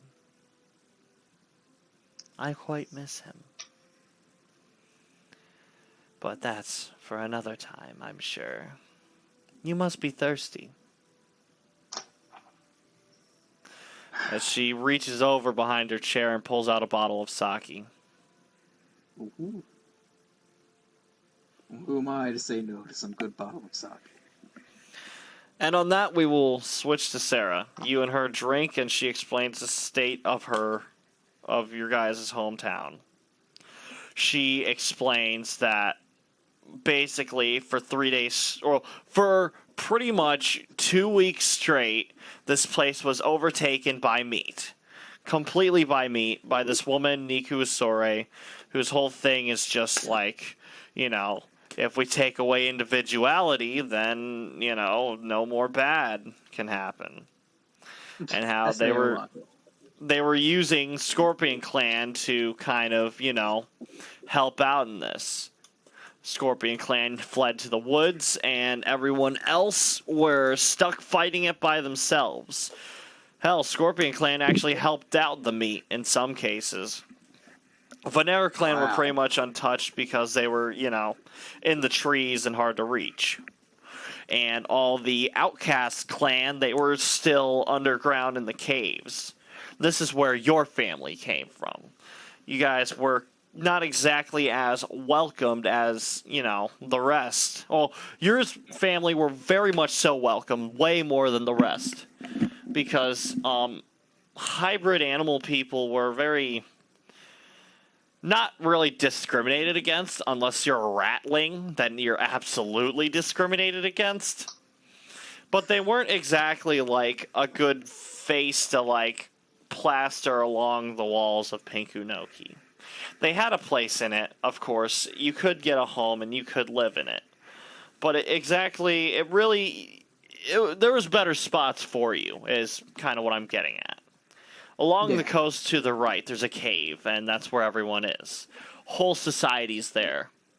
It almost has its own government that runs parallel with this one. And that's where your family came from. And they settled down in Pinkunoki, where you were born and you were raised. You've been there before, of course, when you had to meet grandmother before she passed. And, of course, she was sweet at times. But yeah, there's plenty of all kinds of stuff going on. But she basically explains how there was no suitable leaders to take over, and how she herself had to cover for Pinkunoki instead. She is only there temporarily, and that she herself came from heaven. Like actual heaven. Not like biblical heaven, mind you, it's Japanese heaven. Basically, think of Bleach, Soul Society. It's a lot like that. Infinite, town. Huh. She came from that. All the Lion Clan is up there.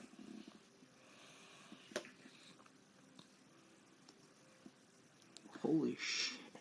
Okay. And now, for you, Miss Sarah, you are running down the stairs with your little mag cat looking for Meat Morp. Meat Morp! Sorry Meat for the Morp! wait. You're fine. It's all good. I was very intrigued. Alright. Meat Morp! Meat Morp! Where are you, bunny? I'm trying not to loud or yell in my mag cat's ear. Right, of course. As I'm nervous, I'm kind of petting the little mag cat to try to soothe my nerves. The mag cat is beginning to fall asleep in your arms. My emotional support mag cat. I'm looking for Meat Morp still. What happens when I go downstairs? Yeah, you go downstairs. You're all the way at the bottom, and you still see people working on it. They kind of watch you, kind of concerned as you run out, but they don't really stop you. Where did that boy go? Don't worry, crazy. I'm getting to it. Oh no. I have a bad feeling about what's happening. No, don't worry. It's only gonna fuck cannoli. It's not. Oh no. Why? Ha ha ha. No, I I go up think to one of the you'll people. like it. I go up to one of the people that are there. Love the the guardsman. And I'm like, hey, do you see where our red companion was, or went? He looks like a huge newt. Do He's you so speak tiny. Elven? Yes, I actually do speak Elven. Oh yeah, that's right, because you're so interested in Pink Unoki. All right, yeah, you walk up to this dude and you're like, "Oh hey, have you seen my newt?" And he looks at you, kind of confused, and then light bulb kind of turns on his head. The big red salamander thing. Yeah. Have you seen where he went? He points over at the river. And you see Meat Morpus laying there. He's just sleeping. He's just sleeping. You can see his face sticking out of the water with steam pooling out of it as he's just kind of laying in there on his back. I walk over to him, but I don't run since he looks okay. He looks like he is loving this bath.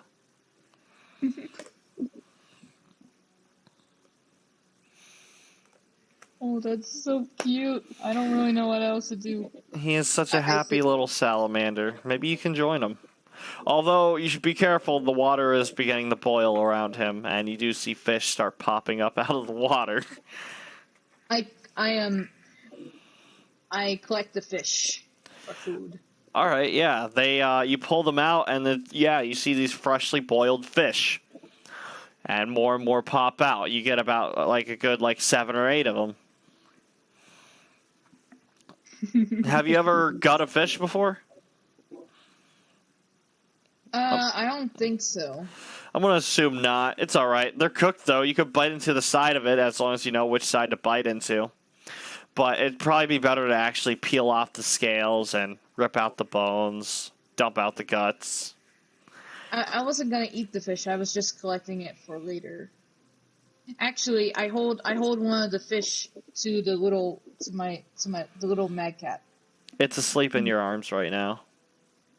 Okay, never mind. I put them in a bag, kind of like for later, thinking that maybe this will be good fish food. Or I heard that.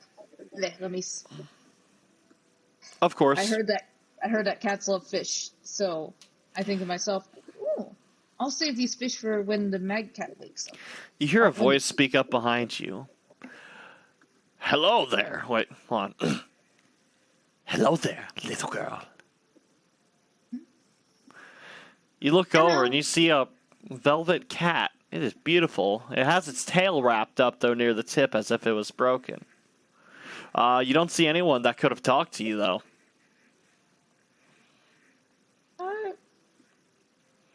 A kitty. I am no ordinary kitty. I am blessed. I can see that. Hi there. Give me the fish, and I will grant you 3 wishes. Okay. Do I give them all the fish or just some fish? It's a cat. It can probably only take 1. I give him 2 fish. 1 for now, 1 for later. Of course, he grabs that one by the tail, and you hear him speak up before running off. Haha, thanks. And he grabs the tail and runs off. He runs off towards a man wearing this green jacket and this sort of bucket hat with these green and white stripes. He's kind of stumbling around like a drunkard. And you see him look down. Oh, Ryuichi, got another one. And he goes to reach down and start petting him. I did good, my master, didn't I? Master of deception, like always. I walk over to where the cat is. I'm thinking that the cat didn't go very far. It went a good 30 feet. But it's still an eye shot and you can hear them talk. I pick up my little mad cat and a few more fish and I go walk up to them. They watch you as you approach. Now, you're looking at this dude. He doesn't have the pointed ears like elves do. This dude's human. He's absolutely human. Hi. Did you want more Oh, fish? I haven't seen a tiefling in ages. What are you doing here? Oh, That's a very good question. What am I? He kind of Oh, sways and twitches. He's definitely intoxicated. You've seen drunk people before. Oh, I went to look for my friend, and then the kitty cat came by. He looked like he was hungry for fishes. He did say a wish, but it looks like he just wanted the fish. So, would you like Yeah, he another does fish, please? that. He's a little trickster. He's just always hungry all the time. Aren't you, Ryuichi? He starts kind of poking at him. Stop it, master. Did you want more fish, little kitty? I understand that your intentions were to trick me, but I understand that you can be very hungry. Besides, I did not intend He to... does his best not to look at you as he kind of scuffs his nose up. And he kind of glares over to you. If you desire to leave me gifts, I will not deny them. I put another fish, the other one that I was going to give him, down on the ground. I didn't mean to kill... I didn't mean to kill these fish, so I don't want them to go to waste. Look at that! You got yourself a new friend. She's no friend of mine, just a mere servant. And you see he starts eating at the fish. Oh man, you are a hungry kitty. Don't mock me. I mean, that's your second fish in just a few seconds. You obviously are very hungry. Do you need another fish? I have more. He hasn't ate the whole thing yet. He's barely started. Oh, okay. I still have my mad cat, by the way, just in one arm. I figured you're holding it like, around its waist. You do, Ryuichi is just eating this fish as the man who owns him just kind of stands there kind of like proud. My name's Ryuda. Hi, Ryuda. My name is Zelena. Why, it's an absolute utmost pleasure, Miss Selena. What's a tiefling doing all the way out here in the east? Oh, well, I came traveling with my friend Granchio. Granchio's here? Yeah, I'm gonna have to say hi to my old friend. Where's the big dumb bastard at? I missed him. I pointed at the tower which I came from. He's on the top floor talking to someone of high importance. I came out Well, here looking no for my friend. shit. All right. Next stop, the temple. Master, do you think you can handle the stairs in your current state? I'm gonna make those stairs my bitch. And he walks off past you. I looked down at the cat. I looked down at the cat. It's starting to stir awake because it's uncomfortable. The other cat or my cat? The mad cat. That's what you're looking at, right? No, I thought I was looking at his cat. The fish-eating one. You haven't seen a cat like this before. It's purple, velvet, and it has a white tuft of hair on it. I know. Oh, are you still wearing the mask? Yes. You can also put see on the mask. it's glowing. It's a bright cat. It pulsates with arcane energy. Oh, wait a second. I don't have the mask on. Or maybe I put it on to, like, hold the mad cat. If you're not holding the mask, or I mean, if you're not wearing it, it's in your bag. Right, it's in my bag. All right, then never mind. You don't see the magic cat. You just see a normal purple cat. I look over to the cat and said, "Oh, I'm gonna go back to anyway because The something cat's tells walking me. away. It doesn't care. Okay, I turn over to my Mad Cat. Okay, we're gonna go back to Granchio.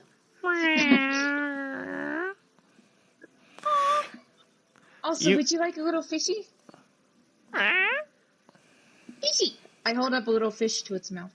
It's a fish. It opens its big mouth, kind of waiting for you to drop it. I insert the fish into the Mad Cat's mouth. You lower it in, and the Mad Cat takes it and slurps up the tail. It does not give anything back. And it kind of lays against your chest again and drifts to sleep. I give a little smooch on the forehead.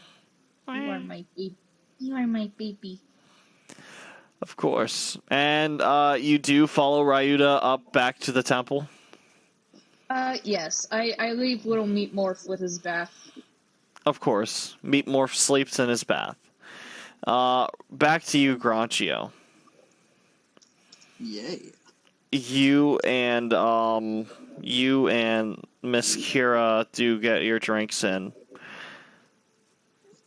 You're not quite intoxicated yet because it's very weak, light stuff.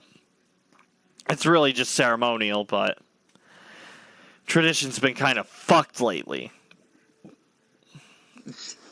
Get fucked. She kind of lowers her her excitement dies down into solemn. I've done my best to protect this place. I thought that the proper people could run it by themselves. I have quickly learned that this place is not sufficient enough without the Lion Clan to keep it in check. I will have to stay here for the time being, until someone more suitable comes by. I have someone in mind, but her path is long. She is not ready for a commitment as grand as this.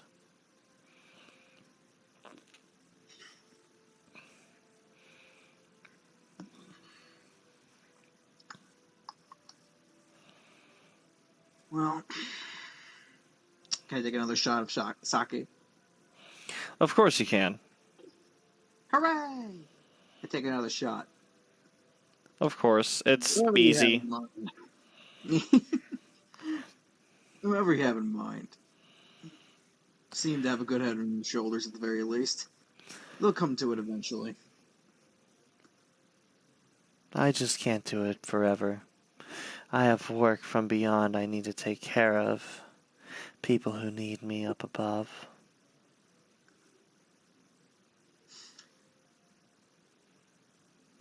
I'll take care of it for you if you want. She can barely contain her laughter. Your offer is kind and generous, Granchio. Truly. But this truly matters for Lion Clan alone. Much as this town, as of right now. Hopefully enough of the proper changes have been made, perhaps waiting for the proper rebuild to happen, and the town to restore itself to its proper form. Maybe then, and only then, will it be safe enough to leave independent. Until then, my matters will have to wait. The safety of Penkunoki comes first. Speaking of,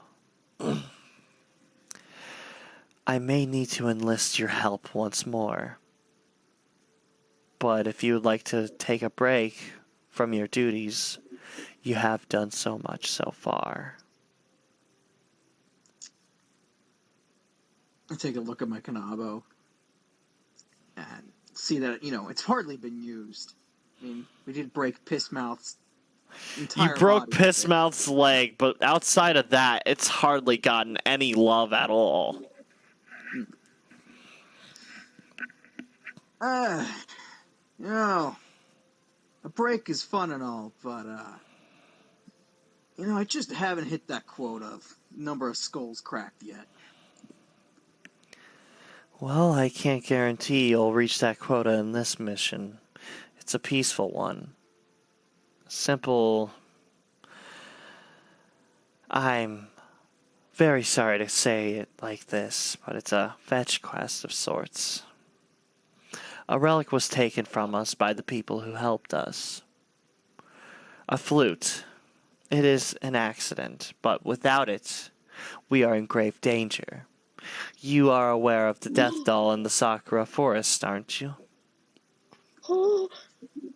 When I need to pose an intelligence check for that, or... Sure, and I'll give you a benefit because you do live in the forest. I'll give you a +5 to it. This probably would be something you know, but you've been through a lot. I could totally understand you maybe, momentarily forgetting. Well, just because I legitimately don't know about it, and I would like to hear your insight before I respond. Of course. I'll just tell you it then. You don't need to roll. Granchio, you lived in the woods. You've heard the stories about it. Maybe you have seen it, maybe you haven't. That's up for you to decide. But the death doll, it's it's basically this porcelain doll with like the blades of swords for hands. Like it has 5 blades, long katana blades on their hands. And it sings and it lulls people into its song and lures them into the woods to kill them. It itself looks like a 3-foot tall doll that levitates off the ground. It could like another 3 feet as it levitates around in the forest. She usually is deep in the forest, however. Right. So, basically like a Pied Piper. Yeah, except the song lures you to your death. It's more like a siren. There we go. And it can also fuck with your dreams. Usually, upon seeing it, you're fucked because this sort of thing is supposedly invincible, right? No one's been able to kill it despite how many attempts have been made. Although this relic that was meant for dealing with it, it was a flute, a holy flute that was made by the Venera. Specifically, a man named Engine Kenja made this flute. And it was supposed to pretty much put this thing to sleep. And when it falls asleep, you can disarm it, you can lock it away, tie it up, whatever. But eventually, with time, it breaks free. Nothing's permanent. It's just, it's a good repellent, essentially, whenever matters need to happen. But given the destruction in Pinkunoki, civilization shrunk away, making the death doll feel more comfortable to get closer to town. So now you got this death doll moving slower and slower into the town, and it's actually killing construction workers that are trying to rebuild it and make it safe.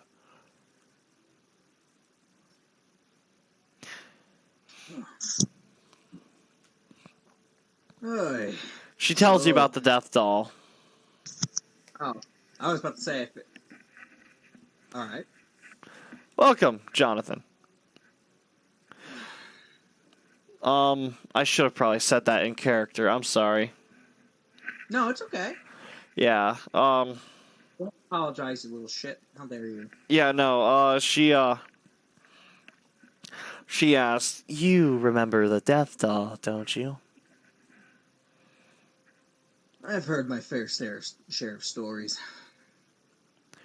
Whether or not I've ever seen it, well, I guess I wouldn't be here to tell the tale. But I've heard the stories.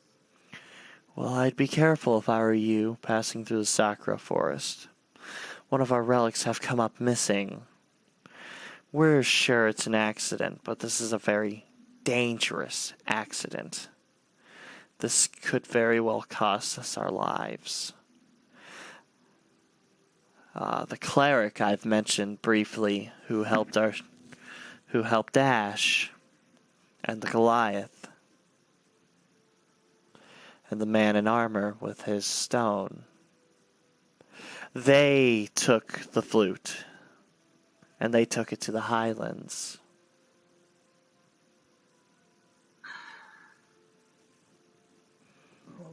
Tell me we got a long journey ahead of us then. How much time? I'm not sure, but we know a shortcut if you don't mind taking by the seas.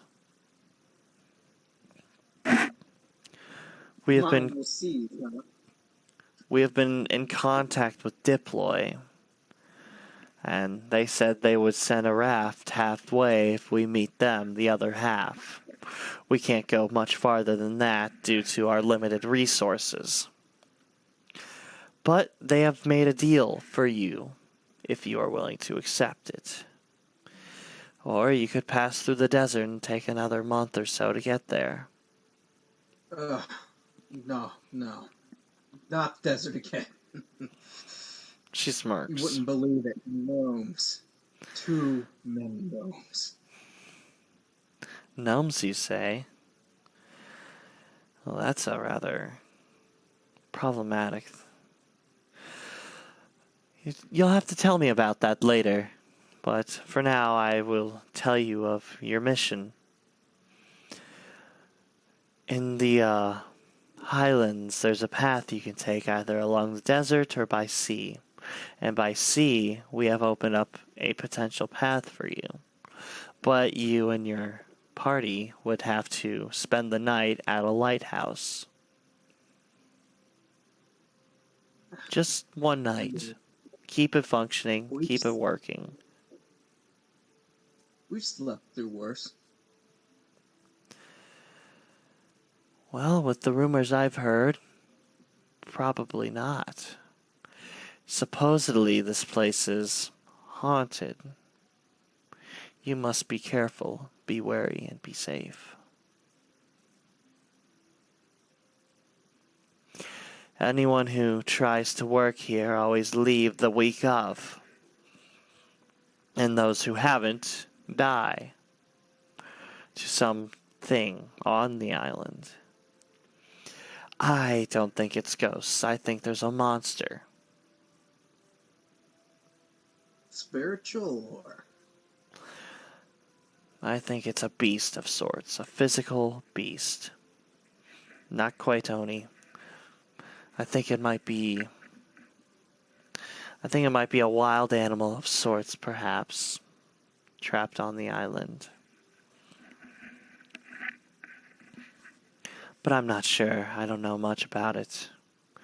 I haven't been there myself. I've only heard brief stories, but the gruesome tales I've heard of the eviscerations and such. And on this note, you hear a very drunken man stumble through. Where's that crabby bastard at? Granchio! Oh no. It's been too long. I suppose that sword of yours doesn't slay the idiots and the drunks, does it? Is that how you gonna talk to your old friend Ryuda? And he sits right next to you and he crosses his legs. What is this shit? And he takes your shot and sniffs it. Oh! You do gone soft, haven't you? He reaches for his sake. Say what you will, but he knows a good drink. Why do I know a drunk? Everyone knows this dude. He thinks everyone's his friend. He's the town drunk. And also, I don't really know much about your lore outside of your crap family, so I'm just trying to make this dude relevant. That's fair. No, that's fine. I like it. Awesome, alright. I looked over and like, you haven't changed that. Actually, how the hell did you know I'm here? Your little friend told me!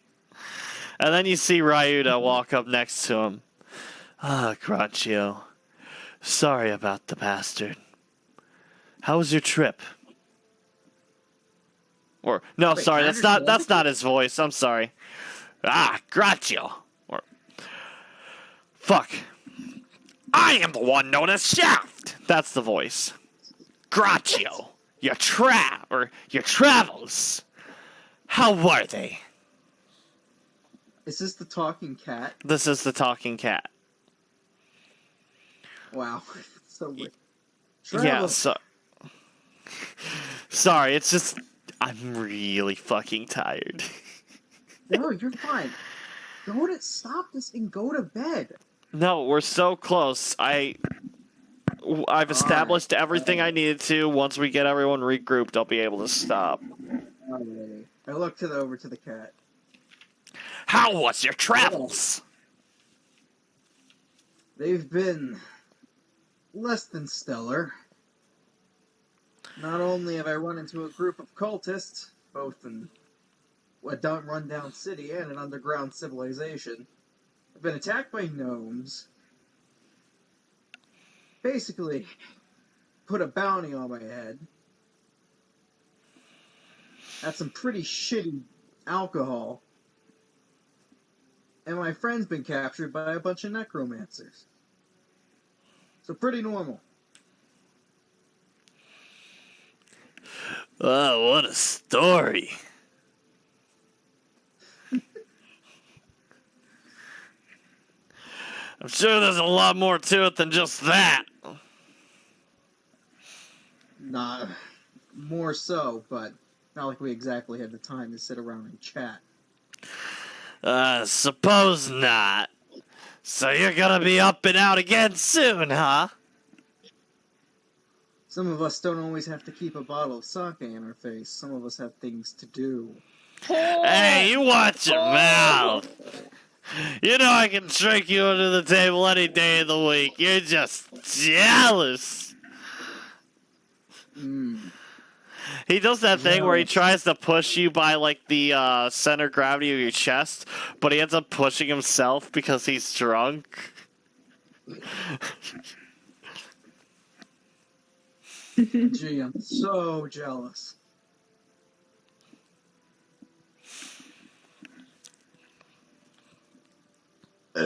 Excuse me. Zelena, you end up following in after, eventually. I say it when I see them again. Kira looks over to you and she smiles softly. Oh, hello again. Did I miss anything? Sorry, I had to find Meatmore. He's taking a bath. It's okay. Just a quick debriefing of his assignments. Apparently, you told this magnificent opus of a man. Yours truly! And he bows. Don't you have like a street corner to be falling over in? Nah, it's all full of meat. I'm trying to find another spot to fall over in. Figured this temple was a good enough place that I saw my old friend. Oh no, I guess I thought he'd be a little more grateful to see me, but I must be drunk, huh? No. Sober as a monk.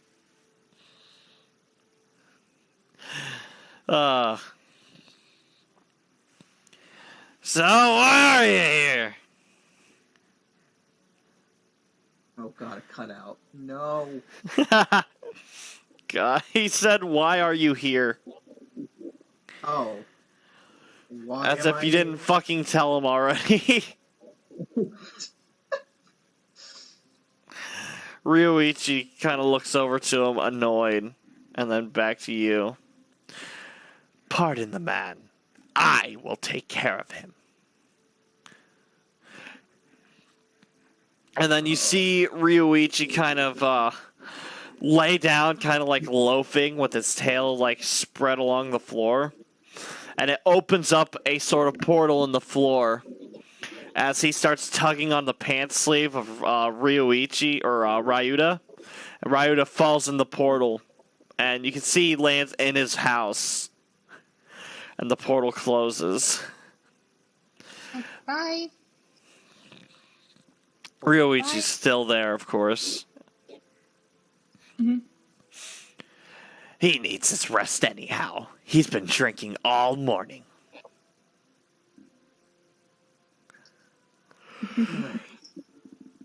Just don't know how to deal with this drunk.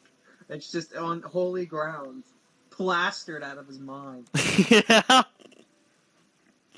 Well, He's just good really thing he- excited to see you. Good thing he Yeah, has a friend sure. like you, I say to the kitty cat.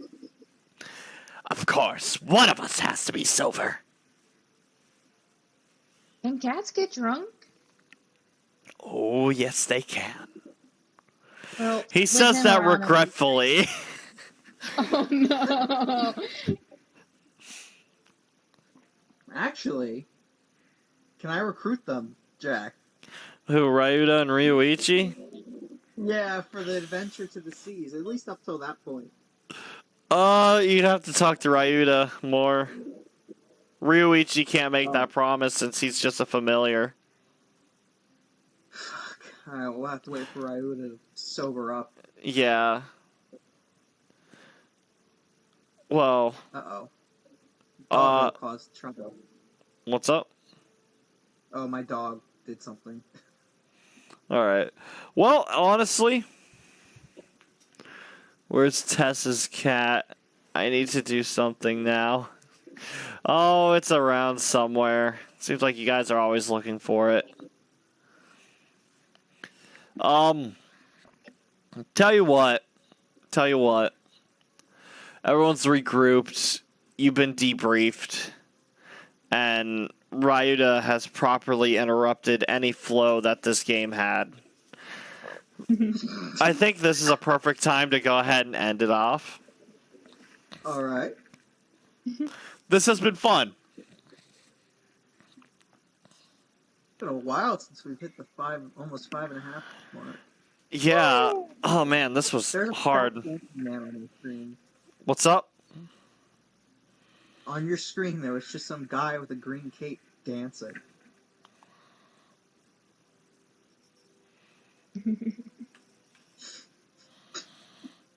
Stop it!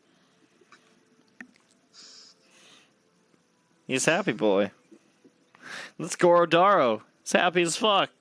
He's having the time of his life.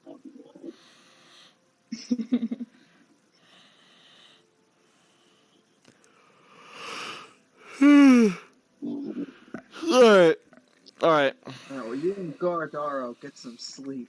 Of course. Let me give thanks to the viewers. I'm going to go ahead and do that real quick. First things first, I want to give thanks to Jonathan, Cannoli, Crazy, Sarah, FICO, and Jay. I would also like to give a special thanks to Crazy, extra special thanks for helping me through this a bit, helping me out with some of the lore, as well as another TTV viewer, Commander Root, Gracias Jonathan, Jog Jacaradas, thank you, Toe Ropes, thank you. I really hope that everybody enjoyed the stream and that you all have a wonderful, wonderful, wonderful night. I will see you all, if not Saturday, then Sunday, and also hopefully Monday. I'm going to try to continue Borderlands next week for sure on Saturday. If I'm going to do it Saturday, I'll do it Sunday. And as long as we're free, we will be doing D&D again on Monday. I hope you really liked it. I really did. I feel like I enjoyed this a lot more. I feel like this is ending off exactly where I would want it to. So, yeah. I'm going to get some proper sleep. Thanks all the same. You're welcome, John. Thank you. Thank you for showing up. You know, if no one watched, I probably wouldn't do this. You know, I figured it'd be impossible to get even one viewer. Thank you. Thank you all. You all have a wonderful, wonderful night. And I'll see you in next week.